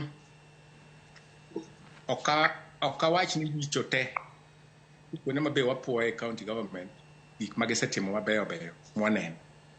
Gin flagship projects moko ma be gisetimo. Wapuoyogi. Ok ni gisetimo tima zero. So they need to up their game. It made it ne jopiny mondo jopiny one fruits. County government gima ber mapok none. In fact, dikoro tiyo kod pesa gi maber, to dikoro kata national government ok wang'e. The problem en mana nyisi chien cha. And governors wagi gichala jok moko ma kibedo elected to gidhi mani training moro kaka gidwa kwalo pes county government. And that is the business they're doing. One thing that is also lacking, although ni serikal okete in place, ni onego bed ni ji declare wealth gi every financial year. Method mitime go pok ang'eyo nyaka kawuono. Ni ng'ato wuok to dhi e office, ni kawuono ji dhi sign declaration form, odhi kacha, ondiko gik moko ma are not practical. To ng'ane nigi so much ground ka, to mana oger gi mana gi pes wale institutions. So mano is also requires also revision mondo gima kata kan a particular water dik at the county government I declare and my worth is 10 million. Biure ground. Ungia neto. Biure ground ungia neto ngat wudu ni Morris ni ocho wacho ni en worth and only 1 million. Angoma en go. Morris mama e gorofa na jato ma filling station mare to ma ngone cha. So such things needs to be improved. Kawuono ma loso kodi ni ki yudo employees. Ki yudo ot ma employee mar county government okgero. Otende magigero. Ok onyal gero gi salary. Oyudo pesa ni kanyo. Contracts magitimo. Sasa ma pesa biro, gine magichulore. To mag joma tindo gi, mag youths, be pending bills. Youths winjo matek. Nyathi odhi olo siling 70,000 ni dhi miye tich e county. 70,000 ok chul from 2013 nyaka kawuono. 70,000 kende. To ng'ato dhi chulo millions every day. And mage problems maneno ka inyo counters gi moko nyalo improve on to depend. Finally, awinjo ka jogo e wacho wach moro ni civil societies gi belet wadawa. Let me say this, and okaluoro wang'ato. Kata mana radio stations wagi are letting us down. Wasebedo gi cases mang'eny kabisa Kisumu ka midwa no be reported ni bi mi chiu report ok chopi ok bed air. Why? Jok moko kawo gi kosa kawo kana wuoyo kata kuom CEC fulani ni ne gima Moriso wach kuom odhi go kucha odhi bagene go ok ine giri no kata matin kendo ko wacho ogene monego bed ni gikonyo wa e kwero gik moro timo go. EACC one cases mobedo reported to EACC gichak giting'o gibiro go manyo employment ne relatives gi nyithindgi e county governments. nyisa kaka koro nyalo oversight jogo kata nyalo tero ng'ate kod dongonge. Aya kidhi e Senate mose let you down. Senate be neno lweny manyo nyoro cha. I don't want to name names. Gika nigi kodgi makikwa brush go side. Kucha bigo e mana nengo makidhi. No wanda iyudo ka county governments moko nyaka ne chakre makosa ng'eny to kata dhano achiel mosetere e court. Onge. Kidhi kata mana national government ni dhi report a case. Iyawo ne mana ng'ano yo mar yudo pesa. Iluongo that particular governor gima kama timore gine department nier kaka nyalo loke. But chakre higa ma late last year aneno ka controller of budget otemo because our big cry was kidwa chudi first in first out. As opposed to in fact it will be the last out this financial year, I talk about the last out another financial year, I talk about the last out, which I kill so many of people. Ero kama na inyamore sangini kono doge achiedh ka ono doge okang mogi kibiro bedo kilero no achiedh na demilero makama gere ka kinyalo tieki kok manya korom gajwang dakika skada boro tok sa uchelo ko yo madundo bange haduogi ote mabende intiere godo kalure gi thorwach mabende watiere godo kidhi mabora.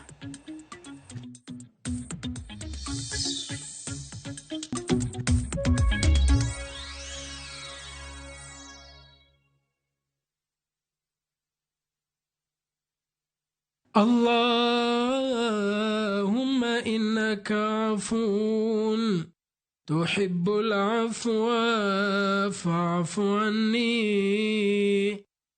Ewe Mola, wewe ndiye mwingi wa kusamehe na unapenda kusamehe. Naomba msamaha wako. Dial *860*286# to get Dua ya Ramadhan as your skiza tune.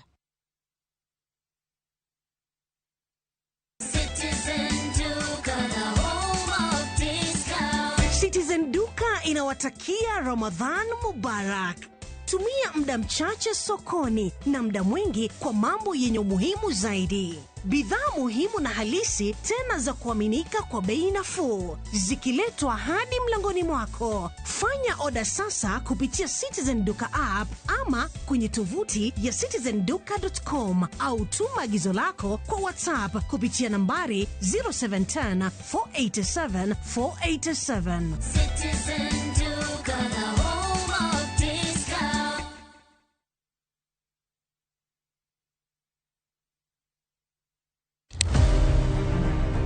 Any woman can be Mrs. Ombaka, but not any woman can be Dr. Ombaka.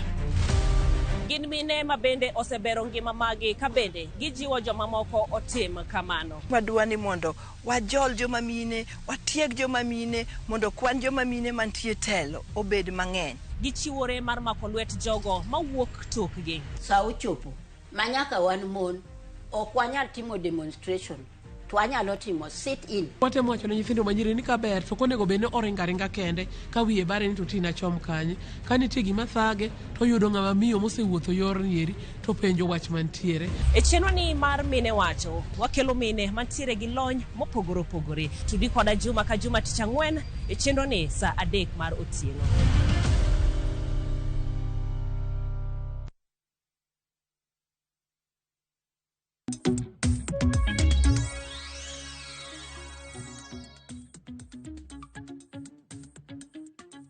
Korongo jong machiegni kende okang machielo wadhi nyime koda twak marwa kiny makawuono e chal mag gwenge wa en gope mopogore opogore mabende nitiere counties magwa nitiere feedback kata mana ote mopogore opogore mabende usebedo kuoro nyakorom gajwa moko kuom gi habro bedo kasomo e yamo e mbui mar Facebook par ni wantiere achiel kachiel e mbui mar YouTube kanyakla kod mbui mar Citizen Digital. Nitiere ote ka mabende bro bedo kachako somo mano mar Engineer Lazaro Kanyambok. Iwacho ni enang'o mamono counties bar mondo nyalo chike mondo ketne contract ichiwo ka already contractor oseyudo tamala paga beach. Iwacho ni mag chudo mage mondo obed kaka commitment fees. Akeni paro makamano Morris nene yo machal nada ngino bro bedo kod wakonwa.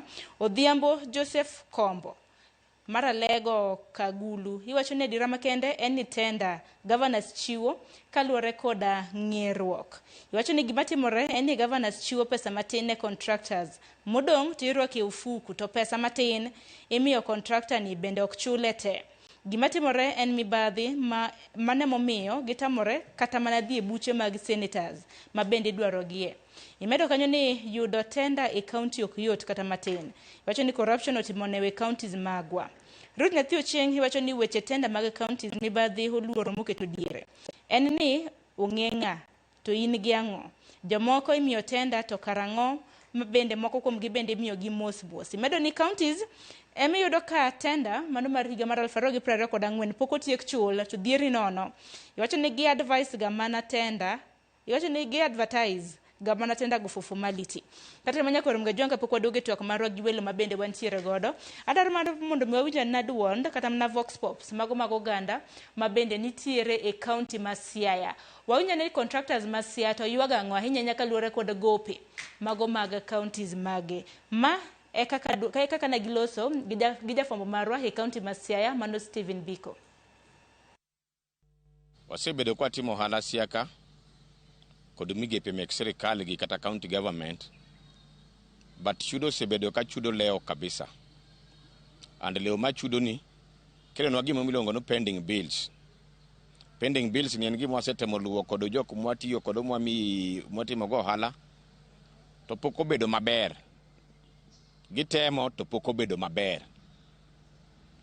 To wakwayo ni gini hinyowa to hinyo nyaka uchumi ma Siaya. Nko pini wango ni kata nyocha ma nyithindo dhi school kia o school ka nyithindo dhi grade 10 Siaya County kirango nyithindo mancho dongi dala ka sirikal poko go milome ni nyithindo tero nono ma onge moko deyo gimora amora. I counties ma kaluogi Siaya County ema percentage ma nyithindo manodong imieri ne ng'eny moloyo counties moko gi. Mabiro ni kop wach mamidhiero mabiro mikelo kod pending bills.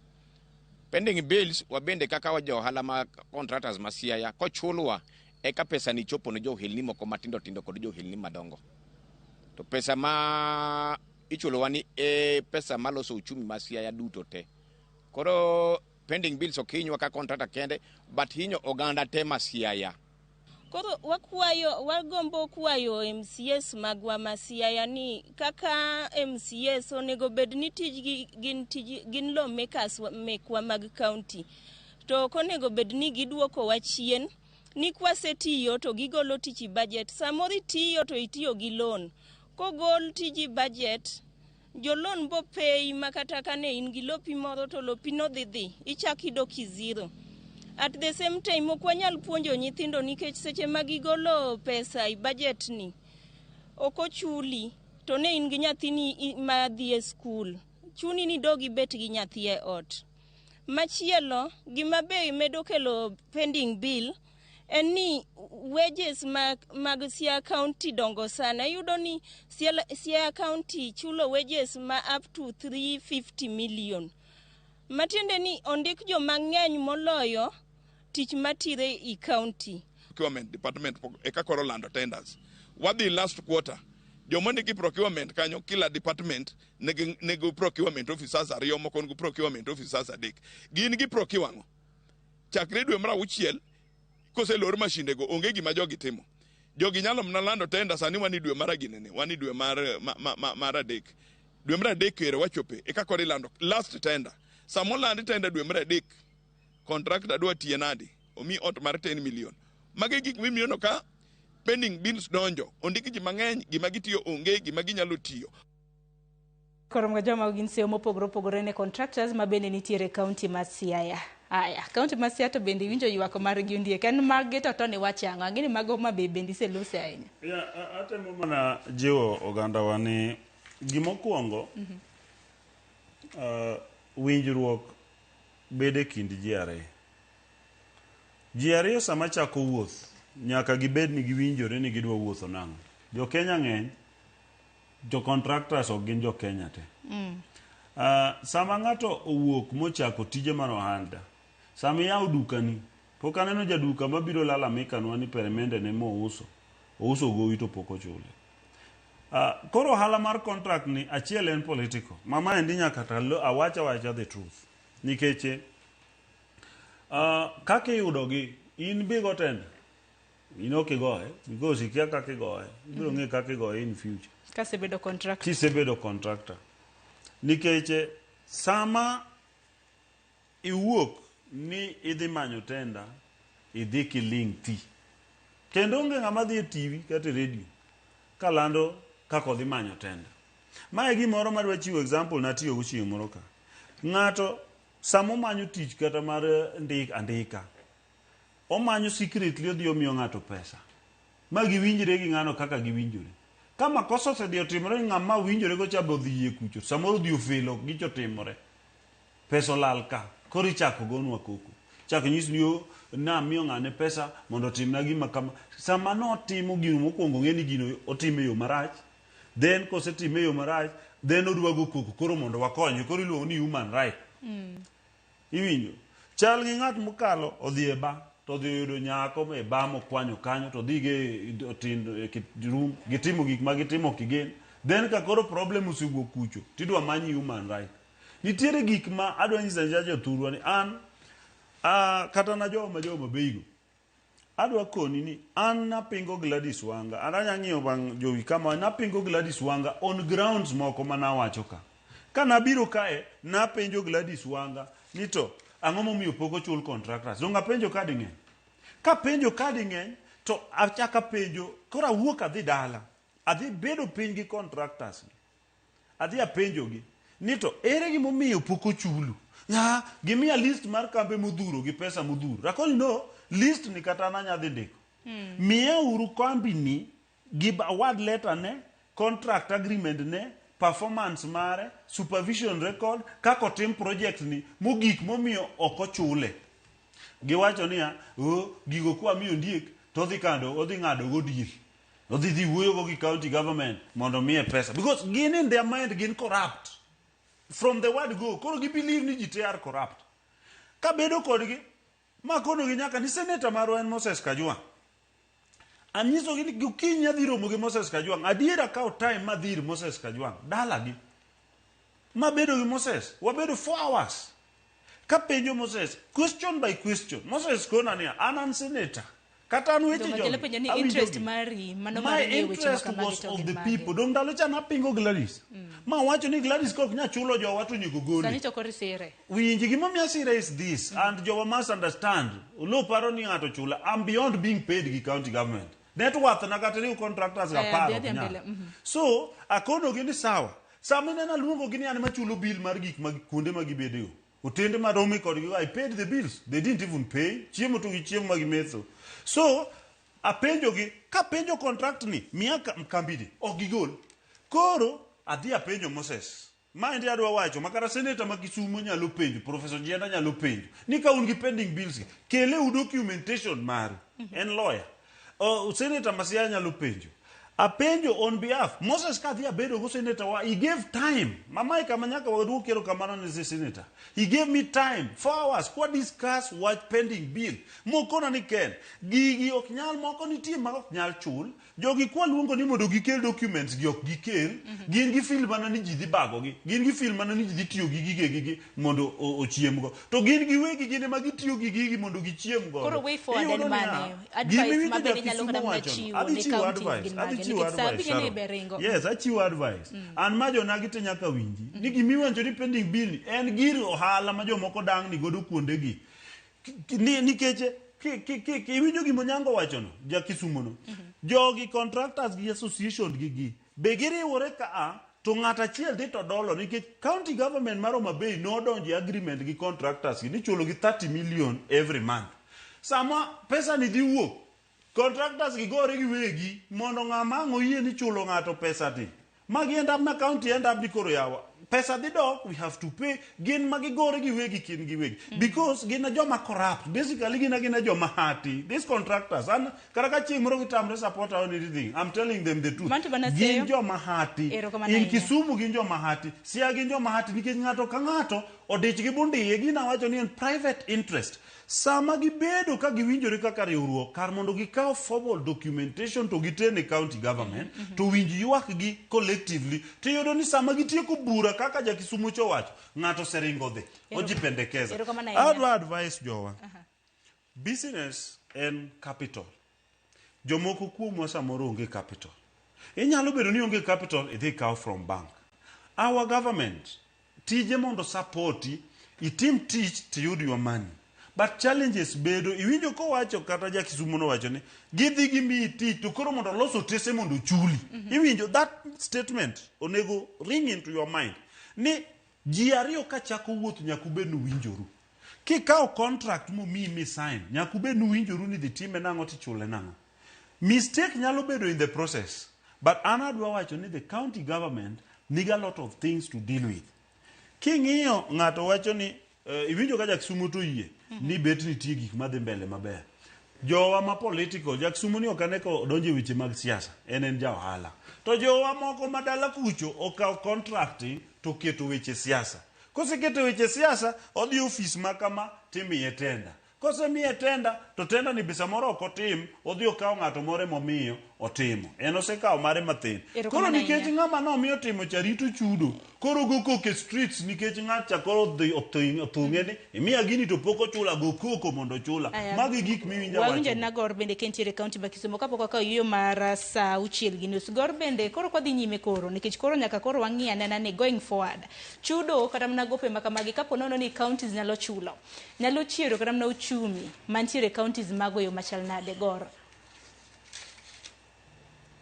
Erokamano, mano en adieri ka inya chul gopegi county wanya dhi mbele nikech anyisi ni sani contractor ma Homa Bay opodho kendo thothgi ong'aw magechegi nikech ng'ato bandho $50,000,000 ng'ato bandho $37,000,000 gima mako dhoga ma Mheshimiwa Ondieko dagi wacho Governor noseto committee mar pending bill verification committee. Mano ka map ni $1,600,000 gi wiyege, in fact na $1,800,000 gi wiye. $600,000 gi wiyege gin madieri. $200,000 gi wiye modong' ni nyaka jogi kel kalatesegi to verify ma jomoko notimo kamano. Ondieko nyisa nang'o miyo county government poko chulo $1,600,000 gi wiye mano bedo verified. Get their own committee mobedo formed mokonoge ni magi to nikare. Koponi contractor richo kaka wacheno. Pero kama na Gor mago verifications makamago wabro bedo kwang'iyo kata kamano wang'ene kaka chudo mago mag gope makamagi nyalo chiero uchumi mag counties mago. Koro kibeda ni county ma Homa Bay kende counties duto te makaluo kata na counties mamoko wantiere koda sirikande mag gwenge 47. Ingene tabu nitiere mako chul gigi to dipoko chul gik momoko ma move kacha ingene nitie kata adware ma ondik ni andika dhok ni bro timang'o ibro chul koro ibro yudo kata ka kuonde ohala gi odok piny to kinya chul gigi kata wabed gi winjruok moro matin ni koro wabro chulo mos ingene adieri mar wach Kisumu gi Homa Bay Kisumu Siaya Migori king'iyo percentage magisechule pending bill gin mana 90 gi wiye. Homa Bay ni 20 something percent. Apani nogole audit report to chako goli control of budget kako osechul pending bill wan pod wan chien kabisa. Omiyo jowa inyore nitie jomopodho mondo migi chung malo mondo chumi warengi agombo ni keto kang makare mondo ji obedi ka dwe ka gimoro biro to chulgi. Ana penjo moro ni onge kaka atiyo tinya ter tija matiyo tiyudo mako chule mana kata 10%. En pesa mabiro te. Wagombo ni ka pesa gi obiro contractor omge pesa account ne owe chando gi wuoth piny maruno tingo basha okinyi kokinyi. Omiya gombo ni governors wa maluo counties gi kata counties mamoko mondo change on mind mondo jowo nyal yuto nikech gini iyudo kodhi othiro nyaka rawere ok nyago ohala. Amor chon e regime mokwongo ni yudo ka gik matindo machalo gero cho gero sheds gi jowa kijende matindo gi emimiyo ringo dhi timo tij 300 gi wiye to 500. Koro ni yudo ka pesa ng'eny e ground makata gik moko mineno nyithiwa dhi tho e siasa nikech githo mana nikech tich onge, tich ok obedo created e county. To kapo nono ni gima kama nyatimore nikech an kaminena ni an awelda tija biro duoge wang'e. To sani wawe miyo joko tich, wabed gi jowa gi piny. Governors nigi power mar dhi bedo kata gi banks piny mondo gimigi surety.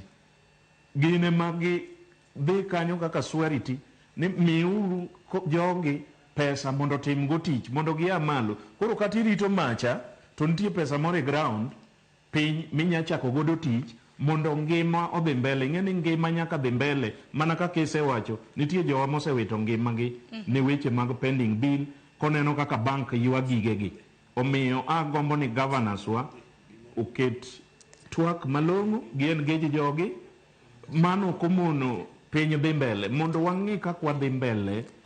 Nyaka governors konywa kaka wadwa timo contract gi kwadhi mbele nikech tinde kata tich odok piny. Kata an kaka jaweng'o tinde tich odok piny nikech samoro imiye contractor mawuok oko nderni gi iyudo ka nomigi jowa to jowa ok nyal timogi nikech okoni ka bando $30,000 achaka kaw tijeni bebe chula ok gin gadieri.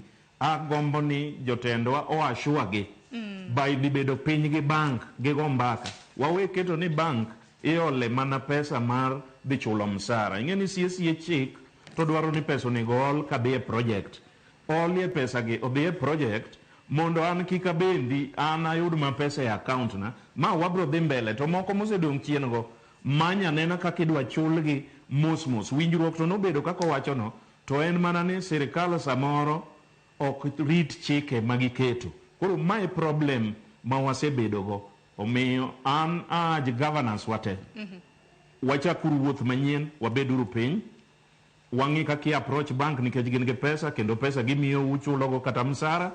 The same pesa no chul godo contractors moyudo LPO moluwo yo makare kaka mheshimiwa wacho mondo migi pesa mondo gitim go gik moko e ground. Ibiro neno ka pesa duogonwa kasto juok waweu ng'aw malo ma be gima nego counties wa oko ma be kende nya nene kata karinge i Migori tol ka tol onge tiende gari achiel dwa chudo kumoro ka kumoro to oringe i county achiel. Ang'amo noketo rishit achiel kaka bathwa Kisika en pesa achiel michule dwe 2,000 gi wiye. Kiseng'ado sticker no tini ringe i Kisii kumoro amora ma be biro konyo. To kinya keto ni dwa choko kata ka 150 ichoke stage mokwongo kuonde chiegni 6 e county achiel. The same gi boda ni ondiko joma tindo e gwenge wage kabisa. Tiyudo ka tol oriu nyaka e reserve nyaka e highway. Ng'eni chik moyie ne county government riwo tol kata keto barrier e highway onge nikech joma ringo gi osechulo suru under fuel levy. Onego weji thuolo ji obi kata ka sticker ting'ade to in kore ringa thuolo ma pani bro medo nweng'owa kaka joma timo ohala ei county mekwa. Wakopi uru from jirani ma timore counties wagi miyudo ni kia for example Rangwe ichungi waele juok marwa to wacho mana niya gari onego ng'ad ticket kodonje stage. Gernwa stage Rangwe, ger stage Kindu Bay. Gima mako dhoga en ng'eto pa sub county. Tiyudo ka Homa Bay town sub county ing'adi rodi tichak ing'adi Homa Bay town. Ero kama na inagisani kanyo ing'adi to stage onge iringo mana ndach sirikal. Omiyo magi gik ma wagombo ni jood buchwa olok legislation mondo obed ticket achiel kata ka dwe ng'ama nya chulo higa bochul. Kendo marwa ni sirikande biro bedo ka keto maneti ng'eny ahinya gorgino mar mondo makaka yo matin jowa ok tim ohala maber. Erokamano ahinya. Geno marwa ni sirikande mag gwenge biro bedo ka kawo kata okang' makamano mar mondo gikete tim. Gisani wakaw yo matinya korom gajuang wawinjo na thuond weche manyien mago mag migago. Bang'e ang'eni pod wantiere gi contractors bende Morris gi Francis bende kodonjo mano jakom mar contractors e county mano ma Siaya. Ang'eni konwa duoge okang' mar ariyo to koro thuolo dhi bedo godo manok. Kik dhi mabor.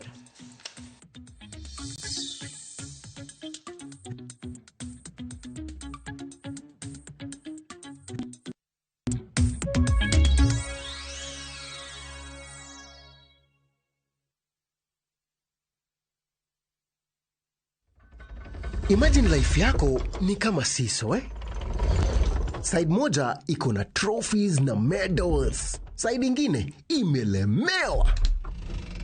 Wacha tuongeze vitu important ndio i-balance. Vitu kama family, chuo, job. Siri ni kulan kubalance aspects zote za life.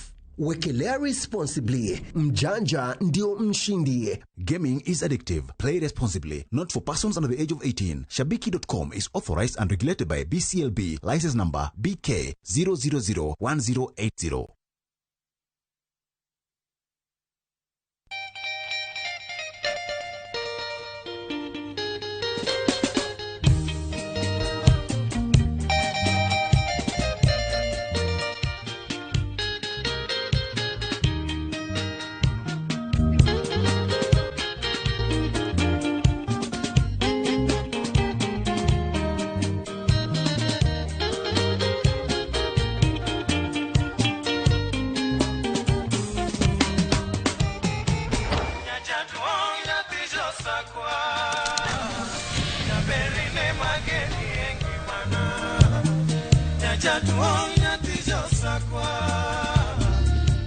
Radio Ramogi, Cartoon Jaluo.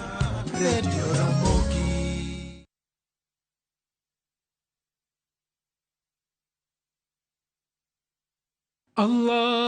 اللهم إنك عفو تحب العفو فاعف عني. Ewe Mola, wewe ndiye mwingi wa kusamehe na unapenda kusamehe. Naomba msamaha wako. Dial *860*286# to get Dua ya Ramadhan as your skiza tune.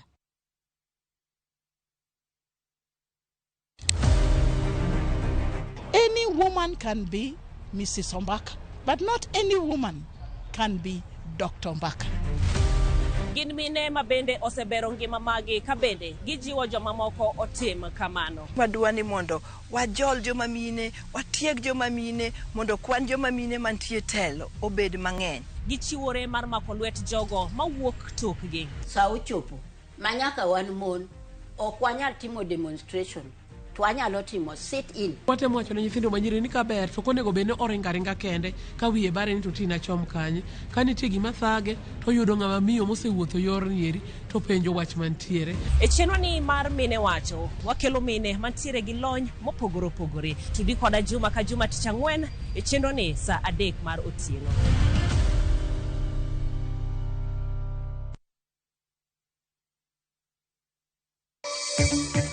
Piny owacho kokadhe bad migao mar rango weche mag oro sechako chwalo omenda ne moko kuom oganda ma oro kwako. Sani kwa babel malo namba 1 nyaka namba 5. Tiyo reko sop tinde joturo. Governor Gladys Wanga ukwedo jogo mawuotho ka lando ni sirikande onge gima osetimo kendo ni thoth dongruok madhi nyime e county no itimo mana gi sirikal mamalo.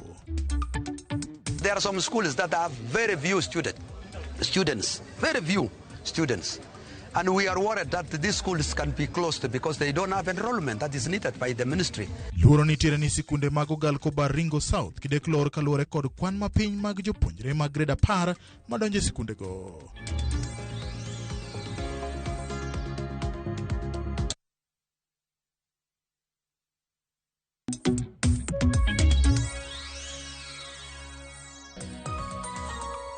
Nyakorongo jongo dongi matine dakika 20 mondo watiek twak marwe. County ma Siaya wantiere koda Francis Amolo Nyakorongo Jwang mabende en jakom mano mariruok e county mano ma Siaya. Tekinde mosekadho bende nwaneno ka contractors e county ma Siaya bende na yuago reyo. Francis erokamna nyako mido thuolo mar twak kodwa. E county ma Siaya chal mag gopi to chal nade. Kinyalo mana nyiso wa eyo makende.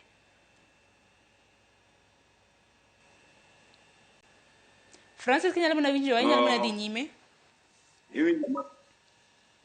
Iwinja? Wawinji. Hello? Wawinji. Sawa. Mae Francis Amolo Kowoki County ma Siaya. Siaya wan kod gope mang'eny kabisa.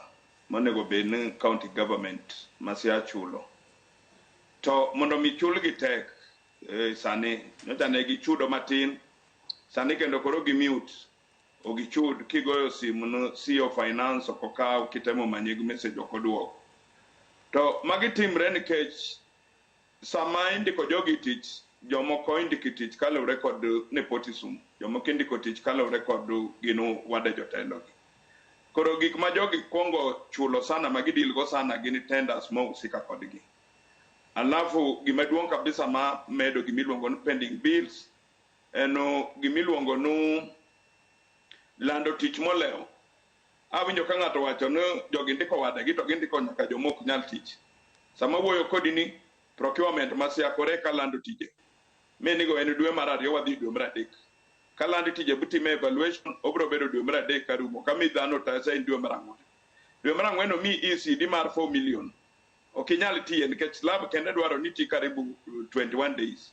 mondo ka slab otuo timo walling it Wellington bro kwa another 21 days magi jen mano 2 months oserumo men dwe mar 6 gino nyaka dhi mini pending bill kora penyo to financially ayaw dwe mar 6 wan kod first quarter second quarter donjo dwe mar 9 wan kod third quarter ma kore magidwa tiyo go mochakre dwe mar 3 magi chen fourth quarter men last quarter ni kilando tich timiyo ng'ato nyalo tiyo kode nadi first quarter kalo second quarter kalo third quarter kalo megi mamedo gimiluongo no pending bills gima kendo medo pending bills en golo gik moko budget giwacho ne MCS ema golo gik moko budget to na wuoyo kod CC finance CEO finance pa wacho ni gine okonego be ni giluoro MCS machopo kang ma MCS ketho chik monego be ni giluoro MCA onge teko mar golo gimoro e budget moseketi budget wan gi gimiluongo ni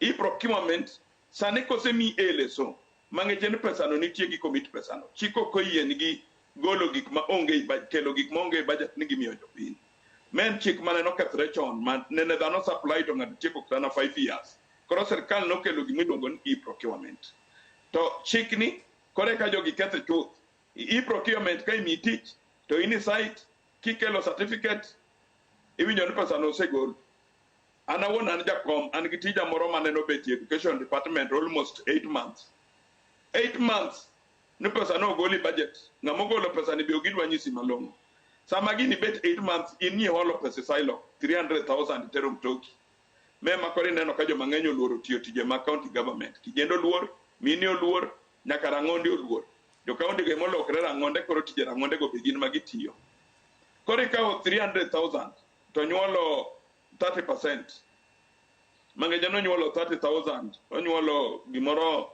30,000 per month that 30,000 ma pesa no nyuolo kuomu dwechego onyuolo 90,000 men 30% kuom dweche 10 pesa ni biga almost gimoro 1 million midai nikech ngaja no mi pesa to pesa ni jano mi ni broga nyuolo ne 30% to pesa migolo kod silo onge kama inyalo dhie ni wacho no kibiduoke chuno nyaka iduoke kani itero mtoki no nyaka dongani nitio kod 300,000 silo koro dai 1 million ni mtoka mar premium mtoki no silo nyaka kaw magi gini disadvantages makori neno ka jo mang'eny okudwa donji tije mag county government lakini gini ene na corruption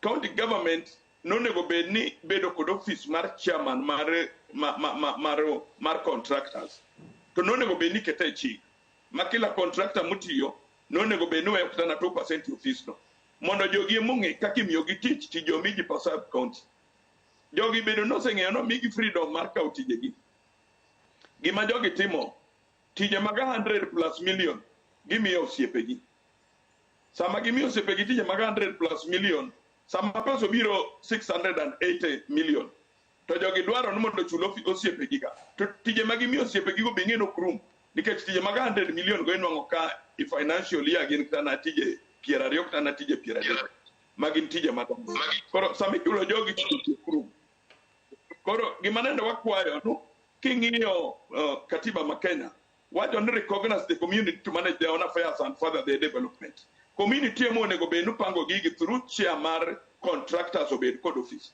to ka wen governor tijegi governor ok nyal pango tijegi nikech governors gi campaign kod karibu $500 million wan ye mwakelo problem nikech kata na senators oluorogi senators onge pesa to gin gu pesa $500 million first 2 years governor dwano mondo duok $500 million neno higa chiel higni adek modong governor dwano losa another karibu 700 or $1 billion modogo e campaign plan mar kelo counties e gwengeni ne ber kabisa lakini ne do wawe me mi yiero kod MCS nikech me ka ni yiero gi MCS onge kama nyalo complain kama nyalo claim ni nyotiyo kod $500 million lakini ko wen governor I'm telling you onge gima counties bro konyo go jopiny pesa ni ne wan kod gimi luongo no theory and concept was about mama mboga was about mama mena then about nyathikich then about mama mjane mwine gima nonego beni keti group timio gimi luongo no revolving fund to timo openings moko mineno mitimi kor gwenge mine gima nonego beni timi group nyithi kiegi emaniti timi group timio gi choche moko mineno mikunyi kor gwenge to Francis tije ma county nonego beni erokamano ahinya nikech thuolo dhi ka ng'ado wak kaka jakom mano mar contractors e county ma Siaya tieko kapo ni gope ma kamagi ochula en ber mane ma bende nyalo nene counties magwa Francis gi wachni mogik pesa gi kochul gi ing'en samo chul contractor pesa eka ja pick up yudo malipo mare nikech contractors mang'eny holo jo hardware contractors mang'eny inwang' ka koro dak holo nyaka juduka contractors mang'eny kata mani skunde gi inwang'o ka jogi osika jopuonj no en ama ibro chula koro samo chul pesa eka contractor nyalo chulo gope ma en go samo chul pesa eka contractor nyalo chulo wuon ot modakie samo chul pesa eka contractor nyalo miyo jalori tich lakini ka koro jomineno matiyo tije madongo gi gin jok mo Nairobi gin jok moko minwang'o kaka koro sani inwang'o ka wan kod supply mar mogo mi supply school mar ECD ng'ama supply mogo no owuok Central Kenya en tich mar $100+ million kochul ng'ani pesa ni tiyo Siaka donge pesa no dhi Central Kenya nyocha wan gi kambi mar askar ka miluongo ni Richardson ng'ano owuok Mandela sami chulo ng'ani pesa kar kawo jo pikipiki mondo iketi group to ng'ato ti nyaka saa 8 to dhi orito tieno ma ginyalo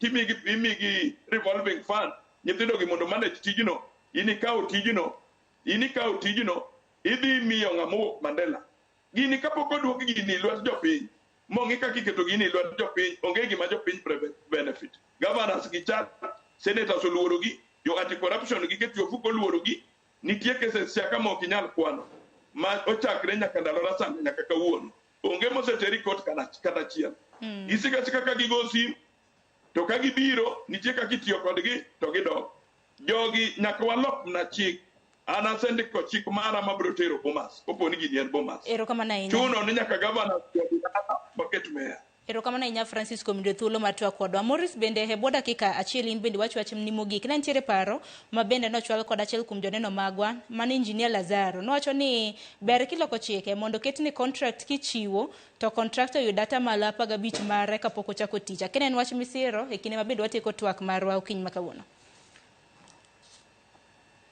mago mano nyalo bedo chik maber kabisa to bende nitie kata sani nitiere level mar tich moro ma komi tikuongi ni iluongo ni mobilization fee. The other thing so daher mondo mi mano bedi the other thing ma nyawadwa Siaya nowacho maber na ni kaber to nego lok chik mondo representation mar jakom mar contractors obede board a county government ma en tije ong'iyo mana weche contractors nikech kawuono payment biased ichulo mana joma omata adwa cite in one example very very fast kawuono kibiro e Kisumu county government iwuotho across the wards tije ma pok obedo procured ma financial year nikech procurement pok itieko pok indiko kata word letters nitie tije ma oseti as early as last financial year tije monego beni tiyo e this financial year nikech no osemigi the executive staff osemigi MCAs gin gisetieko girita payment koro to pok obedo procured mane manyisi kaka EACC and the rest kwachiko Morris kwayona maduong'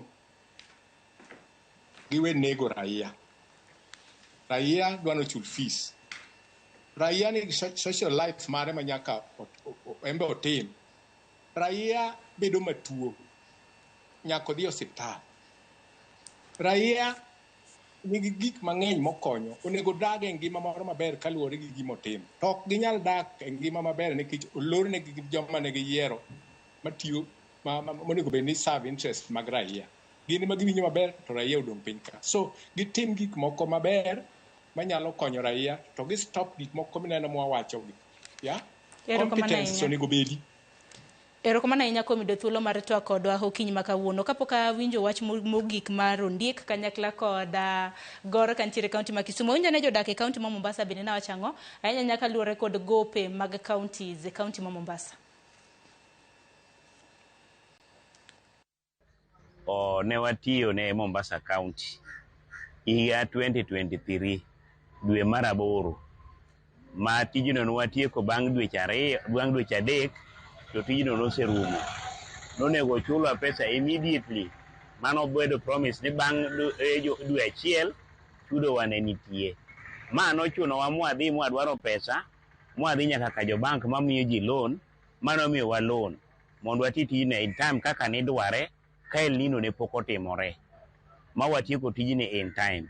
Up to date pok ochulowa nyaka kawuono.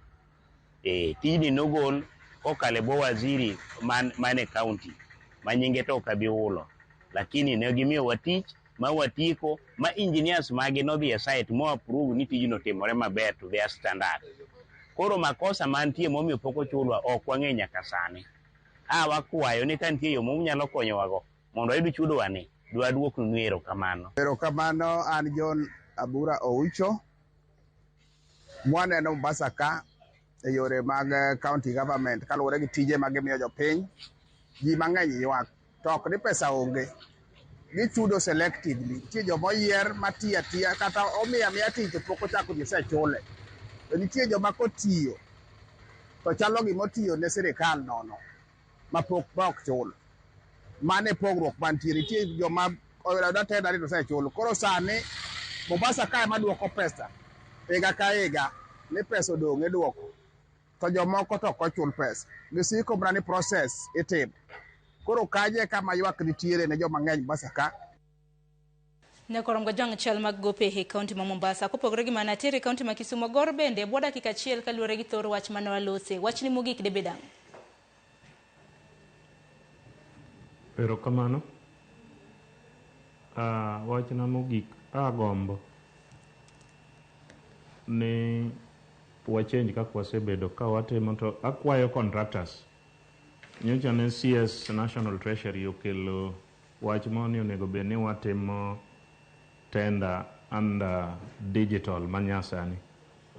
Agombo ni walu yono mondo prevent situation makoro wachopeni.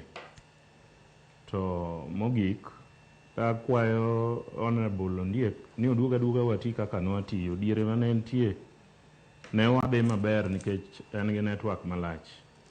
Erokamano ahinya. Kata sama ne wayudo pek dhi e court, ne yudo ka okonyowa mwadhi e court against kata county government masani. Agombo ni oduog mondo wati kaka ne watiyo mondo wakony jowa kok wang'iyo weche mamoko. To iwinjo ka thoth counties negi ywak oko Homabay kende. Nyiso ni ywak gi gin ywak ma jwenin. Omiyo wagombo ni ochul contractors wa mondo gik moko dhi mbele nikech piny ochung', counties ochung' nikech gope. Ing'eni kata Kenya nigi gope, nitie gik mochung'. Erokamano ahinya thuolo mong'adowa. Chul contractors mondo wadhi mbele. Erokamano ahinya Gor. Agoni erokamano ahinya kuom yudo thuolo mar wuotho kinyi kiwuok Homabay kidhi e kaunti ma Kisumu. Erokamano ahinya. Ondiek bwo dakika achiel bende ywak ma bende Gor ochiwo. Namba achiel an nawuotho samoro kapingo telo mar Gladys Wanga kaka governor ma Homabay. Reasons en ni nachiko ita e weche mane jowa wacho. Ne okadhi madhi acheko the truth of the matter. Achiel kuom gi ne en weche mag pending bills. Nawacho ni governor ka ok nyal chulo contractors to winjo be no dhi dala. Nawacho ka. Ka nadhi amanyo contractors, ka napenjo gi the truth, contractors gi ok nomiya the truth. Ma giketa ma koro wachalo gima nwawacho rumors. The truth en ni jogi, most of these contractors onge gi reasons, onge gi documents manyalo mi chulo gi, to gisiko gi wacha weche. En jopiny nyaka ng'e kik ng'ato wachni ni contractor pok ochul.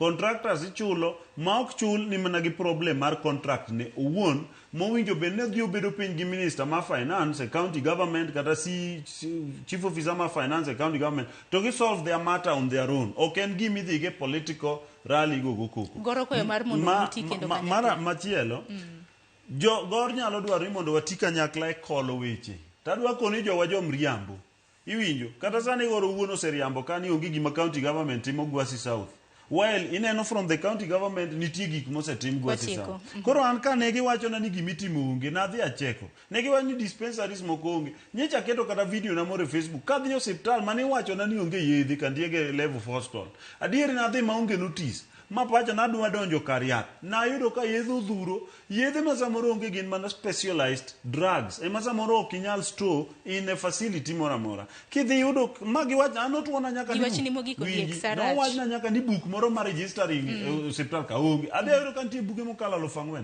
so an adwa wacho ni gimomiyo support Gladys and she is delivering for Homa Bay nitie gik moko nyoro kanyineno nodhi yawo kar uso koro don no ka koro no support pending county pending bills generally I conclude ka wacho niya giwacho gimomiyo adoga ti kod gigo koko to koko gigo koko miriambo gik magin miriambo ok anyal support miriambo nikech atemo madhi nyaka ir senator ma ok ayudo onge gima nyalo wacho katie kaka wakwayo jowa ni mondo nitiere gik ma personal to gi private things moko winjo bed niya iloko gi gibedo political pending bills and the rest most of them kata national government nigi pending bills kata wane ute wa wan pending bills pocha kwa luongi kendo mar mondo mi wanono kendo mar mondo wamake mana gi ero kama na inyo ndiek nyakorom ga jwango dong mana dakika madero mangwen kende kapok oromo sa biro maro nyanga no ka James Opondo bende osekoreka mar mi weche manyien mago mag migago chinti chareyo pile ka pile nyakorom ga jwango juma ka juma chakre sangwana nyaka abiriyo mar odiochieng wang'iyo chal mag gwenge magwa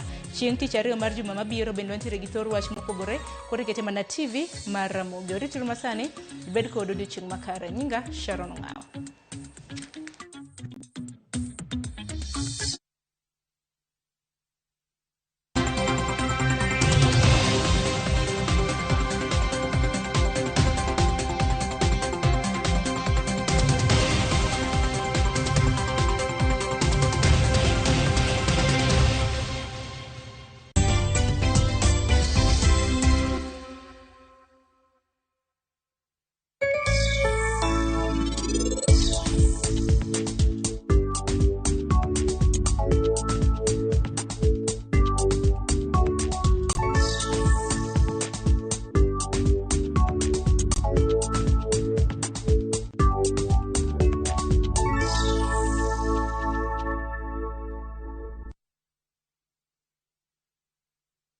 رمضان ده حياتي رمضان ده حياتي يا رب دعاتي تقبلها عطول لا لا لا لا لا لا لا لا لا لا لا لا لا لا رمضان ده رحمة من ربنا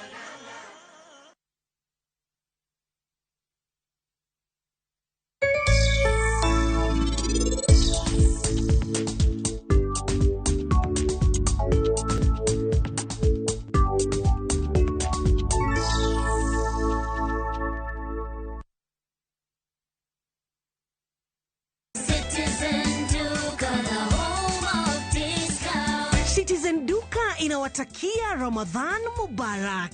Tumia muda mchache sokoni na muda mwingi kwa mambo yenye umuhimu zaidi. Bidhaa muhimu na halisi tena za kuaminika kwa bei nafuu zikiletwa hadi mlangoni mwako. Fanya oda sasa kupitia Citizen Duka app ama kwenye tovuti ya citizenduka.com au tuma agizo lako kwa WhatsApp kupitia nambari 0710 487 487. Citizen Duka, the home of discount.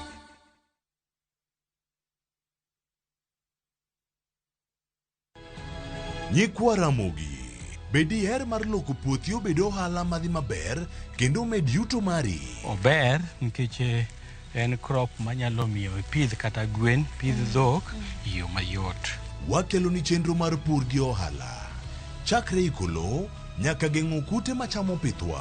Pur mar nyanya nyaka ing'e tuoche mag nyanya mokwongo. Mar ariyo nyaka ing'e yedhe migoye nyanya. Puonjri yore mabeyo kendo manyasani mondo imed keyo mari. Mondo iyud yuto maber en ni niang' nyaka ido maber miolne pi, timne irrigation. Kaka chiro medo lokre, wanyisi gigo mausre kendo nigi nengo kaka kinde loko. Koro rabonda no kapure kota eka ni kapure maber balose tayute molok kana yudo oduma e puodho mar kota ne eka. Tudri koda an Alori nyaka Black tich adek sa achiel dakika 45 to mana e Ramogi TV.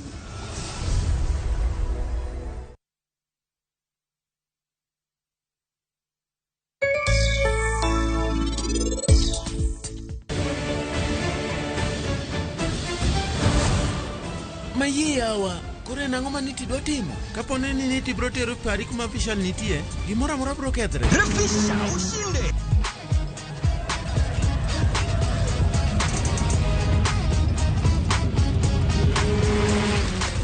$50K ya Vasha ama MMF haingoji. Open and save in your KCB Gold Savings Account for a chance to win many prizes. KCB, for people, for better.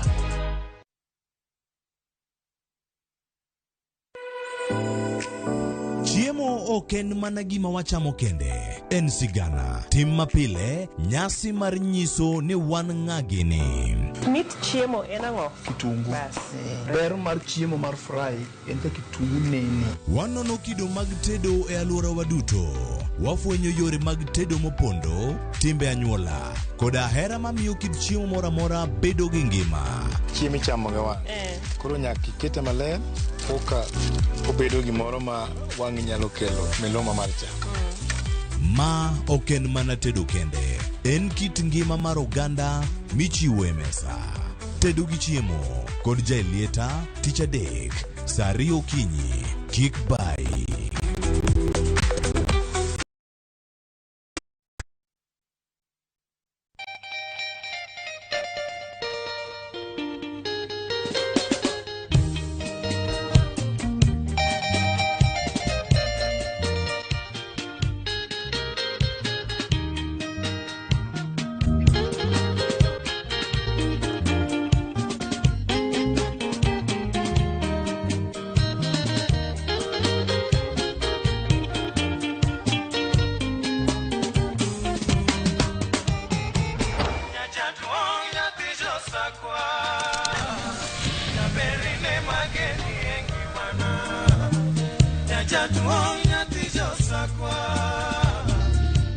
Radio Ramogi, Cartoon Jaluo.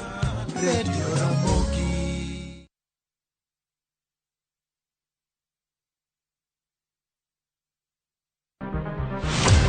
Chal mar pinywa en gima ichiko e mbaka ma wabedo godo kanyachiel. Ok oripo bed ni warito Trevor nyaka issue obedie.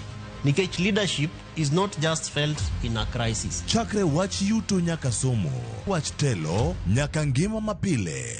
Jopiny dwaro ni omiye strategy kaka ng'ani lockdown. Owe ponde toka gwam. Penjo madongo dwaro duoko makare. Wachiwo duol maduong' ahinya. Jotelo, jotim nonro kod jogo matemo kelo lokruok. Kitwa mokwongo namba 1 en ng'iyo kaka warito kendo wakonyo jopiny. Omiyo ka joka dhi marach to nyaka koro wanyisgi. Dwarore ni wang'e, wapenjre penjo kendo wayud duoko.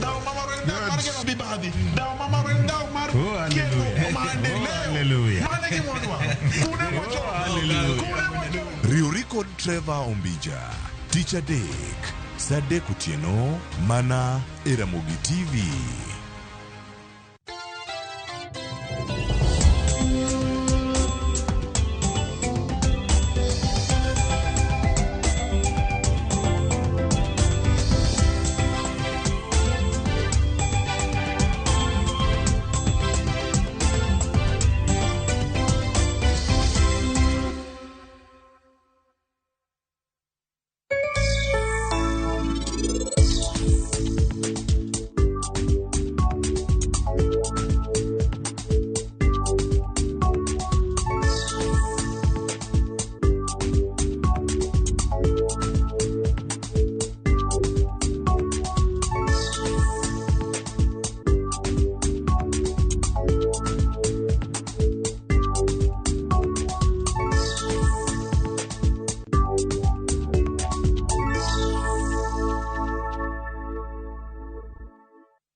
Nya kwa mga jwango dong mananda langwen kende to watieko dwe mar ariyo higa mar 2026 arwa kika mara intiere chendo ni mara migago kawa iko ni mathoth motimore kor gwengewa kama bende warango chala mar koth machwe e kor gwenge mopogore nyakora mga jwango ka inyisi kinde duto ni irwaka lewni ma nyalo kelo ni liet e dendi bende jogo mantie machiegni gi kama oula nyalo ywere ji nyiso ni mondo bed motanga nikech koth nyalo bedo mapek kendo nyalo kelo bende oula arwaki kama ma intiere ni bedo koda ka chako chenro ni mar migago nyaka ngwati kita pokongo magi weche momiyo peko di chiengni ma kawuono.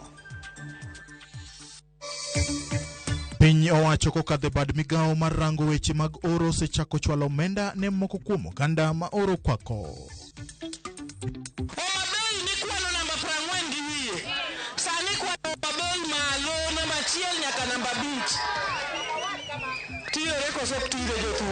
Governor Gladys Wanga ukwedo jogo mawuotho ka lando ni sirikande onge gima osetimo kendo ni thoth dongruok madhi nyime e county no itimo mana gi sirikal mamalo. There are some schools that have very few students, very few students. And we are worried that these schools can be closed because they don't have enrollment that is needed by the ministry. Luoro nitiere ni sikunde mag Ogalko Baringo South kidek lor kaluore kod kwan mapiny mag jopuonjre mag grade 10 madonjo sikunde go.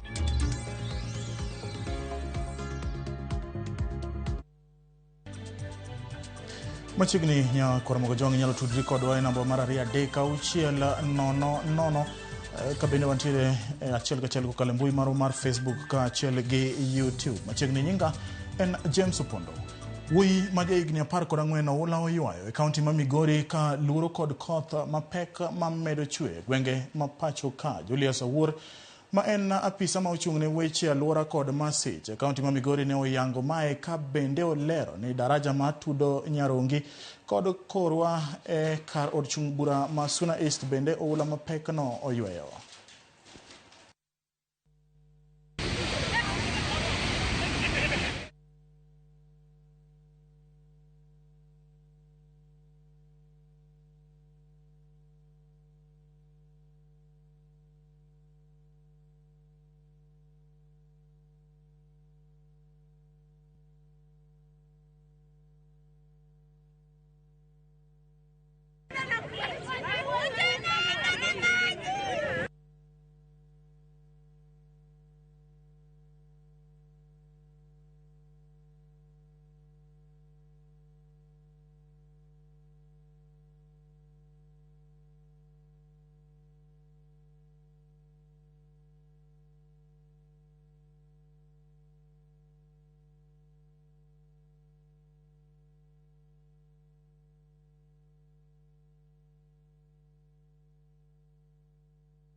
Kawadhi nyime ni tendo bila pacho ka koro medo rido chenro magarita gwenge ma dho wadh nam chumbi kaluore kod medruok e kwan mar njore kinde apedha margi moriwo bende migepe mopogore magarita chije makwan gi romo 17 nyondhi ka koro irito chwalgi e doa chijego nyo donjnegi kod ketho mar bedo gi gige lweny monjo ute kod bedo gi yedhe mamero ji ataro mar chik kuom gige lweny manyo yudi gigodo.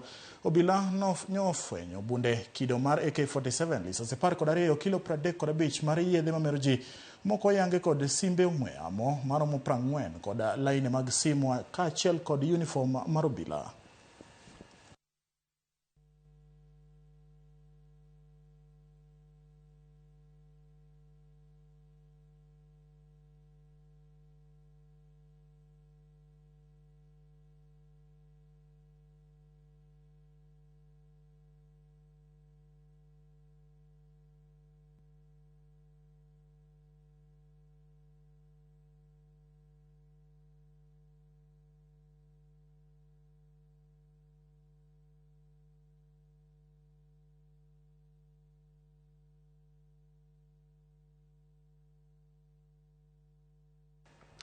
Jatend migawo mar jotije sirikal Geoffrey Ruku olimo kaunti ma Turkana marango chala mar kaunti no ma kaluwore ni Turkana en achiel kuom kauntis 23 ma oro osaso. Kaluwore gi Ruku, jodak ma Turkana wuotho mabor mar manyo pi ma gitiyo godo kod ne jamni mekgi. Kauntis mopogore mamoko kaka Wajir kod Marsabit, jodak bende yuago kech ka nyaka sani kwan oganda maromo milion 3.3 pacho ka osekwak kod midhiero mag oro. Ruku owacho ni piny owacho kokadhe bad migawo mar rango weche mag oro osechako chwalo omenda ne moko kuom oganda kokadhe chenro mar Inua Jamii.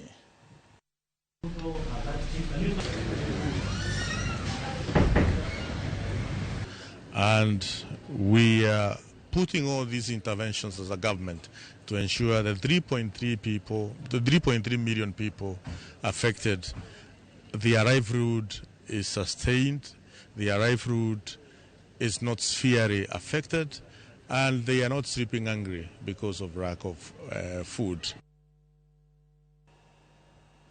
Piny owacho ka achiel kod riwruoge mamoko osechako chenro mar chwalo chiemb jamni kaunti ma Mandera ma kaka achiel kuom yore mag konyo kedo gi oro ma osaso kaunti no. Jotelo ma Mandera osingo ne jodak ni gitimo matek mar neno ni ng'ato ka ng'ato yudo chiemo moromo nyaka ne jamni. Bende gichiwo siem mager ne jogo machano uso chiemo makamano ni piny owacho biro kawo negi okang' mager mar chik ponono ni ojukgi. Okang' mokwongo lumo motwe madikal 3,000 kendo chiemo mamoko nochwal.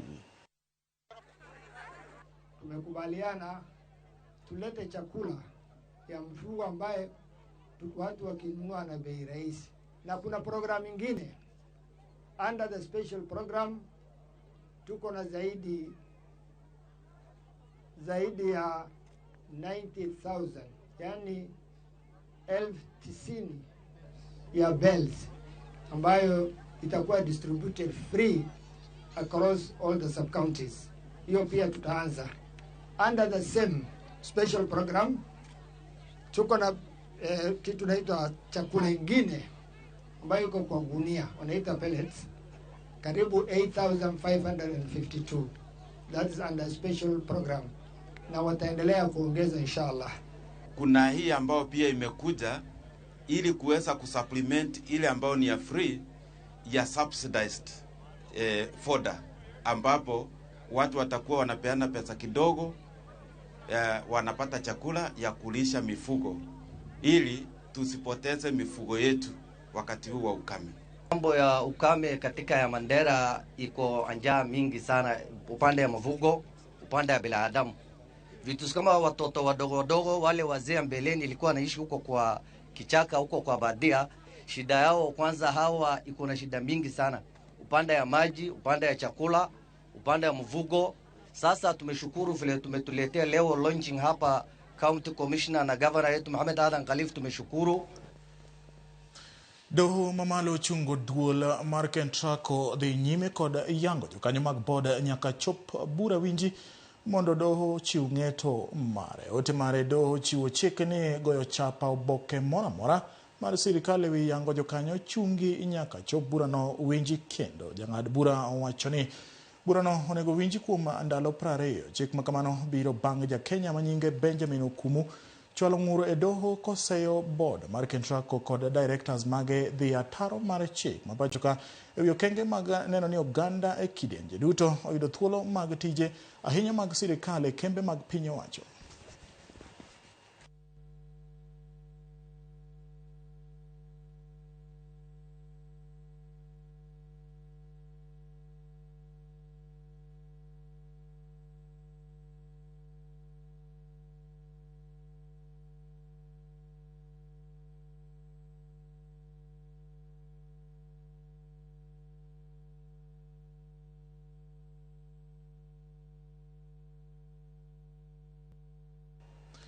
Ka wadhi nyime nyakora mojong pod waluonu lipode ma timne kone gi kocha ka bende wadona teri wachiel kachiel nyaka e od bura mamalo kama duol mar IEBC ochope nyim komiti marango omenda monego beni iwalone bad migepe mopogore opogore. Wadhi achiel kachiel winjane gino madhi sani. Next month, that is 30th of March, is when we intend to do what we call enhanced continuous voter registration. In other words, popularly known by Kenyan mass voter registration. This is when we go up to the ward level, up to the police station level, we look for voters where they are. In this we mean, then we shall be using our majority of the budget that we have requested in that 1 month. There shall be a 1 month drive.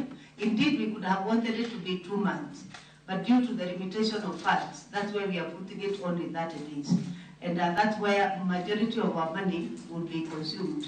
In that exercise, Chair, we shall be employing over 10,000 clerks to go to the ground and other officers. Almost 12,000 young people especially will be employed to do that exercise.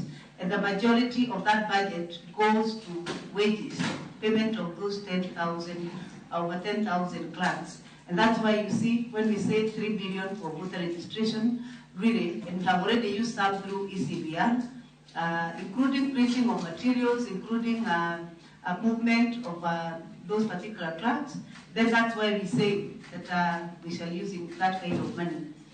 The other issue I wanted to clarify in matters of voter registration and the register, Chair, there's a difference between verification and certification of register. Verification is where Kenyans themselves check whether their details are correct in the voter register, and they verify. They use an online system, but by law we are obligated to take the register to the people for people to verify and also inspect. There's also inspection of the register. So all those will consume quite some money. Certification is where we hire an audit firm.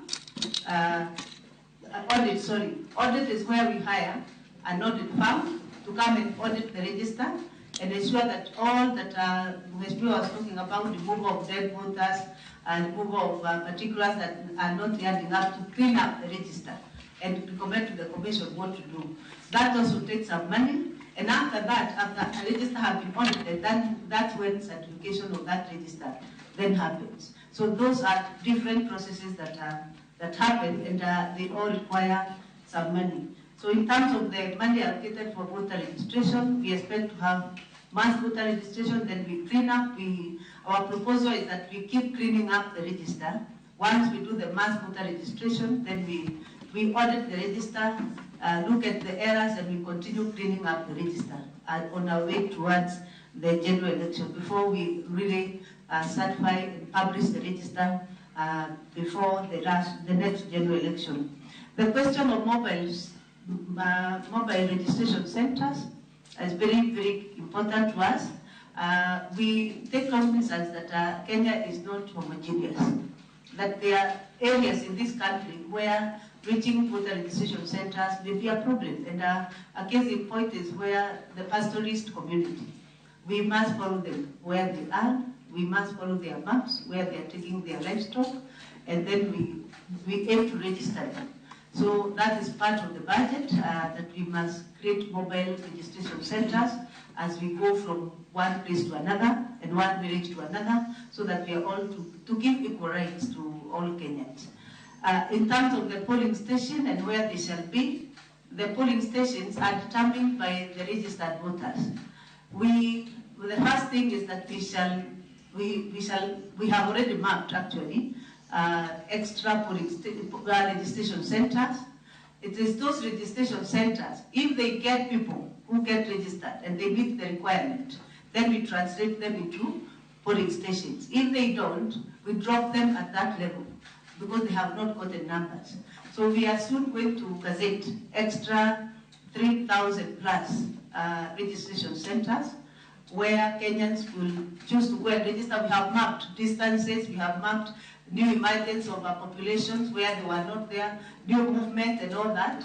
Once the Kenyans register into these stations and they meet the threshold of the commission, then automatically that will be translated into a polling station.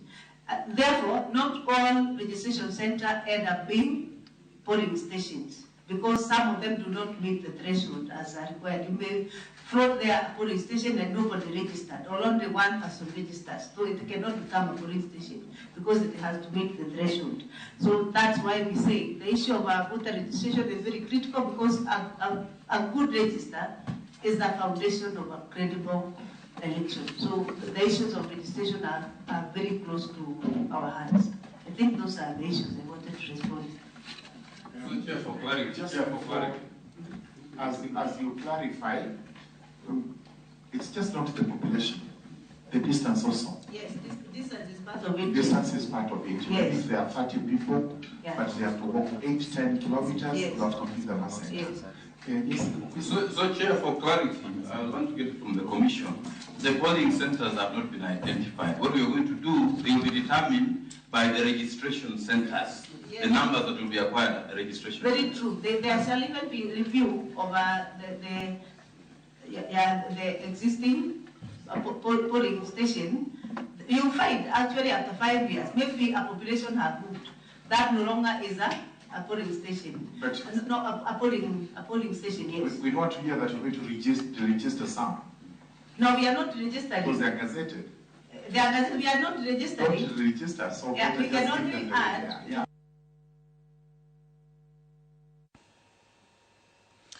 Ka wadhi nyime nyako mgojonga ni jotelo mag riwruok mobalo kod sirikal kotelnegi kod jalupo gai mar Jubilee Fred Matiang'i, jatend duond bura mar Wiper Kalonzo Musyoka kod jatend DAP-K Jane Wamalwa giduol achiel okwedo sirikal ewi tiyo kod jomaundu mar rocho romo margi mane gibago Kisii odiochieng' manyoro ka giloso kod jofwambo e boma ma Kisii kawuono tich ariyo.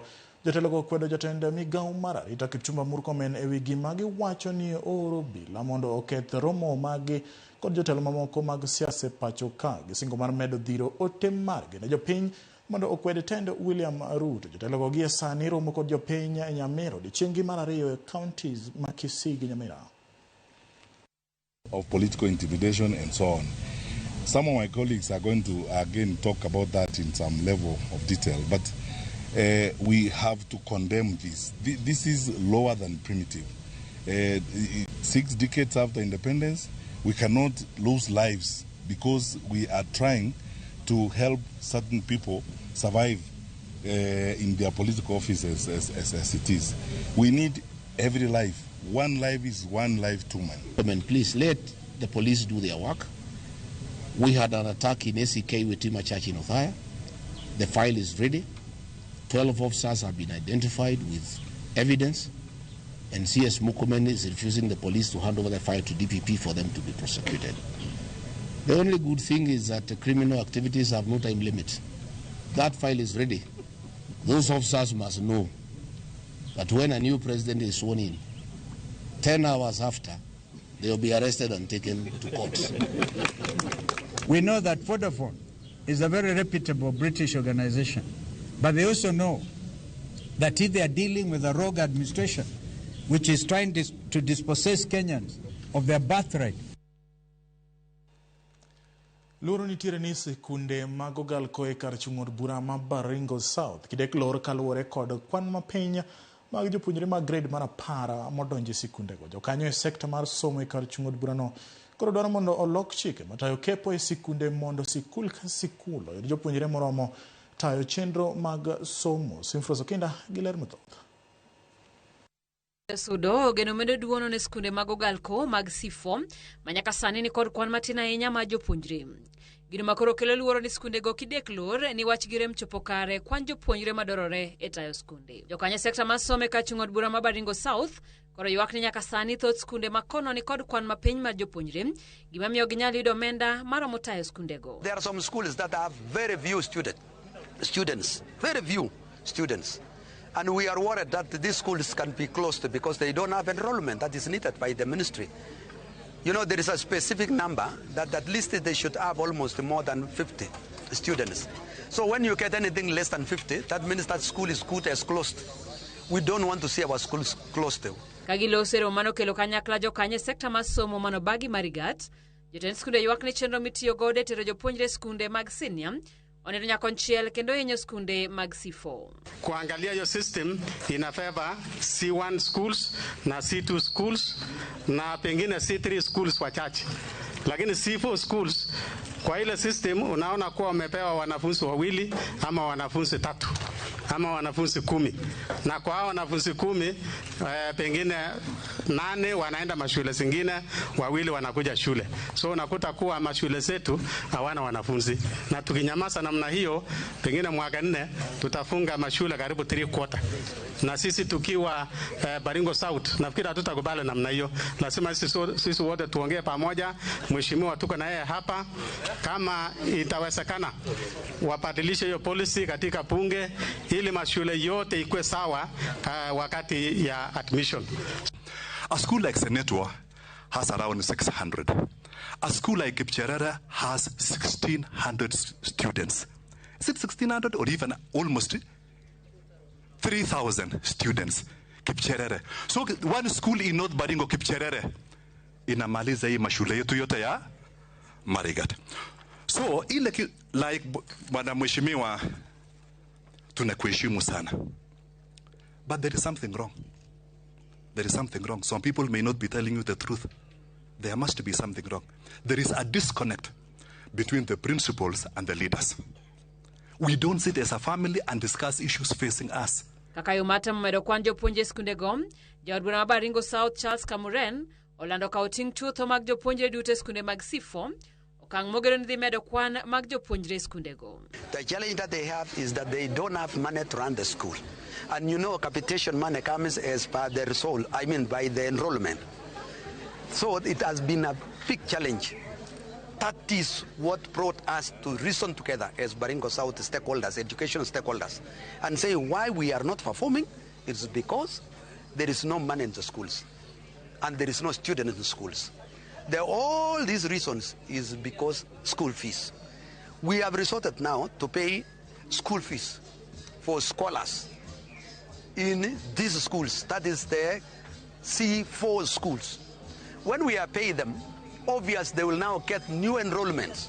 And that is why we want to encourage all our students, instead of traveling far, going far, they will perform in our schools, their day schools. For us in the Ministry of Education, enrollment is equal to capitation.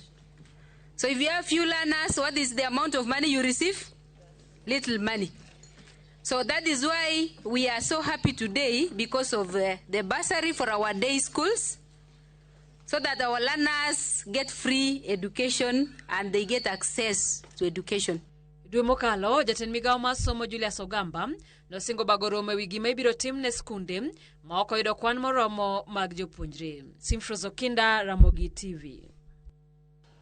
Governor ma Homa Bay Gladys Wanga okwedo jogo mawuotho ka lando ni sirikande onge gima osetimo kendo ni thoth dongruok madhi nyime kaunti no itimo mana gi sirikal mamalo, ka Wanga ukoni mago siasa mag propaganda ma ifungo gi jogo mani kod lek mar bedo governor mar kaunti no yiero mabiro mabende onge agenda manyalo konyo jopiny. Koni kaunti no osebedo kuom higni mathoth to onge dongruok malong'o mane ineno manyalo konyo e bero ngima jopiny, ka owacho ni nitiere dongruok mathoth ma osedhi nyime kaunti no ma otimo koda mago ma sirikande timo ka omakore kod sirikal mamalo. Wanga okone josiasa malando ni chenro mag dongruok masani dhi nyime kaunti no ni itimo mana gi sirikal mamalo mondo ochak chon omany agenda maginyalo uso ne jopiny, ka gin kod dwaro mar dhi chung governor e yiero mabiro ma ok keto propaganda manono e it jopiny.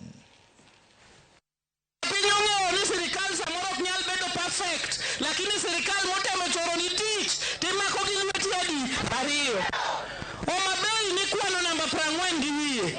Sani kwano Homa Bay malo namba 1 nyaka namba 5.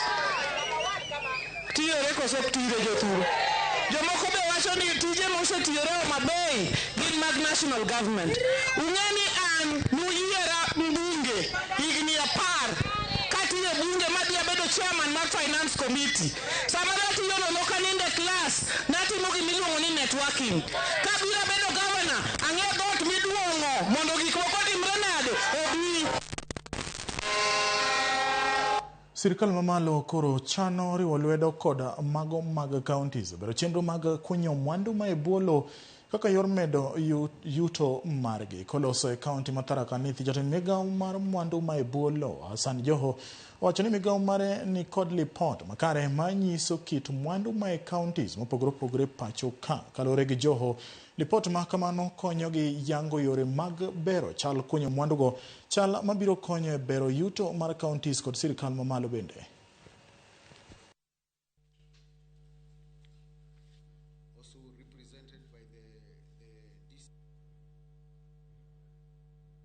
We have requested that we be given a lab, or you establish a lab in Tharaka Nithi that can be used to test for whatever mineral is found in Tharaka Nithi when the artisan miners get them. We will not ask you to get a piece of land. We are willing to give you that piece of land. We are willing to give you, including the title deed. And as we are coming, I want to tell you something, the people of Tharaka Nithi, that the minister just gave us directives while we were still airborne on what is happening in terms of mining, especially the quarries, that these quarries will be converted into fish bones. So the Natural Resources Committee of the Assembly of Tharaka Nithi should be thinking of how then we develop this policy so that we're able to say, if you are doing mining, especially on quarries, this is the way to go. We now have the responsibility to unlock mining in this county in a structured way. Na mimi nataka niseme why we are here is to engage you. Mutupatie ruhusa, we explore it further.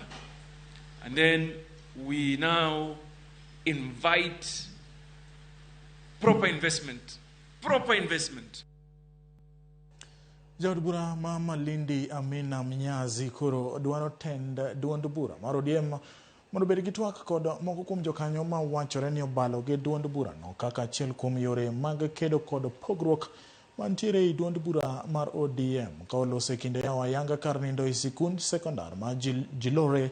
Mnyazi owacho ni ma e kinde makare mar duond bura no bedo kod twak. Mnyazi bendo medo ni kata obedo ni nitiere jogo ma obalo gi duond buch ODM pod jogo omako chung ni gin jokanyo mag ODM. Ya kutosha kwa watoto wetu,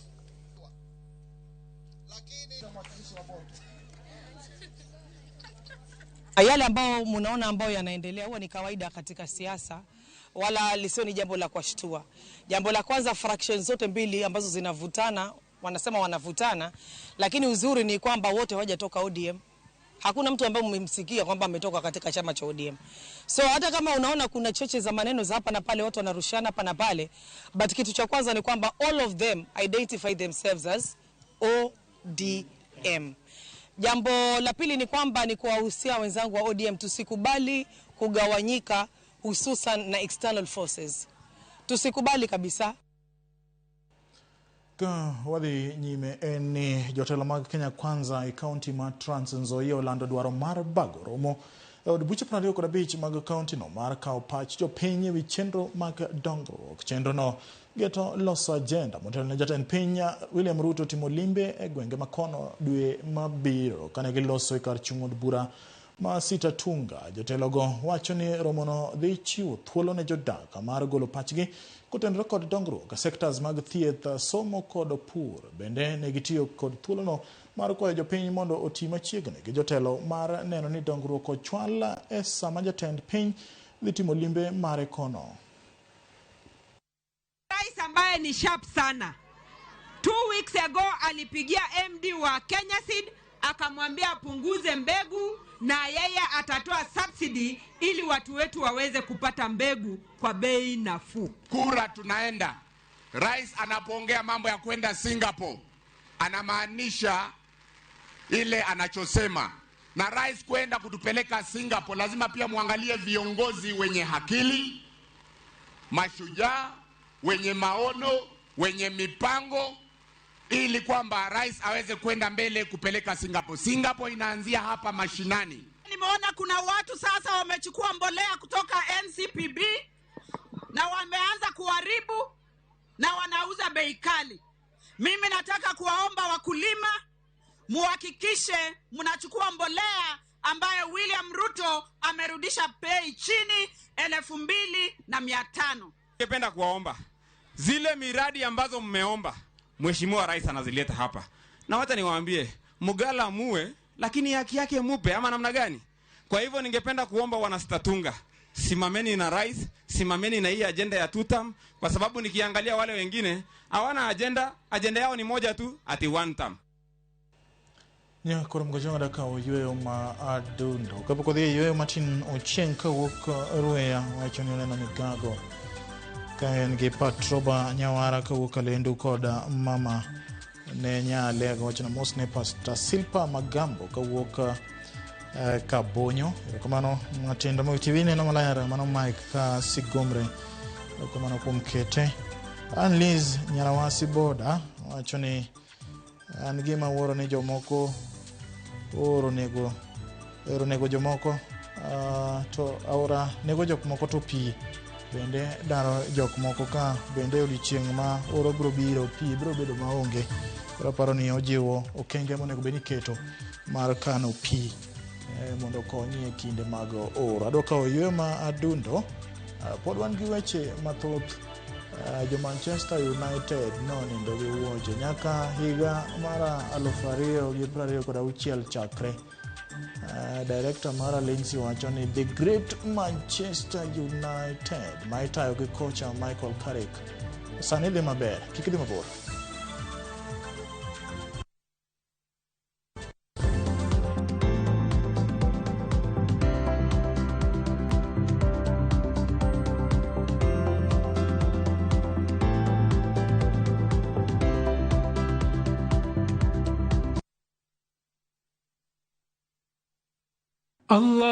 اللهم إنك عفو تحب العفو فاعف عني. Ewe Mola, wewe ndiye mwingi wa kusamehe na unapenda kusamehe. Naomba msamaha wako. Dial *860 *286# to get Dua ya Ramadhan as your skiza tune.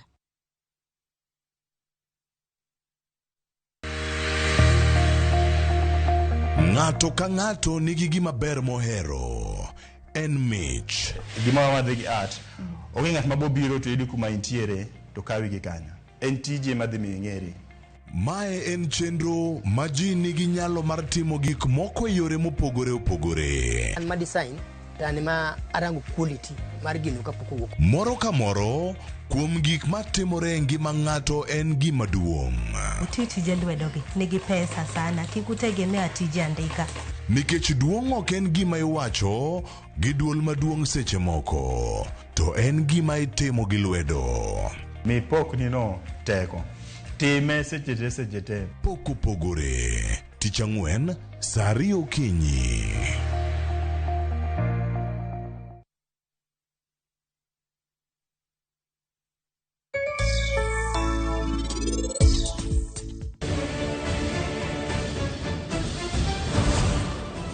Yawa, kore nango maniti dwa timo. Kapone ni niti bro tero pari kuma official nitie, gimora mora bro kethre. Refisha ushinde.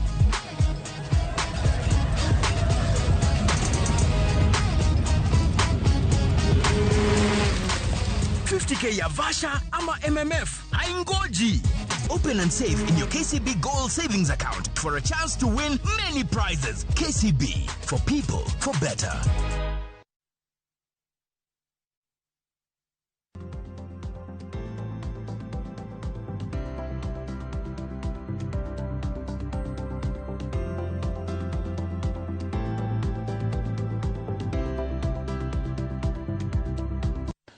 Machiegni kendo nya Koromogo joro teri achiel kachiel nyaka e kaunti ma Kisii kama kweth maketo sirkal tesre obago romo margi kendo twak gi jopiny gi sani. Wawinjene kaka weche dhi e kaunti ma Kisii.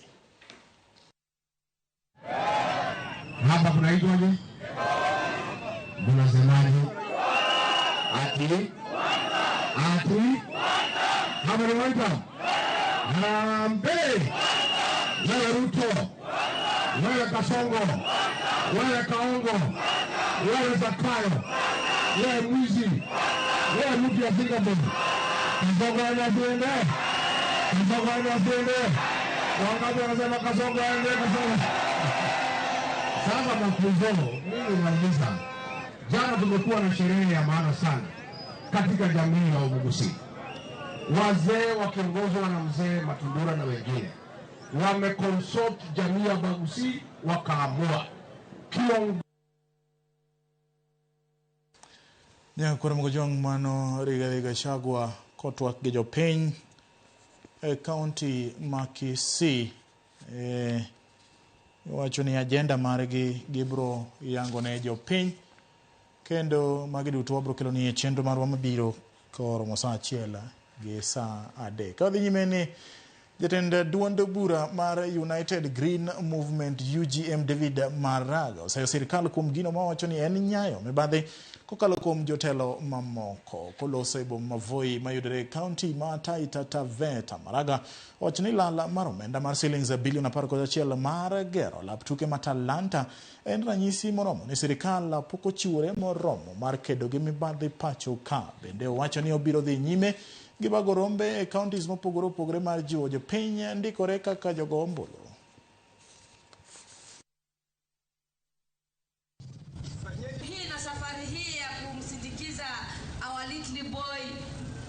What is clear from the 14 counties that we have gone to is only one chorus. The Kenyans are tired of the looting of public resources. Wakenya wamechoshwa na wizi wa mali ya umma. Wanataka hiyo ikomeshwe mara moja. Angalau kuhamasisha watu wa Taita Taveta kukata kura. Kusema kweli kupiga kura ni haki yetu. Kwa hivyo kila mtu anafaa kukaa na kitambulisho na angalau na kadi ya kura. Angalau atusiwe kusema ati sijapiga kura ama sina kura. Na tunazidi kusafiri nchi nzima tukihamasisha wananchi umuhimu wa kuchukua kura na kuwa na vitambulisho mapema ili tusizembee kubadilisha serikali hii ambayo inatusumbua. Piny owacho okwa mondo kik donjre rombe mag siasa ma ojathor bag kod kweth maketo sirkal tesre ka piny owacho ywak ne ni nitiere ni oganda duto mapacho kani kod thuolo mar bago rombe makamago ka ma ne en kwayo mane ochwal kod moko kuom jodak e kaunti ma Bungoma kotele kod okil Eric Nakurenya. Gimedo ni en wach miwuoro ni kalore kod chenro mane nitiere mar rocho romo mane obage e kaunti ma Kakamega chieng' ngeso mokalo kod kweth motelne kod Sifuna. Gidwaro mondo jatend migawo mar arita Kipchumba Murkomen gi jagoro maduong' e bwo migawo no Raymond Omollo mondo owuog oko mar neno ni jotelo duto ochiwnegi arita makare. Upon the Ruto-led government, want to call upon the IG and all the instruments of power, the security apparatus, to swing in action and ensure wale ambao wanajihusisha na vitendo za kikatili na kukandamiza viongozi wengine, haswa the right to assemble, the right to political association, ya kwamba that is not the Kenya that we want. Sasa mimi nataka hata kuuliza, unajua hata kama mtoto hakusoma haelewi chenye kinaendelea, anaweza kuambia kwamba waziri wa interior Kipchumba Murkomen anasema kwamba hiyo ni sinema tu, eti mwananchi wa kawaida alikuwa wenyewe wako na tear gas wanajipiga tear gas ili kutafuta umaarufu. Mimi nauliza Kipchumba Murkomen, tear gas inapatikana watu gani katika taifa la Kenya? Na sheria kama wewe mwanasheria, kwa sababu umesoma sheria, inafaa tear gas imilikiwe na nani? So I call upon the IG, tafadhali tumia maskari wako kwa njia ambayo inafaa, kwa njia ambayo imeelekezwa na katiba ya nchi. Mkutano kama linda mwananchi inafaa provide security. Wewe ndio unafaa kutuma ama askari provide security mahali hapo. Moko kuom josiasa mag Kenya Kwanza kwedo ahinya campaigns mar kweth maketo sirkal tesre manotimore kaunti ma Bomet kotele gi koda mane en jalup jatend piny machon Rigathi Gachagua kagiloso e kaunti ma Kericho kotele gi kod jagoro migawo mar pith Jonathan Mweke. Jatend kweth mathoth e od bura mar Senator Aaron Cheriot kod Governor ma Kericho Eric Mutai osiro jatend piny William Ruto kagiwacho ni sirikand Kenya Kwanza chopo giko kata singo mane gichiwo ne jo Kenya. Bende ginyiso mane en jalup jatend piny Gachagua ni jo Kalenjin nitiere kod riwruok makare kod jotelo manyalo tayogi maber. And we came up together as...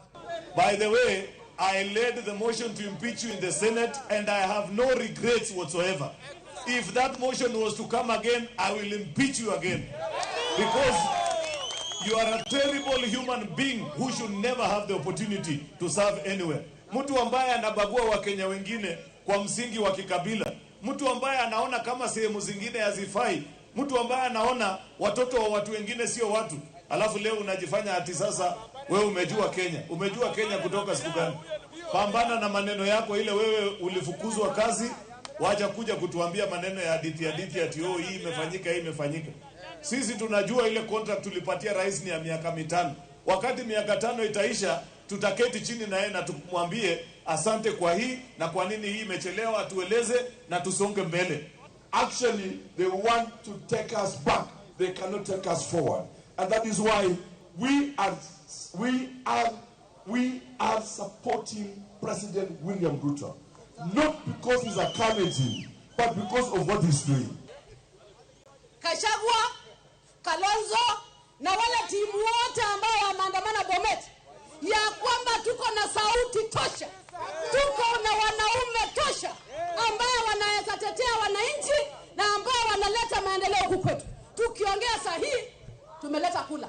Na wacha niwaambie kuna maendeleo inaendelea kwa serikali ya William Ruto kila kona ya nchi.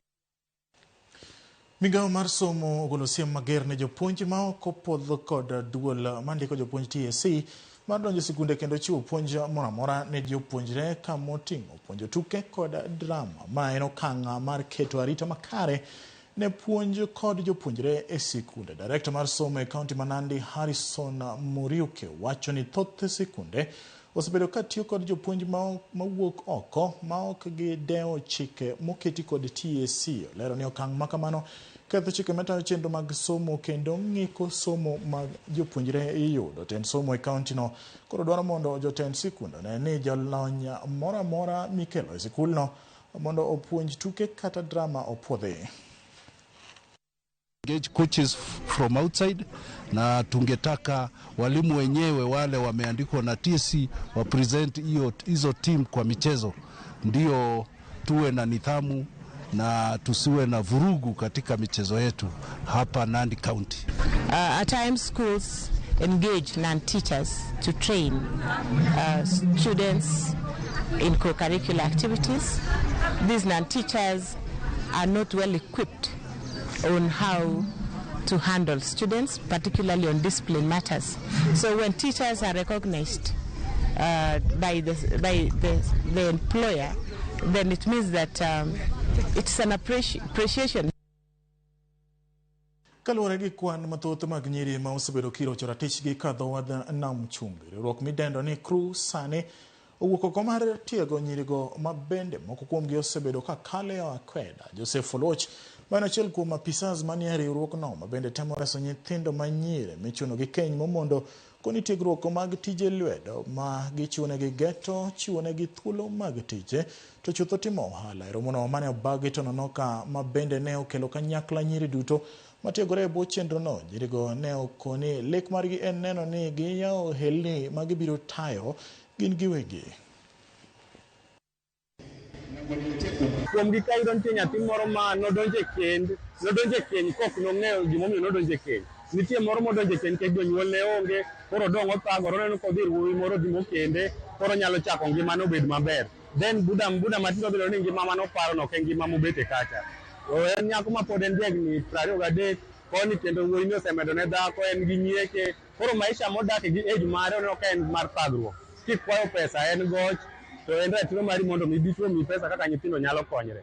So this organization has helped us a lot because hizi skills zitatusaidia as girls to employ ourselves, to start our own businesses and get our own money. Nichagua baking kwa sababu sikuwa na kitu cha kufanya na nilikuwa na interest ya kufanya hiyo baking, sikuwa na pesa za kujipeleka, ikabidi ni join hiyo crew, manake ilikuwa free, walituofa free scholarship. Inanipatia skills ambazo zitanisaidia hapo mbele, naweza fungua my own shop ya baking ama nikaandika hata pia kwa bakery. Nikimaliza salama, kama watu wa crew wanaweza kunisaidia support kidogo, nifungue mlango, nifungue business yangu na mimi nijiendeleze.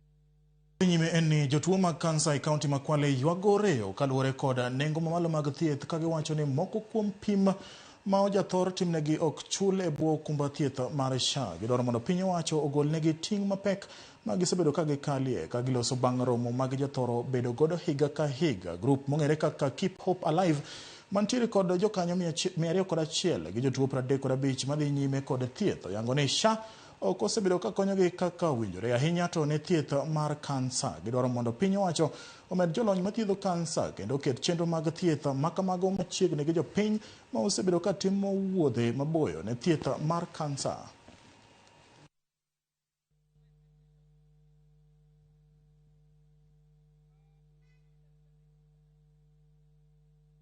Daktari mwenye alikuwa ananifanyia kemo amesema nitaenda kwa vipimo vingine ndio waone kwamba hiyo ugonjwa imefikia wapi.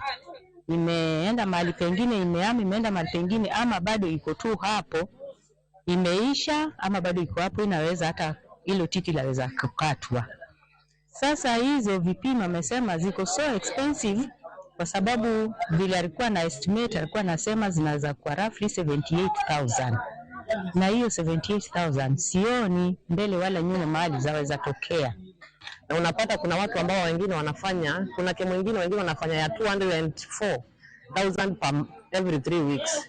Sasa kama mtu ako na hiyo kemo ya 200,000, unaona SHA imelipa 104, ako na 100,000 ya kulaze every 3 weeks. Hata mimi na wewe kusema kweli hatuwezi tukapata hiyo pesa. Lakini ile SHA ingekuwa imeongezewa alafu ikafika 1.2 1.5 per person, unaona zile treatment zao pia zinaweza kuwa afueni.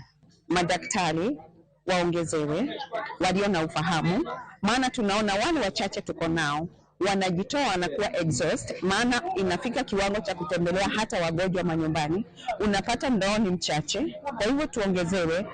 Unaona kama tukisema mfano kuna watu wengine wanatoka mbali kama Kinango, Shimba Hills, na kufikia matibabu inakuwa ngumu kwa sababu ya za hapa na pale, maskini pia unachangia.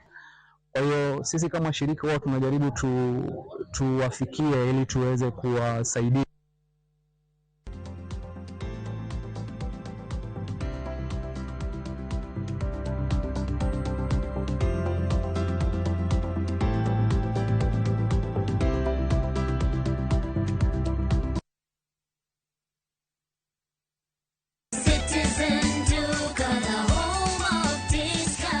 Citizen Duka inawatakia Ramadhan Mubarak.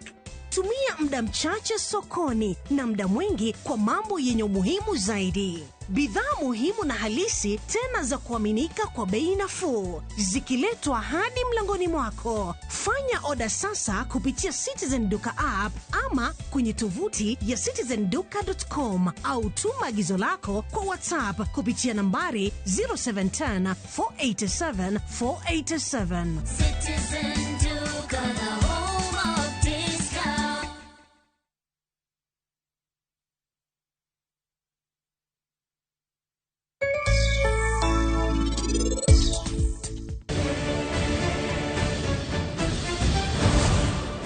Maye awa kore nango maniti dwa timo kapone ni niti brotero pari kuma official nitie gimora mora bro kethre Refisha ushinde